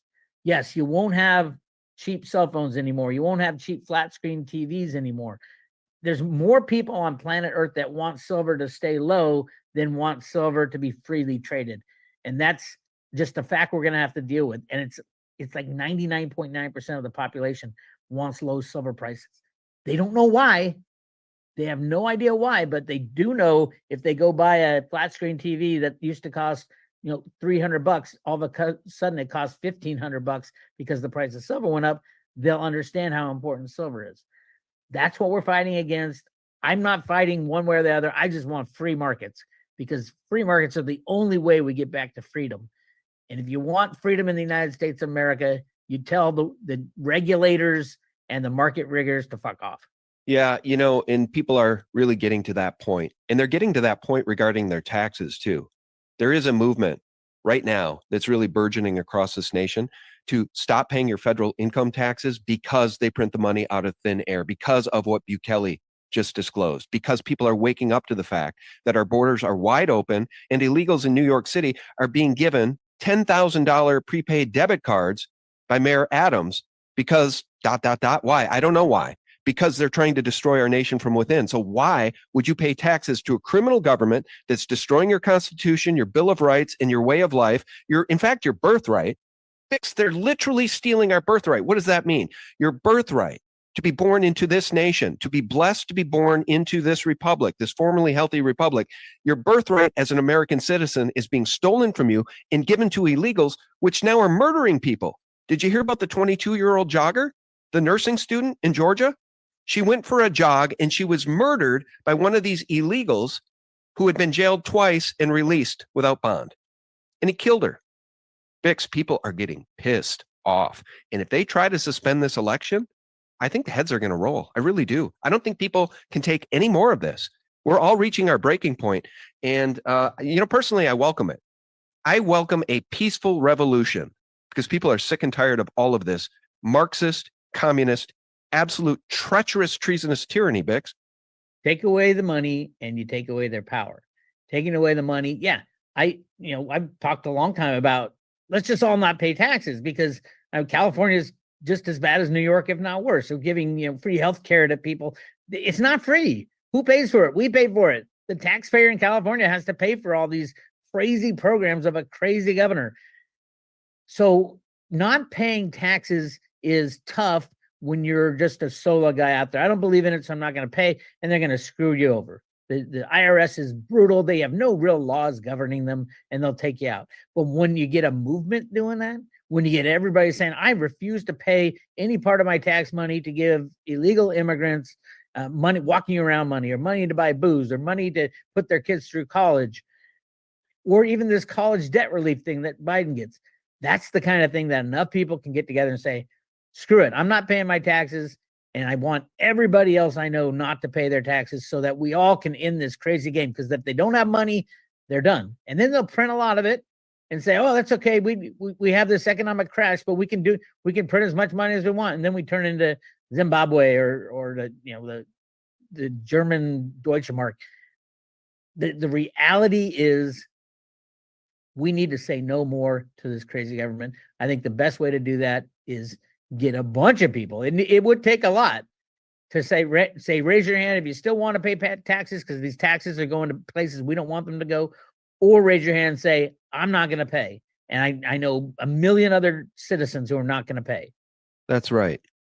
And I think I'm so glad we're having this conversation, because it triggered a thought. The most peaceful revolution possible for our nation would be if everybody said no more.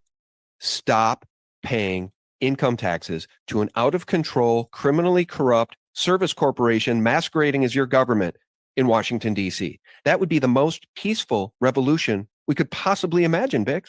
I agree. The problem is who's going to lead that battle, because the first person who sticks his head out to lead the battle is the person that the IRS goes after. Yeah, but there is a guy running for Congress, I believe in the state of Michigan, who really, and it went viral.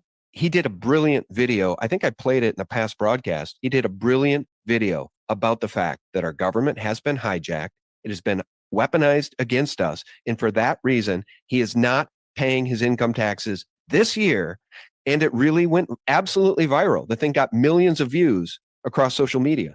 So people are actually starting to take action. And Bix, before we part ways, I just want to talk about crypto briefly. You and I have known each other for a very long time. You and I had the opportunity. All right. So what I need to do is I need to switch videos, because I got a dog food order coming to the gate, and I need to be able to take the time to be up there long enough to get it. So what I'm going to do is I'm going to jump into the Louis Herms discusses with Nick Viniaman because of that. And frankly, I don't really care too much about crypto. I'm too poor to own any crypto. I don't know about you guys. I think you guys are probably about the same place that I am, where that is concerned. The other stuff that they were talking about was kind of important. So, all right, let's go ahead and get this going. This should give me enough time to get up there, get all this dog food moved down. I'll be back with you as soon as yeah. Hello and welcome. Today we've got Louis Herms, and we are going to be discussing how the New York Times is now reporting that the CIA was behind the Ukrainian war. And especially they would have to, of course, after the Putin interview, because they're exposing. They need to be exposing it. Now, just before we begin, you can subscribe to my Instagram channel at Nicholas.Veniamin for all my daily newsreels. Louis, thank you so much for joining me. How are you, and what have you been up to? I'm phenomenal. I'm just doing great. We have teams all over the place that are now just doing a phenomenal job taking back our country here, and now we're going to hopefully start moving into the UK and other places and developing small groups that hold local government officials accountable. And it seems like we're getting a lot of traction. So I'm very excited about the future, because, as you know, I think there's black hats, gray hats, and white hats. We know who the black hats are. The gray hats are probably who we call the white hats. We, the people, are the white hats. And that's what we're doing, and it's working really, really well. So very, very excited about that, and got a lot of stuff in the future coming up. Interesting, very interesting. And I know today we're going to be exposing the CIA, how corrupt they are. So first of all, how were they even created? Why were they created? Well, originally there was an an entity called the OSS. And the OSS was the Office of Strategic Services. And their job was to coordinate espionage activities, actually behind enemy lines, not within the United States, but they're supposed to do it for all branches of the United States Armed Forces. Well, they were shut down in 1945, right after World War II. And then the CIA in 1947 came about. So that actually September 18th, 1947. And that's when Harry S. Truman signed the National Security Act into law. Now, his reason for reinstating this a intelligence agency, even though they changed the name, was because of the unforeseen attack on Pearl Harbor. Now, interesting enough, we now know that Pearl Harbor was a false flag. So it wasn't an unforeseen attack, that we knew 2 weeks ahead of time that they were going to attack. We actually positioned it and set it up for an attack. And that's so we can have an excuse to get drawn into World War II. So the CIA was even the inception of the CIA was under lies and deception. It's maddening. Absolutely. And also, do you believe the CIA infiltrated, they were behind the 9/11 as well? Yeah, I think it's likely. And the reason why is the George Bush connection, which I'll explain a little bit later in regards to JFK and the assassination. Absolutely. Very interesting. So what now? I mean, we've had the Putin interview with Tucker Carlson, which I think was great for the non-believers, if you like, the people that we need to wake up. Yep. And now the mainstream media is starting to compromise a little bit on the information that we've been believing for a while. Otherwise, they're really going to lose, they're really going to lose trust. So is that where they're going to sort of compromise their reverse psychology a little bit on the public so that they could still retain their trust? Yeah, so here that's a great point, but here's the key that we have to know. If we believe that the mainstream media is coming around and they're going to tattletale on the CIA of all places, that means something good has happened. Why? Because the CIA controls Hollywood and controls the mainstream media, and they have forever. So it's very important to understand the construct that's going on over here. So if the media is telling on the CIA, which it seems like they're doing now, that means maybe the CIA doesn't have control of all the media anymore, or maybe this is part of a plan of a slow rollout, right? So what happened in Russia, right? New York Times conducted over 200 interviews with current and former officials in Ukraine, United States and Europe, actually. Now, what happens is they reported that their intelligence networks were supported by the CIA. And that's kind of proven to be a game changer in the ongoing conflict with Russia, because Russia would have completely decimated, but it seems like this is not a fight against Russia and Ukraine. This is a fight between Russia and the deep state. And I'm sorry to say, because I live in the United States, CIA is the enemy of the state. They are the deep state, right? So in this ongoing conflict, what happens is they found a network comprising of 12 secret bases right along the Russian border. These are all CIA-run bases, right? And they significantly bolstered Ukraine's intelligence. So what happens is, over the last decade, Ukraine has been getting amazing information from Russia, stealing their information. And where are they going? It's going straight to our CIA. So this started as a proxy war, and I think it's a direct war between the deep state and Russia. And what has the deep state been doing forever, Nicholas? They've been crying every situation. They cry Russia, Russia, Russia, right? When it appears that maybe we're the bad guys. Did we not have over 20 biolabs? By the way, biolabs are illegal in the United States. So we found a loophole where we can do biological chemical warfare labs in other countries legally, well, without recourse. So they found over 20, Putin did, right there in Ukraine. Who are they operated by? I bet you they're operated by the CIA, aren't they? Absolutely. So what are they waiting for another, virus? Is that where they create all the viruses? Yeah, I think viruses. I also believe chemical warfares. I hope, but I would hope they don't. But I would believe they probably do human and genetic manipulation there also, gene manipulation, because they try to create their own type of super soldiers. It's pretty disgusting stuff. Mhm. So this is what they do. They do it outside, far away from their home country. So they don't, but where there's different laws, they even control that piece of land, and that's how they get away with it. What do you think? Yeah, it is. But the CIA, I mean, there's three basic problems with the CIA, right? Its objectives, its methods, and its accountability or unaccountability. So give you an idea, their operational objectives are where the CIA, or who we know as the President of the United States, defines to be in the U.S. interest at given time. So that being so vague, right? Now they're only supposed to work internationally, by the way. They don't. There's several places within the United States that are CIA sub bases. What happens though is they use this very vague rule that they have to do anything they want worldwide. I mean, the reality, Nicholas, and this is where I really wanted to go with. And first, I just wrote a quote on my screen. Let me get to this though, real quick. It says, as President Trump's CIA director, Mike Pompeo, said of his time at the CIA, quote, I was the CIA director. We lied, we cheated, we stole. We had entire training courses. It reminds you of the glory of the American experiment. So they used the American, as I call the great American psyop, to do just dastardly things worldwide. I mean, dastardly. So I'm going to give you an idea.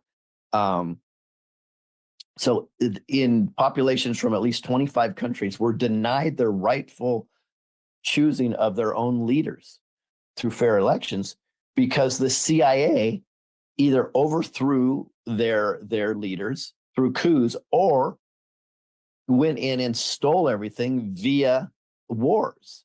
And what do they always say? It's because of Soviet influence. We're just trying to protect you from Soviet influence. A lot of these were duly elected. So let me give you a little history if I could. And this is only a couple. In Greece in 1947, right? We gave aid to the military fascists. These fascists had a horrible record of human rights. They were supported in their fight against communists. Of course, they used the word communist again. Later in 1965, the anti-US prime minister, I think as a Papadrios or something like that, was removed from power. 2 years later, there was a CIA-backed military coup that overthrew the government days before the election. Why? Because they were going to go put Papandreou back in. So the CIA went in there and took it over. They destroyed all the freedoms, the civil rights, the Greek democracy, everything. In Ecuador in 1961, CIA-backed military factions forced the resignation of the elected president, Jose Velasco. Then in 63, they overthrew the next president in a military coup after he offended. Get this. So we went in with our CIA and we overthrew in a military coup an actual elected president because he offended our ambassador to Ecuador because he criticized us. Crazy.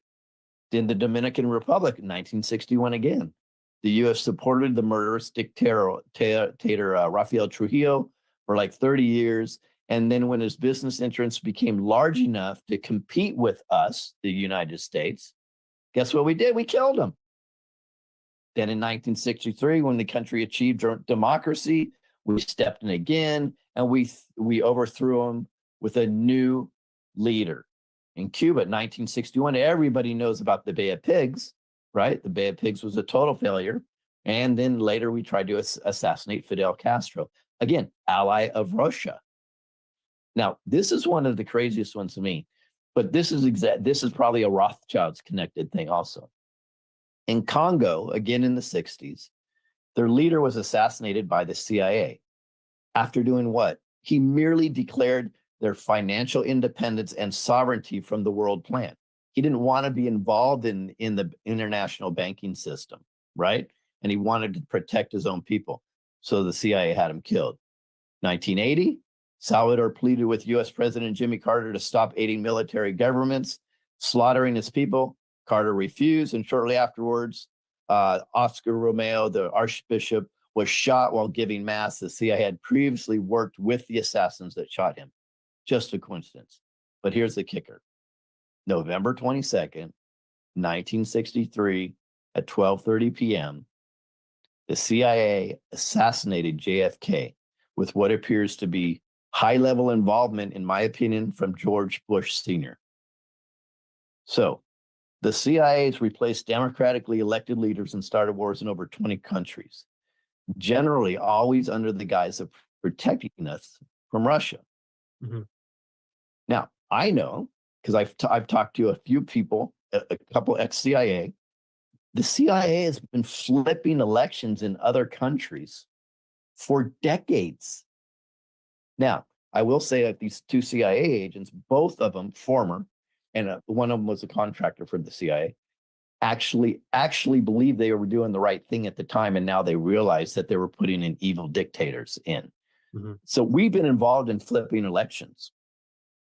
Do you think maybe they have any control over the elections in the United States?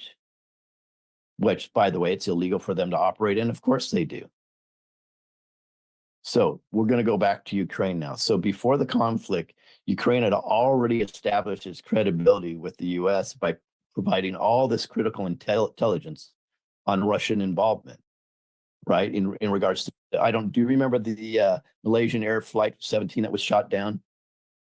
So this is another Russia thing. So the partnership between the CIA and Ukraine is long lasting. It's been huge, and they're in bed together. They have been forever.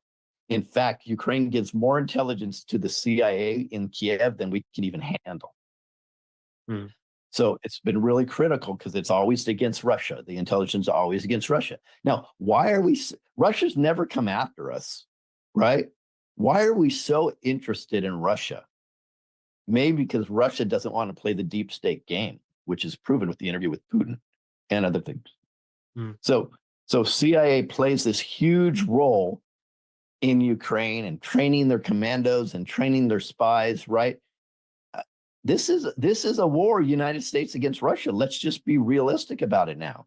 We have to call it what it is, right? So why does any of this matter? Well, the CIA backs the Ukrainian intelligence network.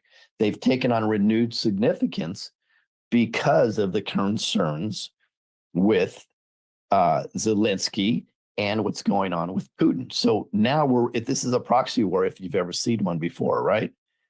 It goes on and on and on. But here's the deal. In my opinion, we cannot just unilaterally think because the CIA is an American entity that they're good. I think they've been proven to me to be extraordinary evil. Now, right on their website, it says, we absolutely do not spy on U.S. civilians. I think they're telling the truth. You know why? Because they use the FBI to spy on U.S. civilians, and the FBI gives them the information. So this is what we're dealing with, and this is heavy stuff. But if we're going to move forward in this great awakening, we have to know it all. And I think we need to know that the CIA is the enemy within. They are the enemy of the people. Do you think that was very good? Thank you, Lewis. Do you think that when Trump gets back in, he will abolish the CIA? I do, actually, and I didn't think so. I thought he would revise it and renew it. I believe they are way too damaged and destructive. And I mean, when the truth came out, and which got no play whatsoever, that the CIA had JFK assassinated, that should have been the demise of the CIA right there. There's no way. I mean, it's bad enough they're assassinating presidents on other countries, but to do it with inside of our country, come on. So interesting enough, though, you know who exposed that? Again, it was Tucker Carlson. Yeah. Tucker Carlson exposed that CIA had JFK assassinated. Tucker Carlson interviewed Putin. I believe, personally, right now, more than President Trump, I would think Tucker Carlson's probably the number one target for the deep state to assassinate, because he is reaching more people than every single podcaster combined. It's true. Absolutely true. I mean, and I would suspect that he doesn't have, I pray to God that he's got the protection, but I imagine that he doesn't have, the protection that Donald Trump would have. Yeah. I mean, just look at Trump's last caravan in South Carolina. I don't know if you saw it.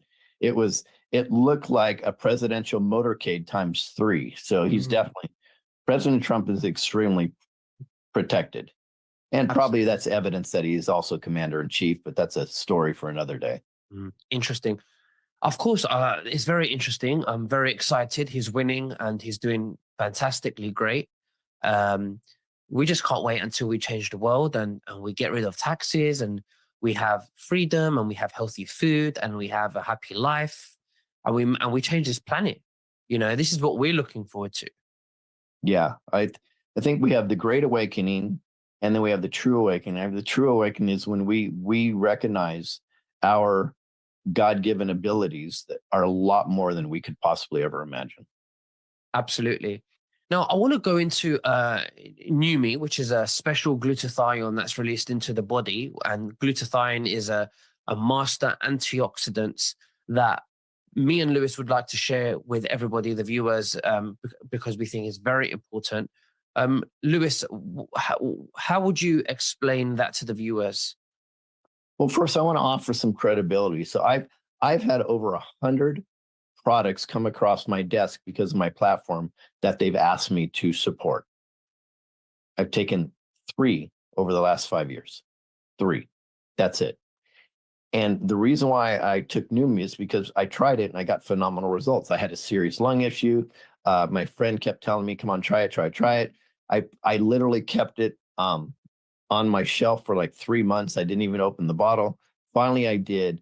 And I did it consistently for 2 weeks. And this lung issue that I had for several months was gone, went bye-bye. I said, wow. And then my hair, which used to be this color all over, is now getting darker. That's a side effect that we didn't expect. I said, wow, I have to look into this.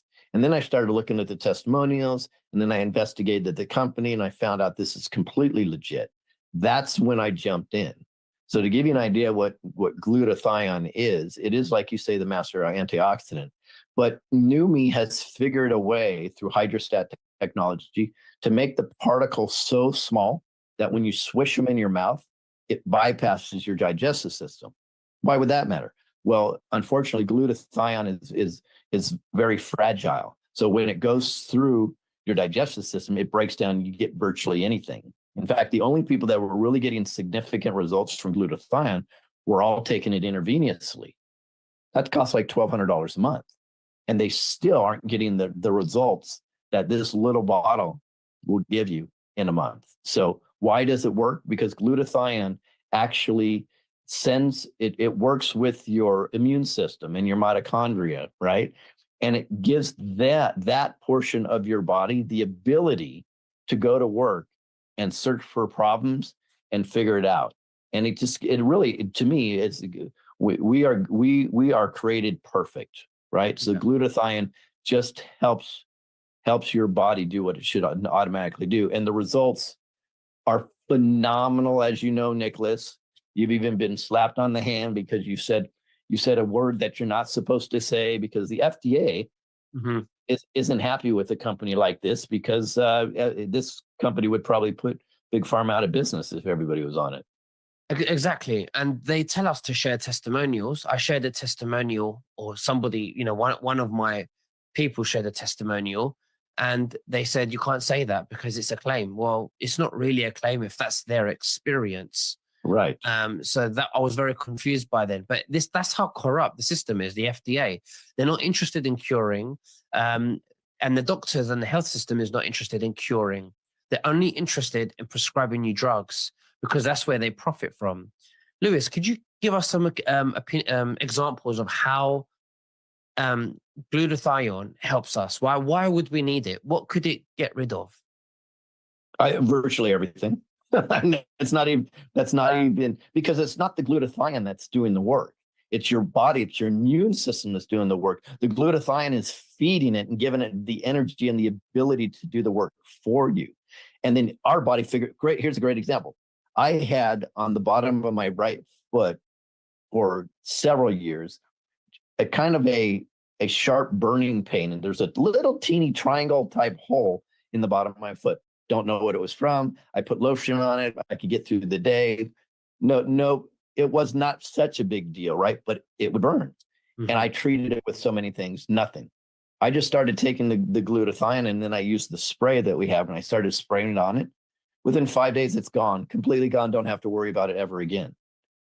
You know, I have a friend with an interesting issue. He has forgot what it's called. I don't know if it's a corn, but he had something on his foot for 30 years.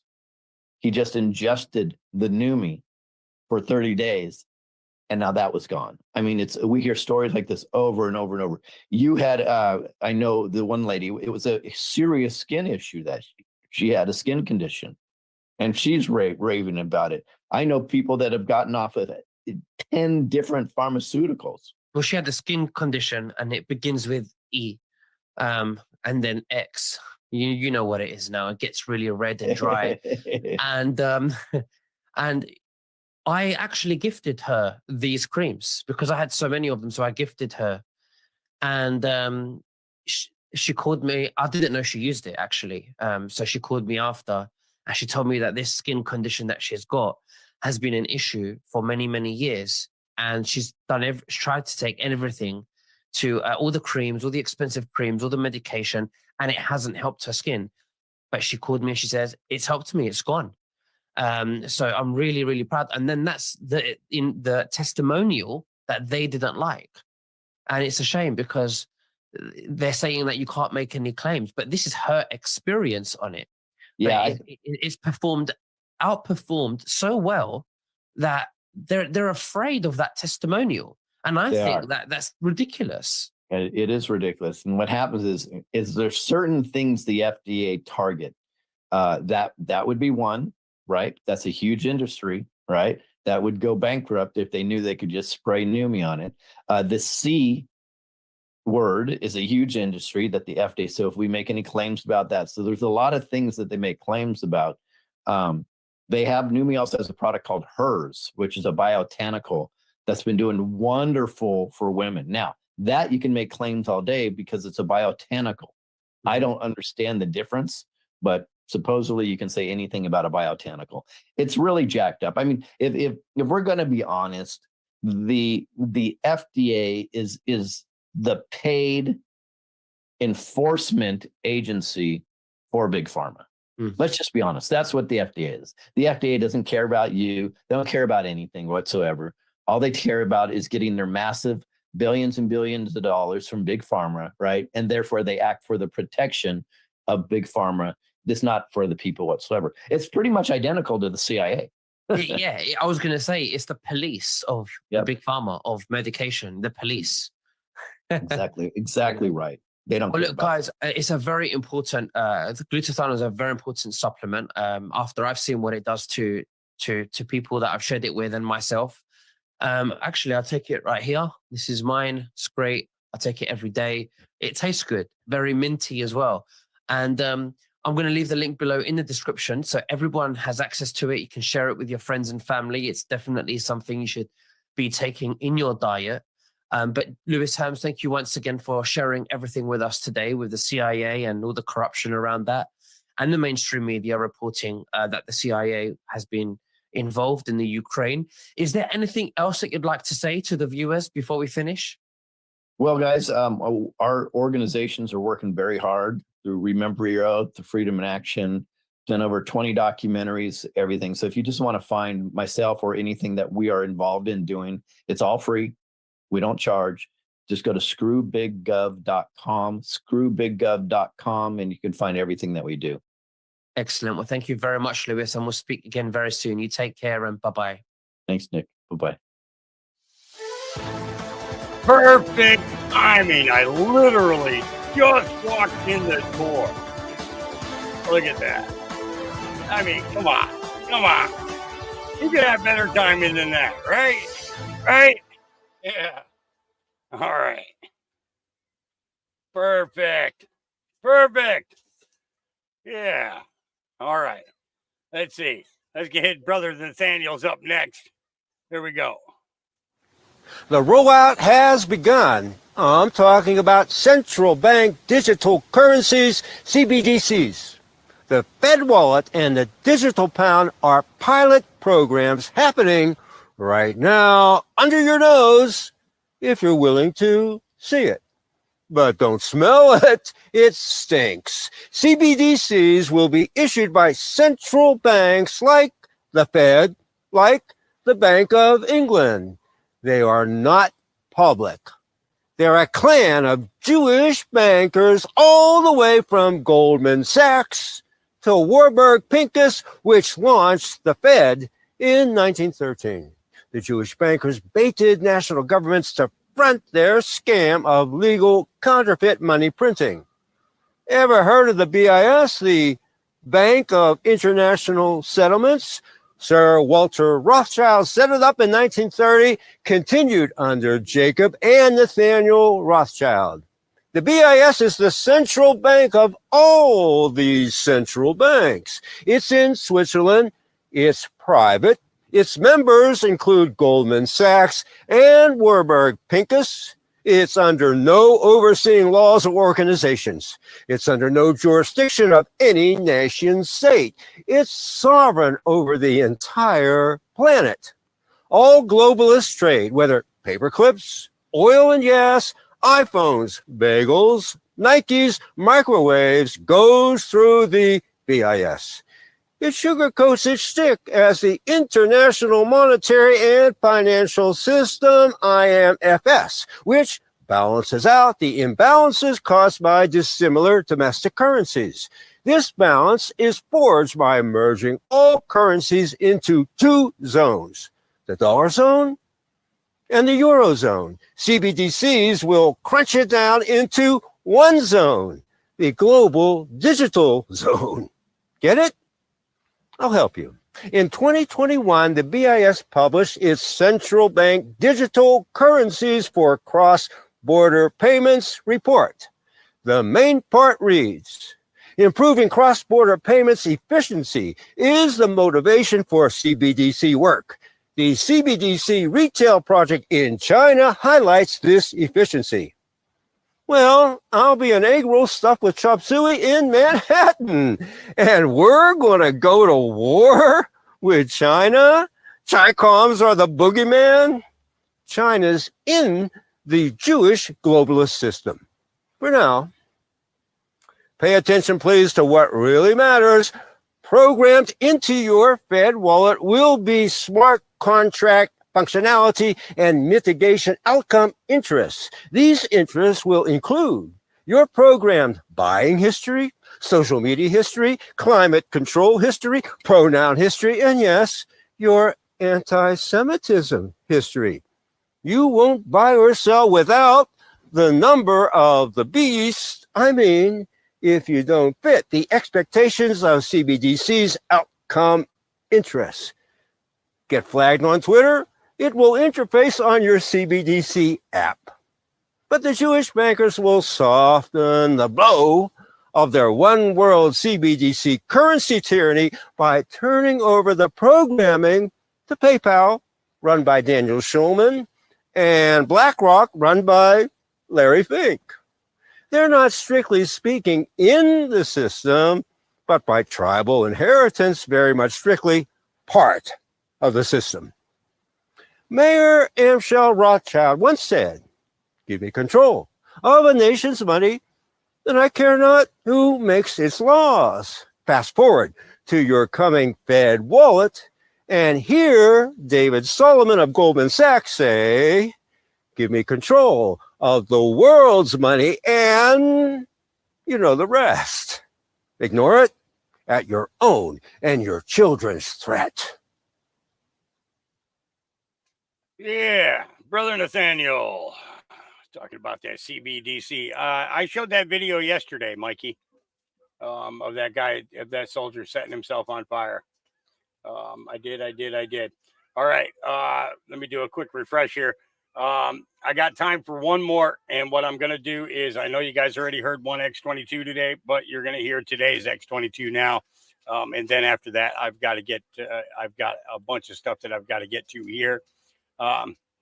Yeah, but that's all right. They took it down. They took down my stream from yesterday. So, not that it really matters. But yeah, they hit yesterday's stream multiple times for multiple reasons. But I didn't get a strike for it, or else obviously I wouldn't be here right now.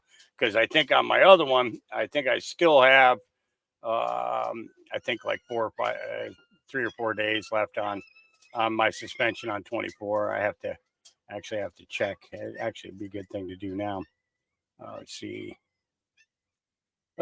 here. Unless they gave me a strike for another one, another video that they hadn't gotten to yet. Let's see. Is 24 back up and active? I don't think so, but we're about to find out. Let's see. There's still 1 day left of your penalty period. Until then, you won't be able to do things like upload, post, or live stream. Yep. Okay. All right. So I got one more day on that YouTube one, and I will. Like I said, I gotta get some more channels built because, like I said, by the time this is all over, we probably will be up to 100 by now. You know, with all this crap that's going on. So, all right, let's hit today's X22. Here we go. And I'm just hitting part B. I'm not doing the other one.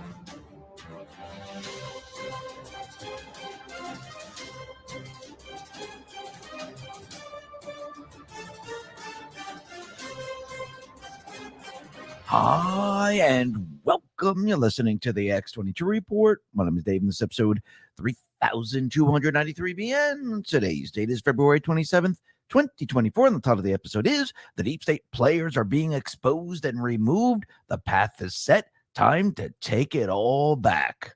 Let's get into the economic collapse, political, and geopolitical news.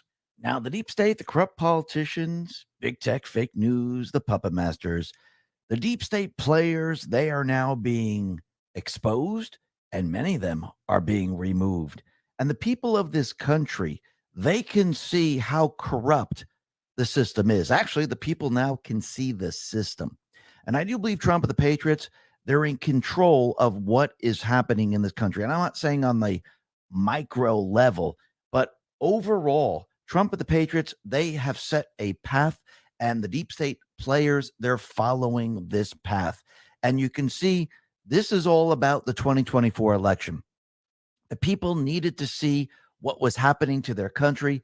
The people needed to wake up. The people needed to make a decision, and the people needed to take the country back.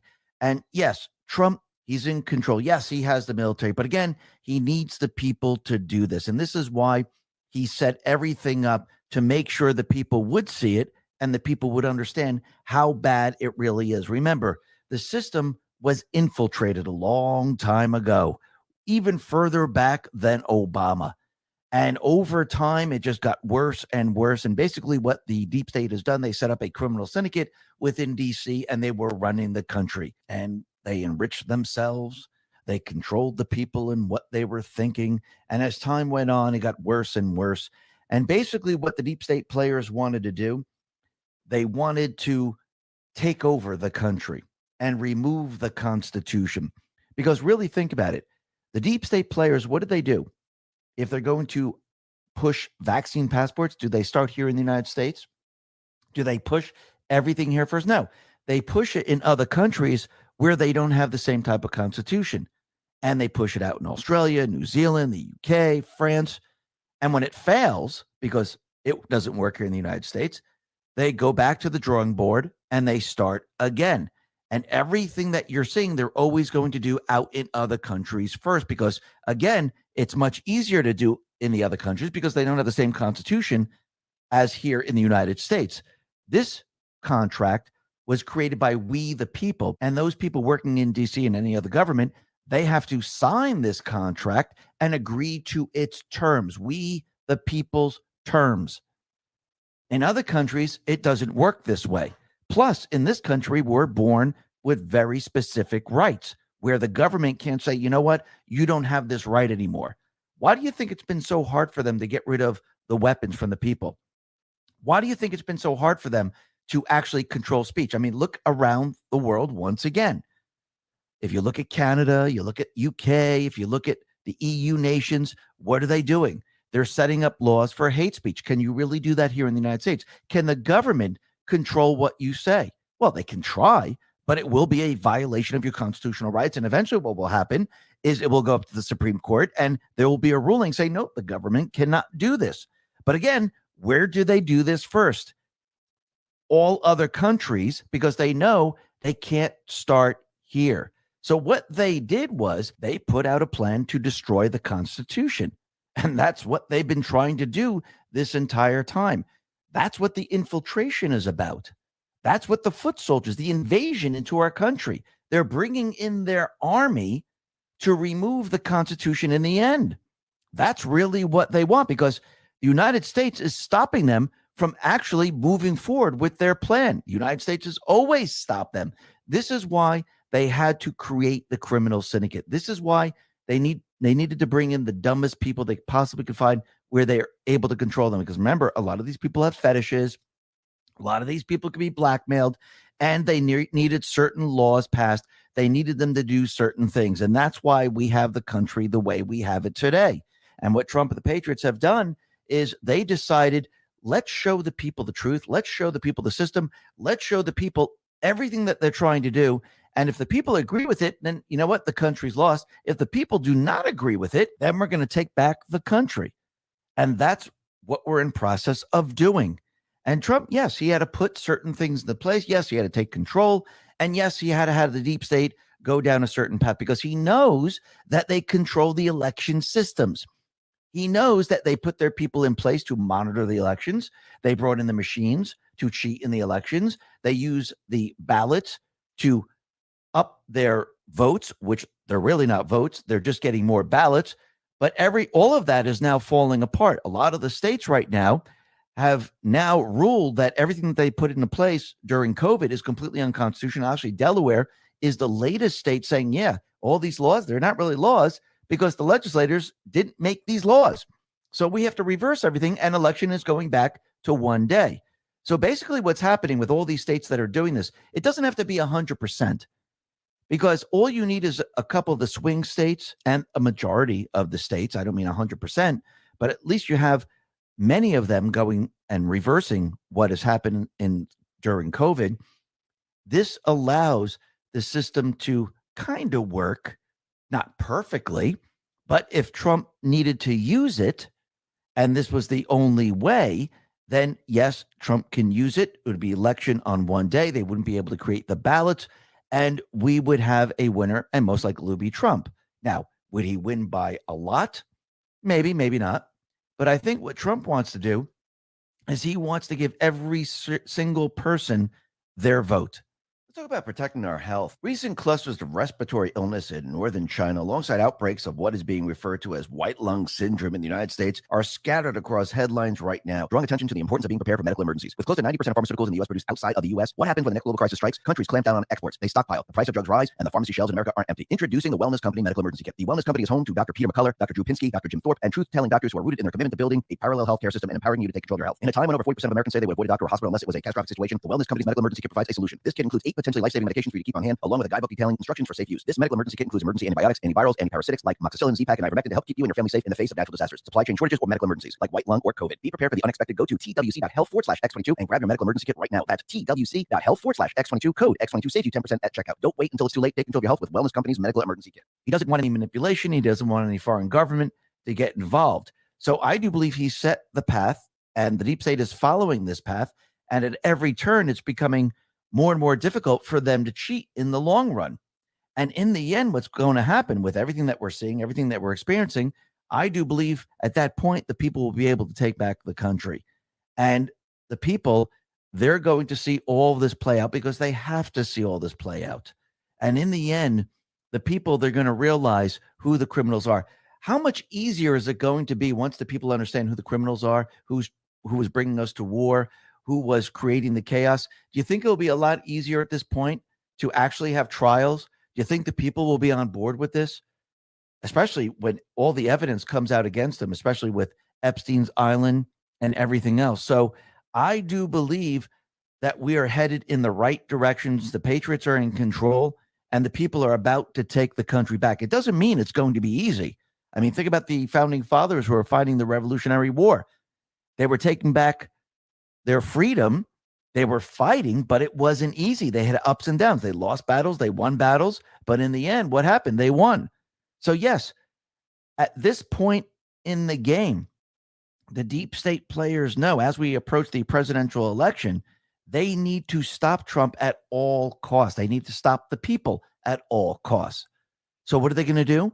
They're going to throw everything at him, and they're going to use every asset and they're going to deploy it against the people of this country. So they're going to hit him hard with indictments and everything else, and they're going to hit the people hard with them destroying the economy, with trying to bring us to war, having these people that invaded the country create chaos, and they're going to push all of this to scare the people. And what they want from the people is you need to do what we say. We can make it better. See what's happening right now? I know you're afraid. I know you're scared. We can make it better. But again, I don't think the people are going to fall for it this time. The people aren't going to go along with the deep state plan. The people are going to do the opposite because the people, they're awake. They're thinking logically. And Trump and the Patriots, if you really look at it, they're making everything very, very transparent so people can see it and people can understand it. So I think in the end, this will definitely fail. The people will get their vote, and we are going to take back the country. We'll be talking a little bit more about this a little bit later.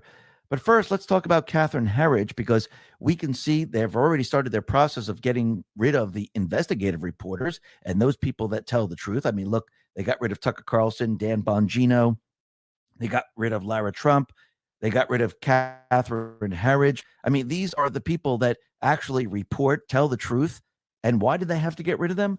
Because they can't have these people on their staff as we go into the presidential election. Because remember, the fake news, it's a propaganda outlet. So they fired Catherine Herridge. They let her go. And I do believe they were looking through her records to find what her confidential sources were. And when they found, oh, there's really nothing here, they decided to give her files back to her. Now, again, she had the union go after them. But again, the deep state players, they just don't give anything back unless they don't need it. And I think what happened here is they looked through it, they looked through everything, and they couldn't find anything. What would be the purpose of confiscating it otherwise? They would just give it back to her just like anyone else. But again, it looks like they were looking through this. Now, the other thing that's very interesting, we can see most of these individuals in Congress, they are corrupt. Foreign governments control them. And we know that they bid money laundering with these foreign governments. Most of these individuals, their money laundering operations, they haven't been found out. But look at Menendez. He was exposed. Look at Biden. He was exposed. And I think most of these individuals, they have other companies, they have foundations, they have institutions where they are money laundering, where they're dealing with foreign governments and they're selling secrets. And I think in the end, a lot of this will most likely come out, but you could see who's in line with the certain countries. Right now, we had Senator Majority Leader Chuck Schumer. He was waving a People's Republic of China flag at the Manhattan Parade on Sunday. And the flag waving occurred at the Lunar New Year Parade in New York City's Chinatown. And yes, there were many other people that went there. And you could see, once again, they are totally involved in these different governments. Do you think they'd be out there waving the flag for Russia? I doubt it. I don't think they would do it, which tells you everything you need to know. Now, the other thing that's very interesting is that we know that Biden, he is becoming very, very desperate. He's now arresting those people that have been blowing the whistle on him, and they're trying to shut these people up. And it looks like the judge has ordered the FBI informant who blew the whistle on Biden. Well, he has to remain in jail right now pending his trial. And if you notice, as soon as they unleashed the indictment against this individual, all of a sudden they started to make the case that, oh, we don't need the impeachment. Stop the investigation. We got this guy. He's indicted. No, this is just the DOJ basically protecting those people that are in the criminal syndicate. And now they're going to keep this individual in jail. I wouldn't be surprised if something happens to him in jail. This way he can't speak anymore. This is how these people do these things. This is how desperate they are. They're panicking right now like we've never seen before. And we could see they're panicking over the border because the people, they're not fooled about what is happening at the border. Remember, the entire time they told us the border was secure. Everything is fine. Don't look at the border. Remember, Mayorkas, Biden, we had Kamala Harris. They're all telling us the border is secure. Everything's fine. And then all of a sudden, they needed money for the border to secure the border. And now Biden is out there saying, well, maybe I can do something with the executive order. Basically, what they're doing is they're panicking because the people, they understand what's going on. Their propaganda is not working because the people see the truth, just like the people saw the truth back in 2020 when Nadler was out there saying the riots are a myth, when the fake news was out there saying these are mostly peaceful. The people knew what was going on. They knew that towns were being burnt down. People knew that people were being killed. People knew that stores were being looted, and everything that they were saying was completely fake, phony, and false. And now people understand that having open borders, this destroys the country. And every time the dictators, the tyrannical government gives the illegals more and more money, I mean, really think about it. They're giving them health benefits. They're giving them food. They're giving them all this. Remember going back in time when these same exact people said, well, we don't have money to help the homeless. We don't have money to give them health care. We don't have money to give you health care, but there's enough money to give health care to all these individuals, millions of them. There's enough money to give them food. It's enough money to house them. It's enough money to do everything. So I don't think the people are falling for what they're doing here anymore. And if you look at Maryland, the Maryland House has passed a bill allowing illegal immigrants to access state health care exchange. This tells you everything you need to know. And think about it. With these illegals coming in, we've seen an illegal kill a student, a nursing student. And what has the Biden administration said? What does the fake news say? Are they all kneeling because she was killed? Are they having parades? Are they making a statue for her? No, they're ignoring it. Julie Kelly put this out and said, a young girl was just murdered by an illegal who entered the country on Biden's watch, and all this clown can do is laugh about the border and bring up Trump. It's even worse. There is no indication anyone asked him about Lake and Riley because the fake news is controlled by the deep state players, and this doesn't go with their narrative. But this is how you know the people understand what's going on. We had Gallup, they did a poll, and a record high number of Americans say illegal immigration is a critical threat to the United States. So when Trump wins the election and he says, okay, we're going to round up these people, we're going to deport them, you think the people are going to be with him? Absolutely. Especially because these individuals, when they have an event in this country, and I don't mean the event that we just saw, I mean a major event, oh yeah, the people are definitely going to be with Trump. And think about it. Trump has continually said that we're not getting the best of the best. What we're getting is criminals because countries are opening up their prisons and sending the people here. He's saying we're getting those people from the insane asylums. They're opening those up and sending them here. Actually, we're receiving the garbage. That's really what's happening right now. And actually, Bloomberg even admitted it. It looks like Trump was right again. And Wokeness put this out and said, and this is the article from Bloomberg, Venezuela's violent deaths fall to 22-year low on migration. So Venezuela has its lowest homicide rate in 22 years because their gangs are coming here. Let that sink in. Trump was right again. And then Trump put this out on Truth. It's Article 4, Section 2, Clause 1. And it says the citizens of each state, not the illegals, citizens, shall be entitled to all privileges and immunities of citizens in the several states. The first section of the Article 4, Section 2 provides that the citizens of each state shall be entitled to all privileges and immunities of the citizens of other states. The provision is called the Privileges and Immunity Clause, or the Comity Clause.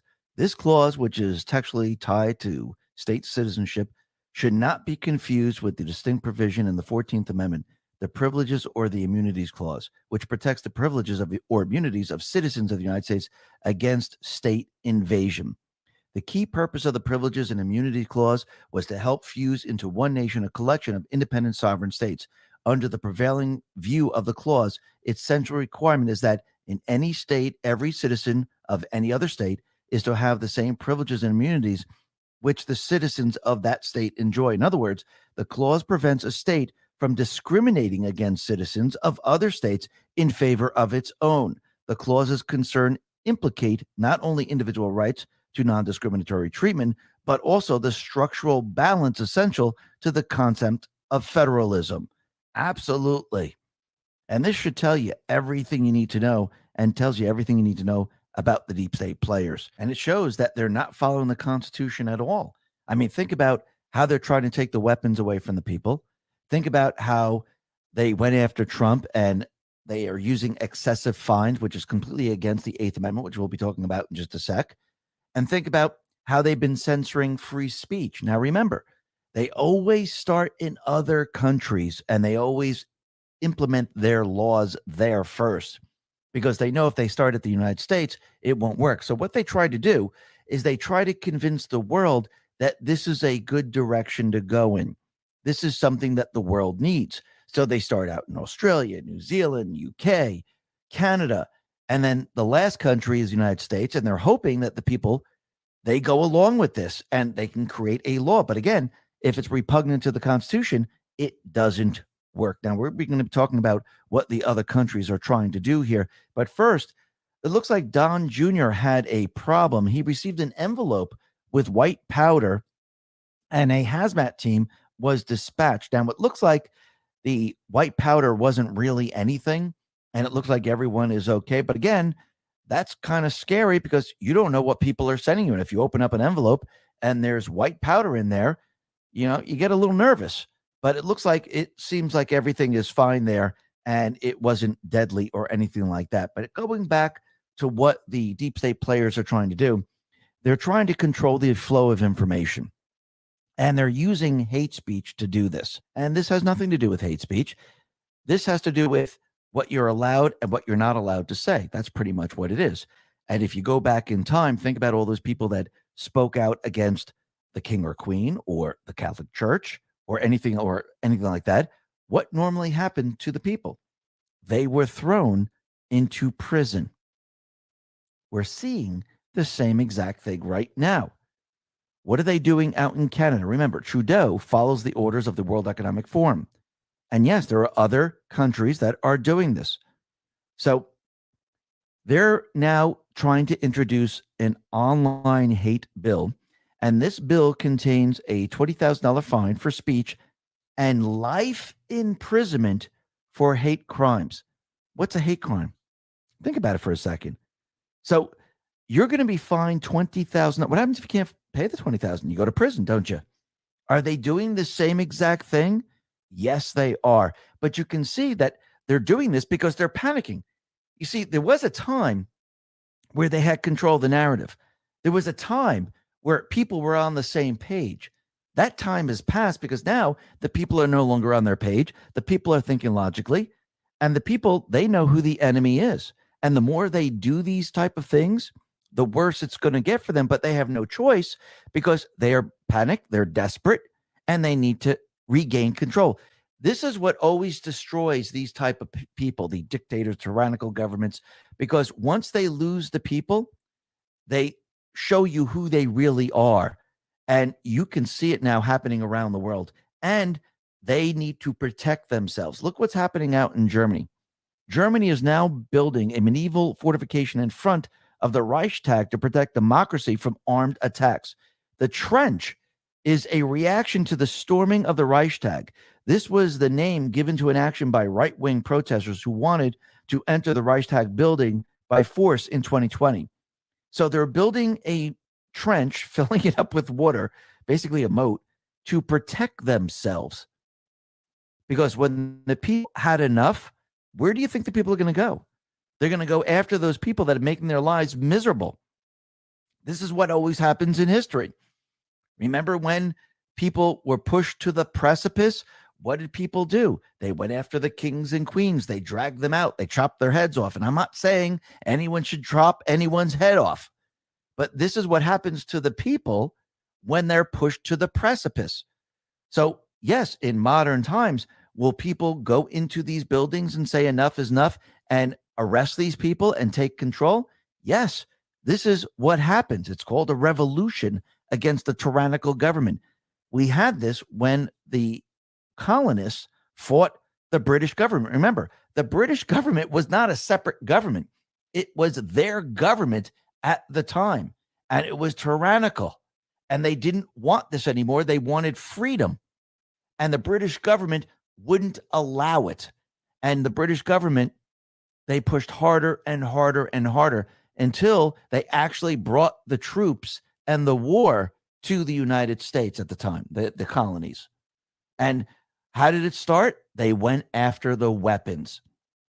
So once again, we're starting to see the same exact thing again. I do believe we're in a second revolution, but Trump, the Patriots, they didn't want a bloody revolution.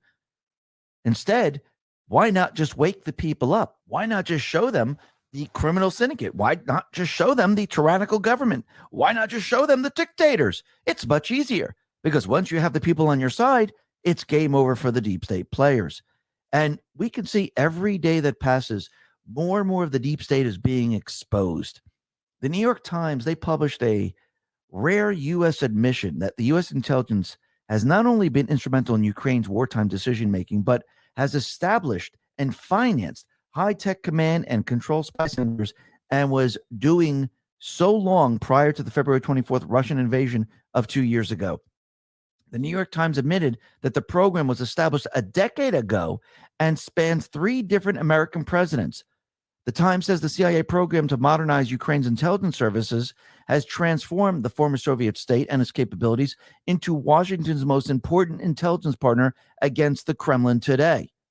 So this means that with this disclosure of the longtime closely guarded secret, the world just got a big step closer to World War III, given it means the CIA is largely responsible for the effectiveness of the recent spate of attacks, which have included direct drone hit on Kiev oil refineries and energy infrastructure. The U.S. intelligence services have been operating in Ukraine for years now. So they're really waging war on Russia. Are the people happy with this? Is this what the people wanted? Absolutely not. Kaneko the Great on X put this out and said, the New York Times disclosed yesterday that the CIA built 12 secret spy bases in Ukraine, waging a shadow war against Russia for the past decade.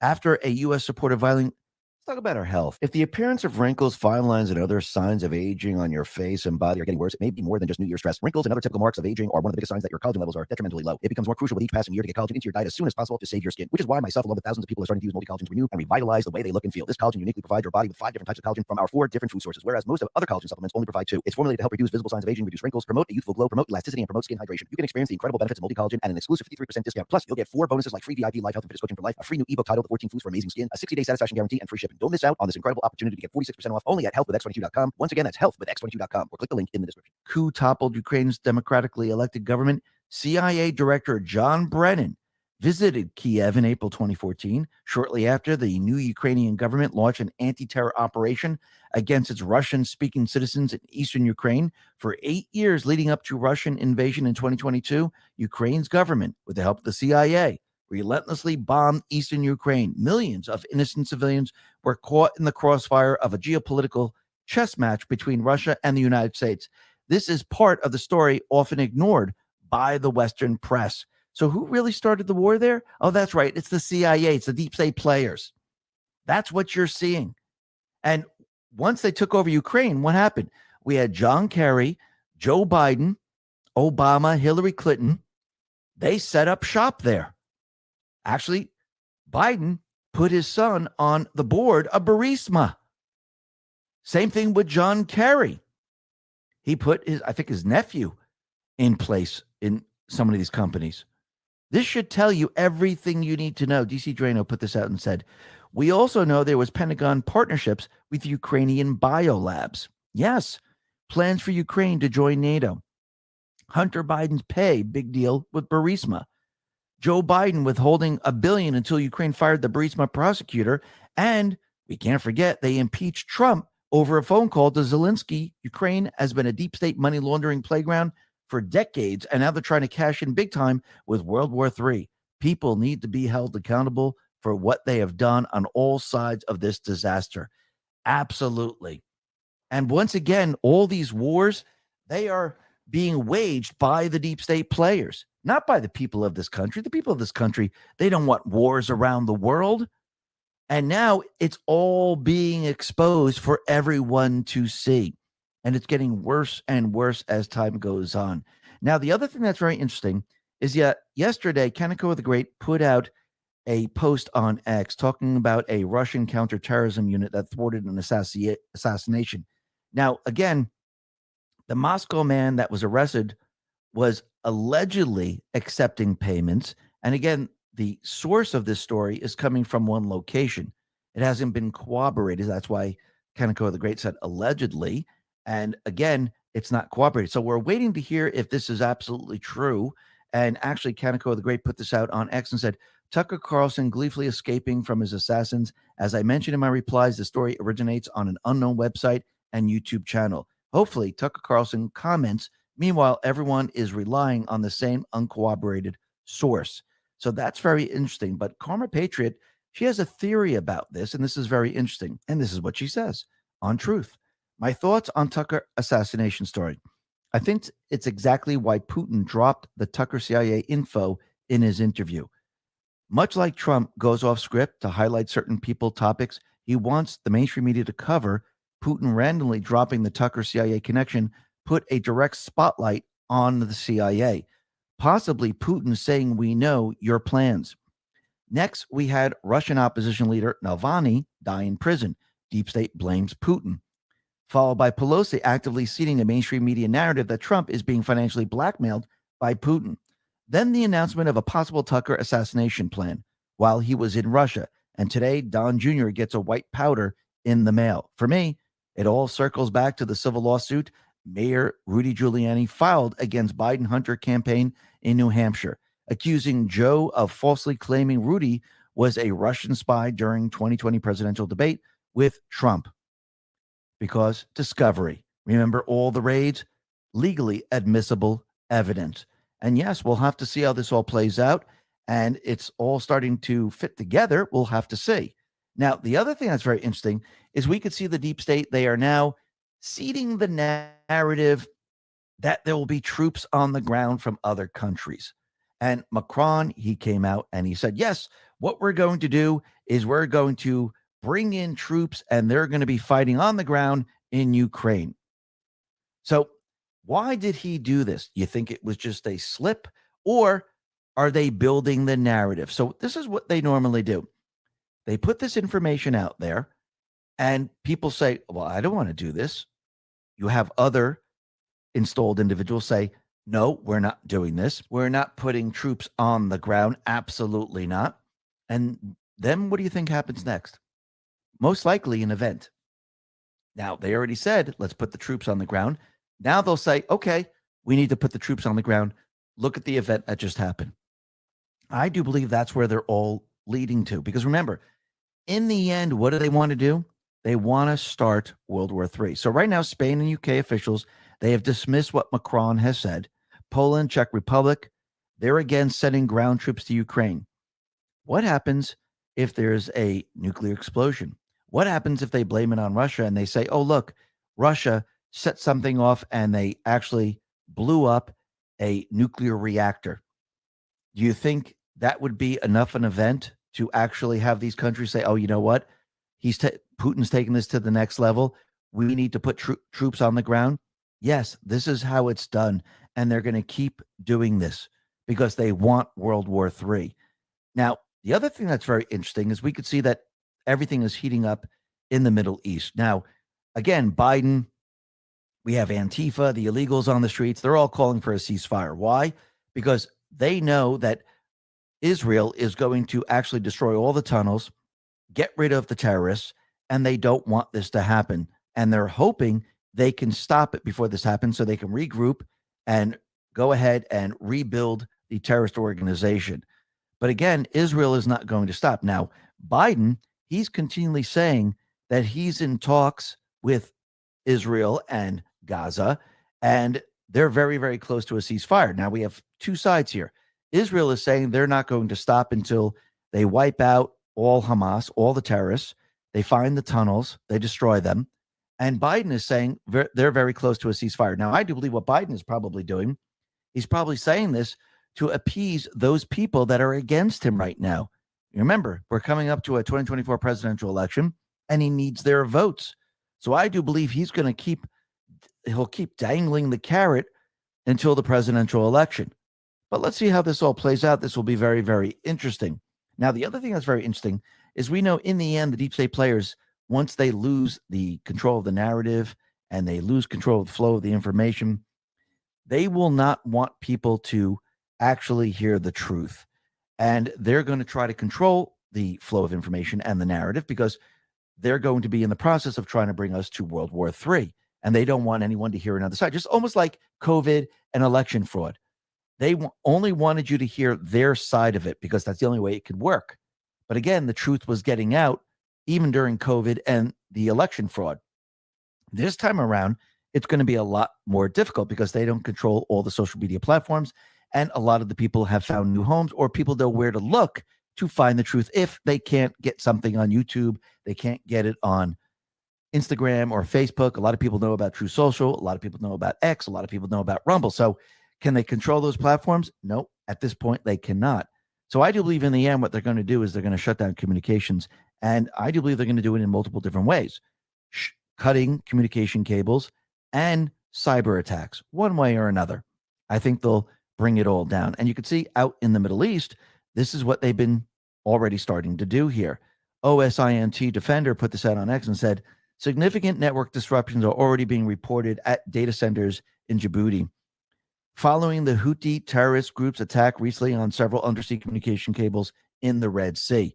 So I do believe that was probably a test. Let's see if they can reroute, and let's see if we can interrupt communications. And I do believe they will use this same tactic in all different places. And actually add on top of that, they will most likely use cyber attacks to actually shut everything down. Now, I do believe in all our devices and everything that we have certain malware that has been embedded in certain chips to make it that you cannot connect to the internet. And I do believe the FBI was already feeding that narrative when they mentioned, hey, by the way, we found that China has malware in a lot of the chips and we've been zapping it. So I do believe they're trying to build the narrative right now because they know in the end they will not be able to cheat in the election. They know that they're going to have to take complete and utter control of communication. They're going to have to stop the election because they are losing their narrative over all of it and control over all of it. Think about what's happening with COVID right now. Remember, back in 2020, they had the ability to scare the people, and the people went along with it because they didn't want to leave their house, and they ushered in mail-in ballots. Even though the states didn't pass the actual law, we had Secretary of State, we had governors, attorney generals actually create laws, which they're not allowed to do, which means the 2020 election shouldn't have been certified ever. Actually, it should be a redo because the election wasn't run under the rule of law. But once again, if you have a criminal syndicate running everything, who's going to do it? The FBI, DOJ? No. If you have the swamp controlling all the different agencies, are they going to do anything about it? Absolutely not. But you can see that COVID or even disease X, it's not going to work this time around. Look what's happening out in Australia. The COVID vaccine mandate for emergency service in Australia's Queensland was unlawful and in breach of human rights. And that's coming from the state Supreme Court in Australia. So everything that they did, the different countries are saying this is not right. This should have never happened. It's completely against our Constitution.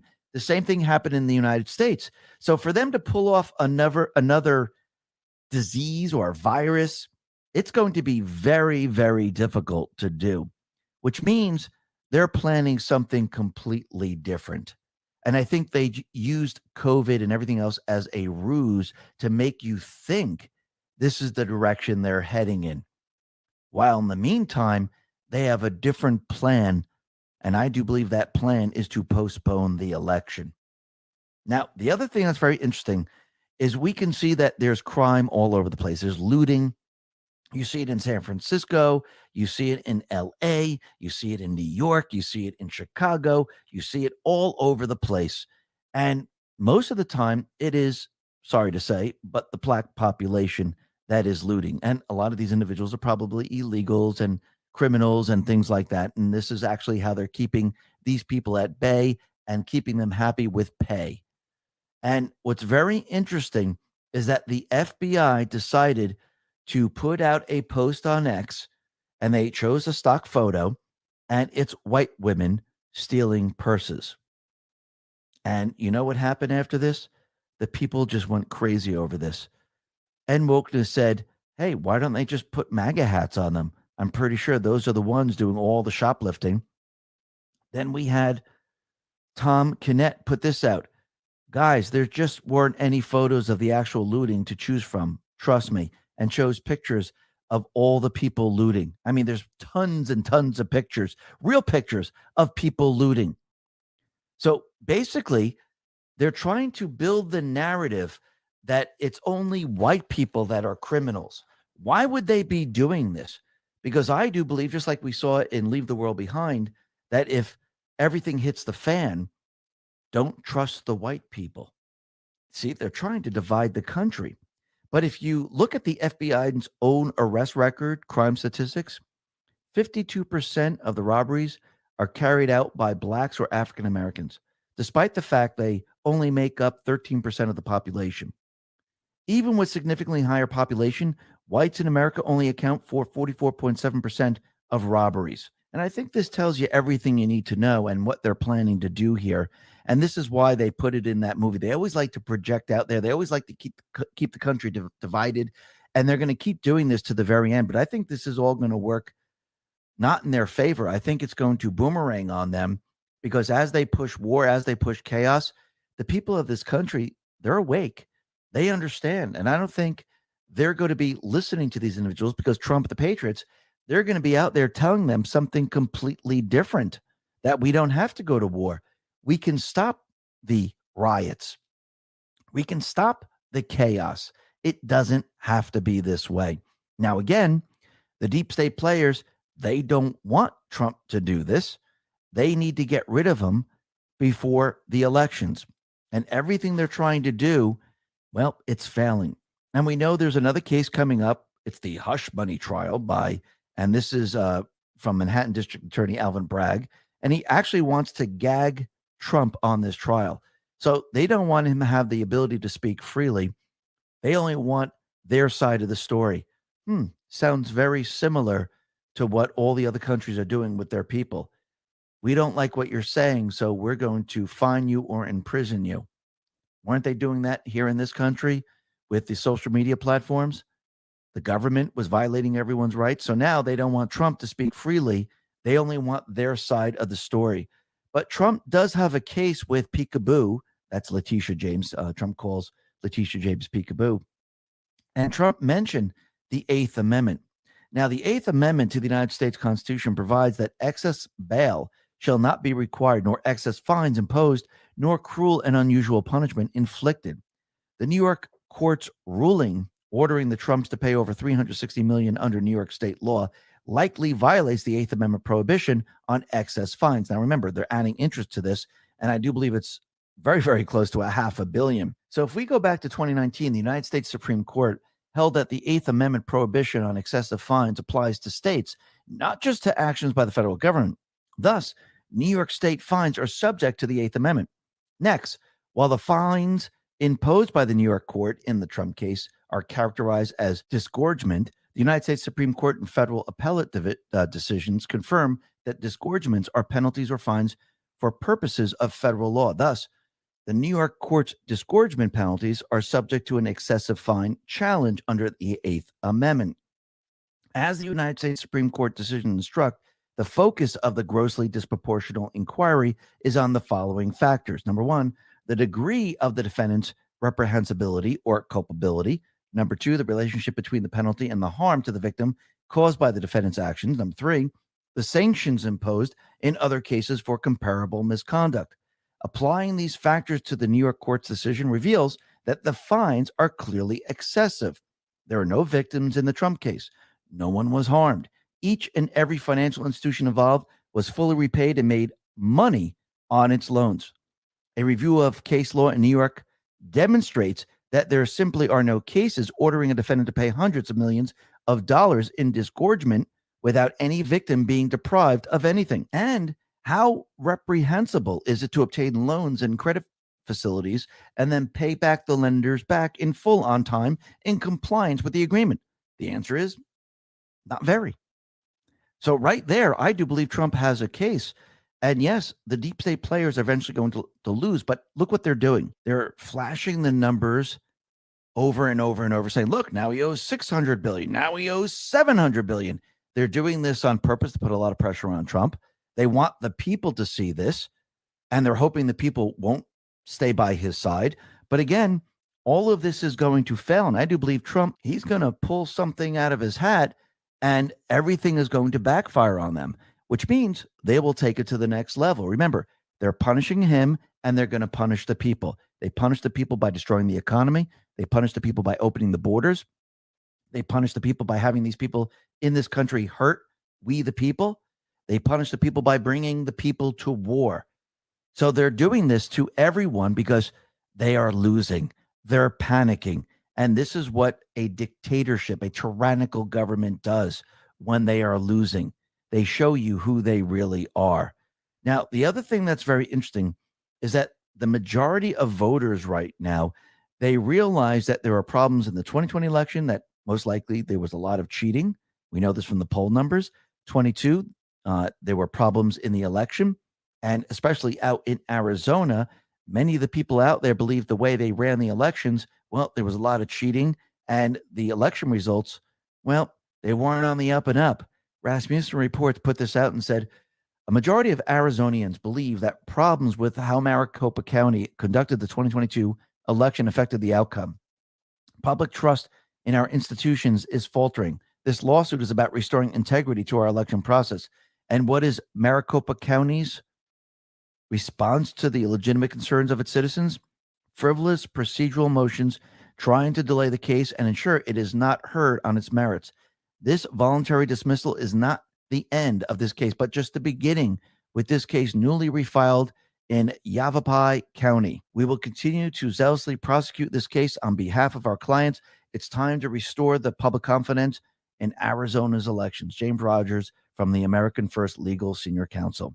And yes, the people, they're not going along with this. And the people, they understand that there are major problems with the elections. But look what just happened out in Delaware.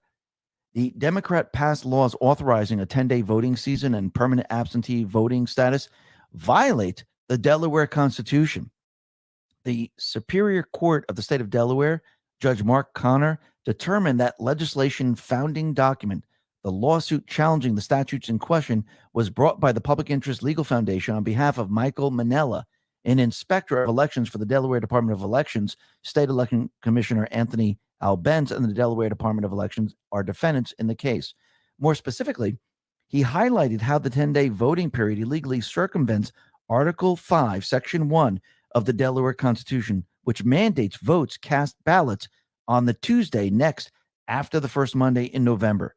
Meanwhile, Democrats' permanent absentee voting statute is inconsistent with the Constitution's required qualifications for absentee voting.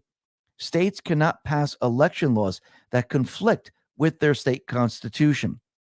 Now, you don't think the Democrats knew this? Of course they did. And if you notice, a lot of states are reversing everything that they did. And a lot of the states that actually implemented laws without the legislator, those have been reversed, which now it's going to make it very, very difficult for the deep state to cheat in the election. They don't have COVID. They don't have everything set up the way they had back in 2020. The scare factor is not there. So this is going to be a major, major problem for the deep state players, which means they're going to be forced into doing something else. And I do believe this is why we've seen Nancy Pelosi actually invest in call options for a cybersecurity firm. I do believe this is why they've been testing certain things. And I do believe in the end, this is exactly what they're going to do. And they're going to create chaos on the street. I do believe in the end, what they're going to try to do is they're going to try to create a civil war. And if you notice, there's another movie coming out called Civil War. I do believe this one comes out in April. So first we had a cyber attack, Leave the World Behind. And the next film is Civil War. Just go on to Rumble or YouTube or wherever you want to go. Look up Civil War, and you're going to see that, yes, there's another movie coming out that shows present day that the country is in a civil war. And I do believe this is exactly what they want in the end. And think about it. Who do they have marching around the streets? They have the Patriot Front Group, the neo-Nazis, and now in Brooklyn, they have communists marching in the streets in New York City. Why would they do this? Why would you have all these groups? And if you look at their flags and you look at everything they have, it's all brand new. Why would they have these people marching around like this? Because I do believe in the end, they're going to be using these groups to clash, and they're hoping to kick off a civil war. Yes, they will have an event. Yes, they will try to push all of this, and they want the people to fight back. They want the people out there because they want a civil war. They know how to handle physical altercations. They know how to handle this because what are they going to do? They're going to bring out the armed forces. Now, think about this for a second. Let's say they have their illegals, they have these people, and they have certain people dressed up as Trump supporters, and you see chaos on the streets. And of course, the fake news is out there reporting that it is the Trump supporters, just like what happened on January 6th. But it really wasn't the Trump supporters. It was the confidential human sources. It was Antifa. It was neo-Nazis. It was the Capitol Police. It was the FBI. They're the ones who had the insurrection. It was their team that created the problems. The Trump supporters, they were peaceful. They actually walked between the velvet ropes. They took pictures. The police invited them in. This time around, I do believe they're going to bring it to the next level. I wouldn't be surprised if the Biden administration declares martial law to try to shut everything down. I do believe all optics are going to be incredible during this period of time. And I do believe since the military is already in control and since the country is heading towards war, and most likely the country will be attacked, I do believe the control will be with the military. And when Biden and certain individuals say we need to control the situation, the military, well, they will have to control the situation. And who are they going to round up? Who are they going to stop from destroying the towns and the cities? I do believe it's going to be the deep state foot soldiers, because I don't believe the MAGA people are going to be burning their own cities. The MAGA people aren't going to be destroying their own homes. And I do believe this is the direction that we're heading in. And I do believe Trump and the Patriots, they're in control of the situation. They're monitoring the situation, but the optics are going to be on the Biden administration in the end. Now, the other thing that's very interesting is that the deep state players, the Ds, they're losing the young voters right now. There was a poll that was taken, and it looks like the young generation, ages 18 to 34, 48% say they would vote for Trump. 52% would vote for Biden. So Trump is gaining ground right now, and he's getting more and more young people. Why? Because they're struggling in the economy. They're having a difficult time making ends meet. They realize the economy is not working for them. Biden, on the other hand, what is he doing? He's trying to pay them off. I'll cancel your student loans. I'll do whatever you need me to do as long as I can buy your vote. In the end, what you're going to see as we go throughout this year and the economy gets worse and we approach war, think about this for a second. What happens when the deep state says, well, war's building, we might have to implement the draft? Think about the young people between 18 and 34. You think they're going to say, yes, let's go Biden? Or do you think these percentage numbers are going to change very, very rapidly? Well, I do believe they're going to change. And this is when the deep state's going to be in trouble, because when you lose the black population, you lose the Latino population, when you have the Asian Americans, when you lose the young voters, who do you have left? I do believe Trump will have the people, and no matter what candidate they bring in, they will not have enough people on their side, even with the illegals in this country. And remember, the illegals, they will be afraid to go to the voting centers in person. So they will have to use mail in. But when a lot of states are not going to accept the mail ins, this is going to be a major problem for the deep state players, which means if they can't cheat in the election, are they just going to allow Trump to win? Or are they going to try to do something else to stop it? I do believe they're going to try to stop it. And I do believe this is exactly what Trump and the Patriots want. They want them to try to stop it, because I think in the end, what Trump wants, he wants to use paper ballots. He wants the elections to be transparent and secure. And he wants to show the deep state players, look what I just did. I got the people on my side. And look at the amount of people that voted for me compared to you. And he actually wants the country to see this, not just the country. He wants the world to see this. Because remember, the deep state players, the fake news, they've been continually telling everyone that people aren't with him. I do believe he wants to give the deep state the biggest middle finger you've ever seen. And I do believe he's going to do it. Why? Because the people are going to be with him. And this is how the people are going to take back the country, because once Trump shows that he has the people, it's going to make it a lot easier for him to do everything that needs to be done. And the people, they will be with it. Why? Because the Patriots are in control. Listen, everyone, thanks a lot for listening. Be well, be safe, and especially be prepared. Thanks a lot. All right. X22, that was today's. I did not do the financial because, frankly, the financial stuff just fucking depresses me. Honestly, what can I say? It's I'm serious. The financial side of all this stuff really just depresses me. Knowing the direction that this country is going, the direction our dollar is going, all of it, all the way down the line is just super, super, super depressing. And I get it. That things are going to change. But the fact of the matter is, day by day, we go through what we're going through. Every one of us are going through stuff, dealing with, all these different issues and everything else. And, you kind of, I can't blame anybody for being upset about it. I can't blame anybody for,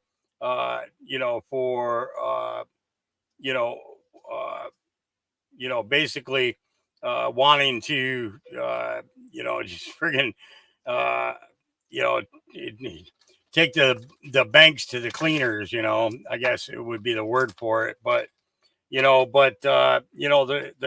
fact of the matter is, the way that the central bank has worked in this country has got everybody by the short hairs right now. And I don't like people messing with my short hairs. I don't like them messing with my long hair. Okay. What makes you think I'm going to let them jerk around and play around with my short hairs? It just ain't going to happen, So we deal with what we got to deal with. Hey, Ronnie, great to see you, brother. I hope you're doing well. I'll end up giving you a call in the next day or so.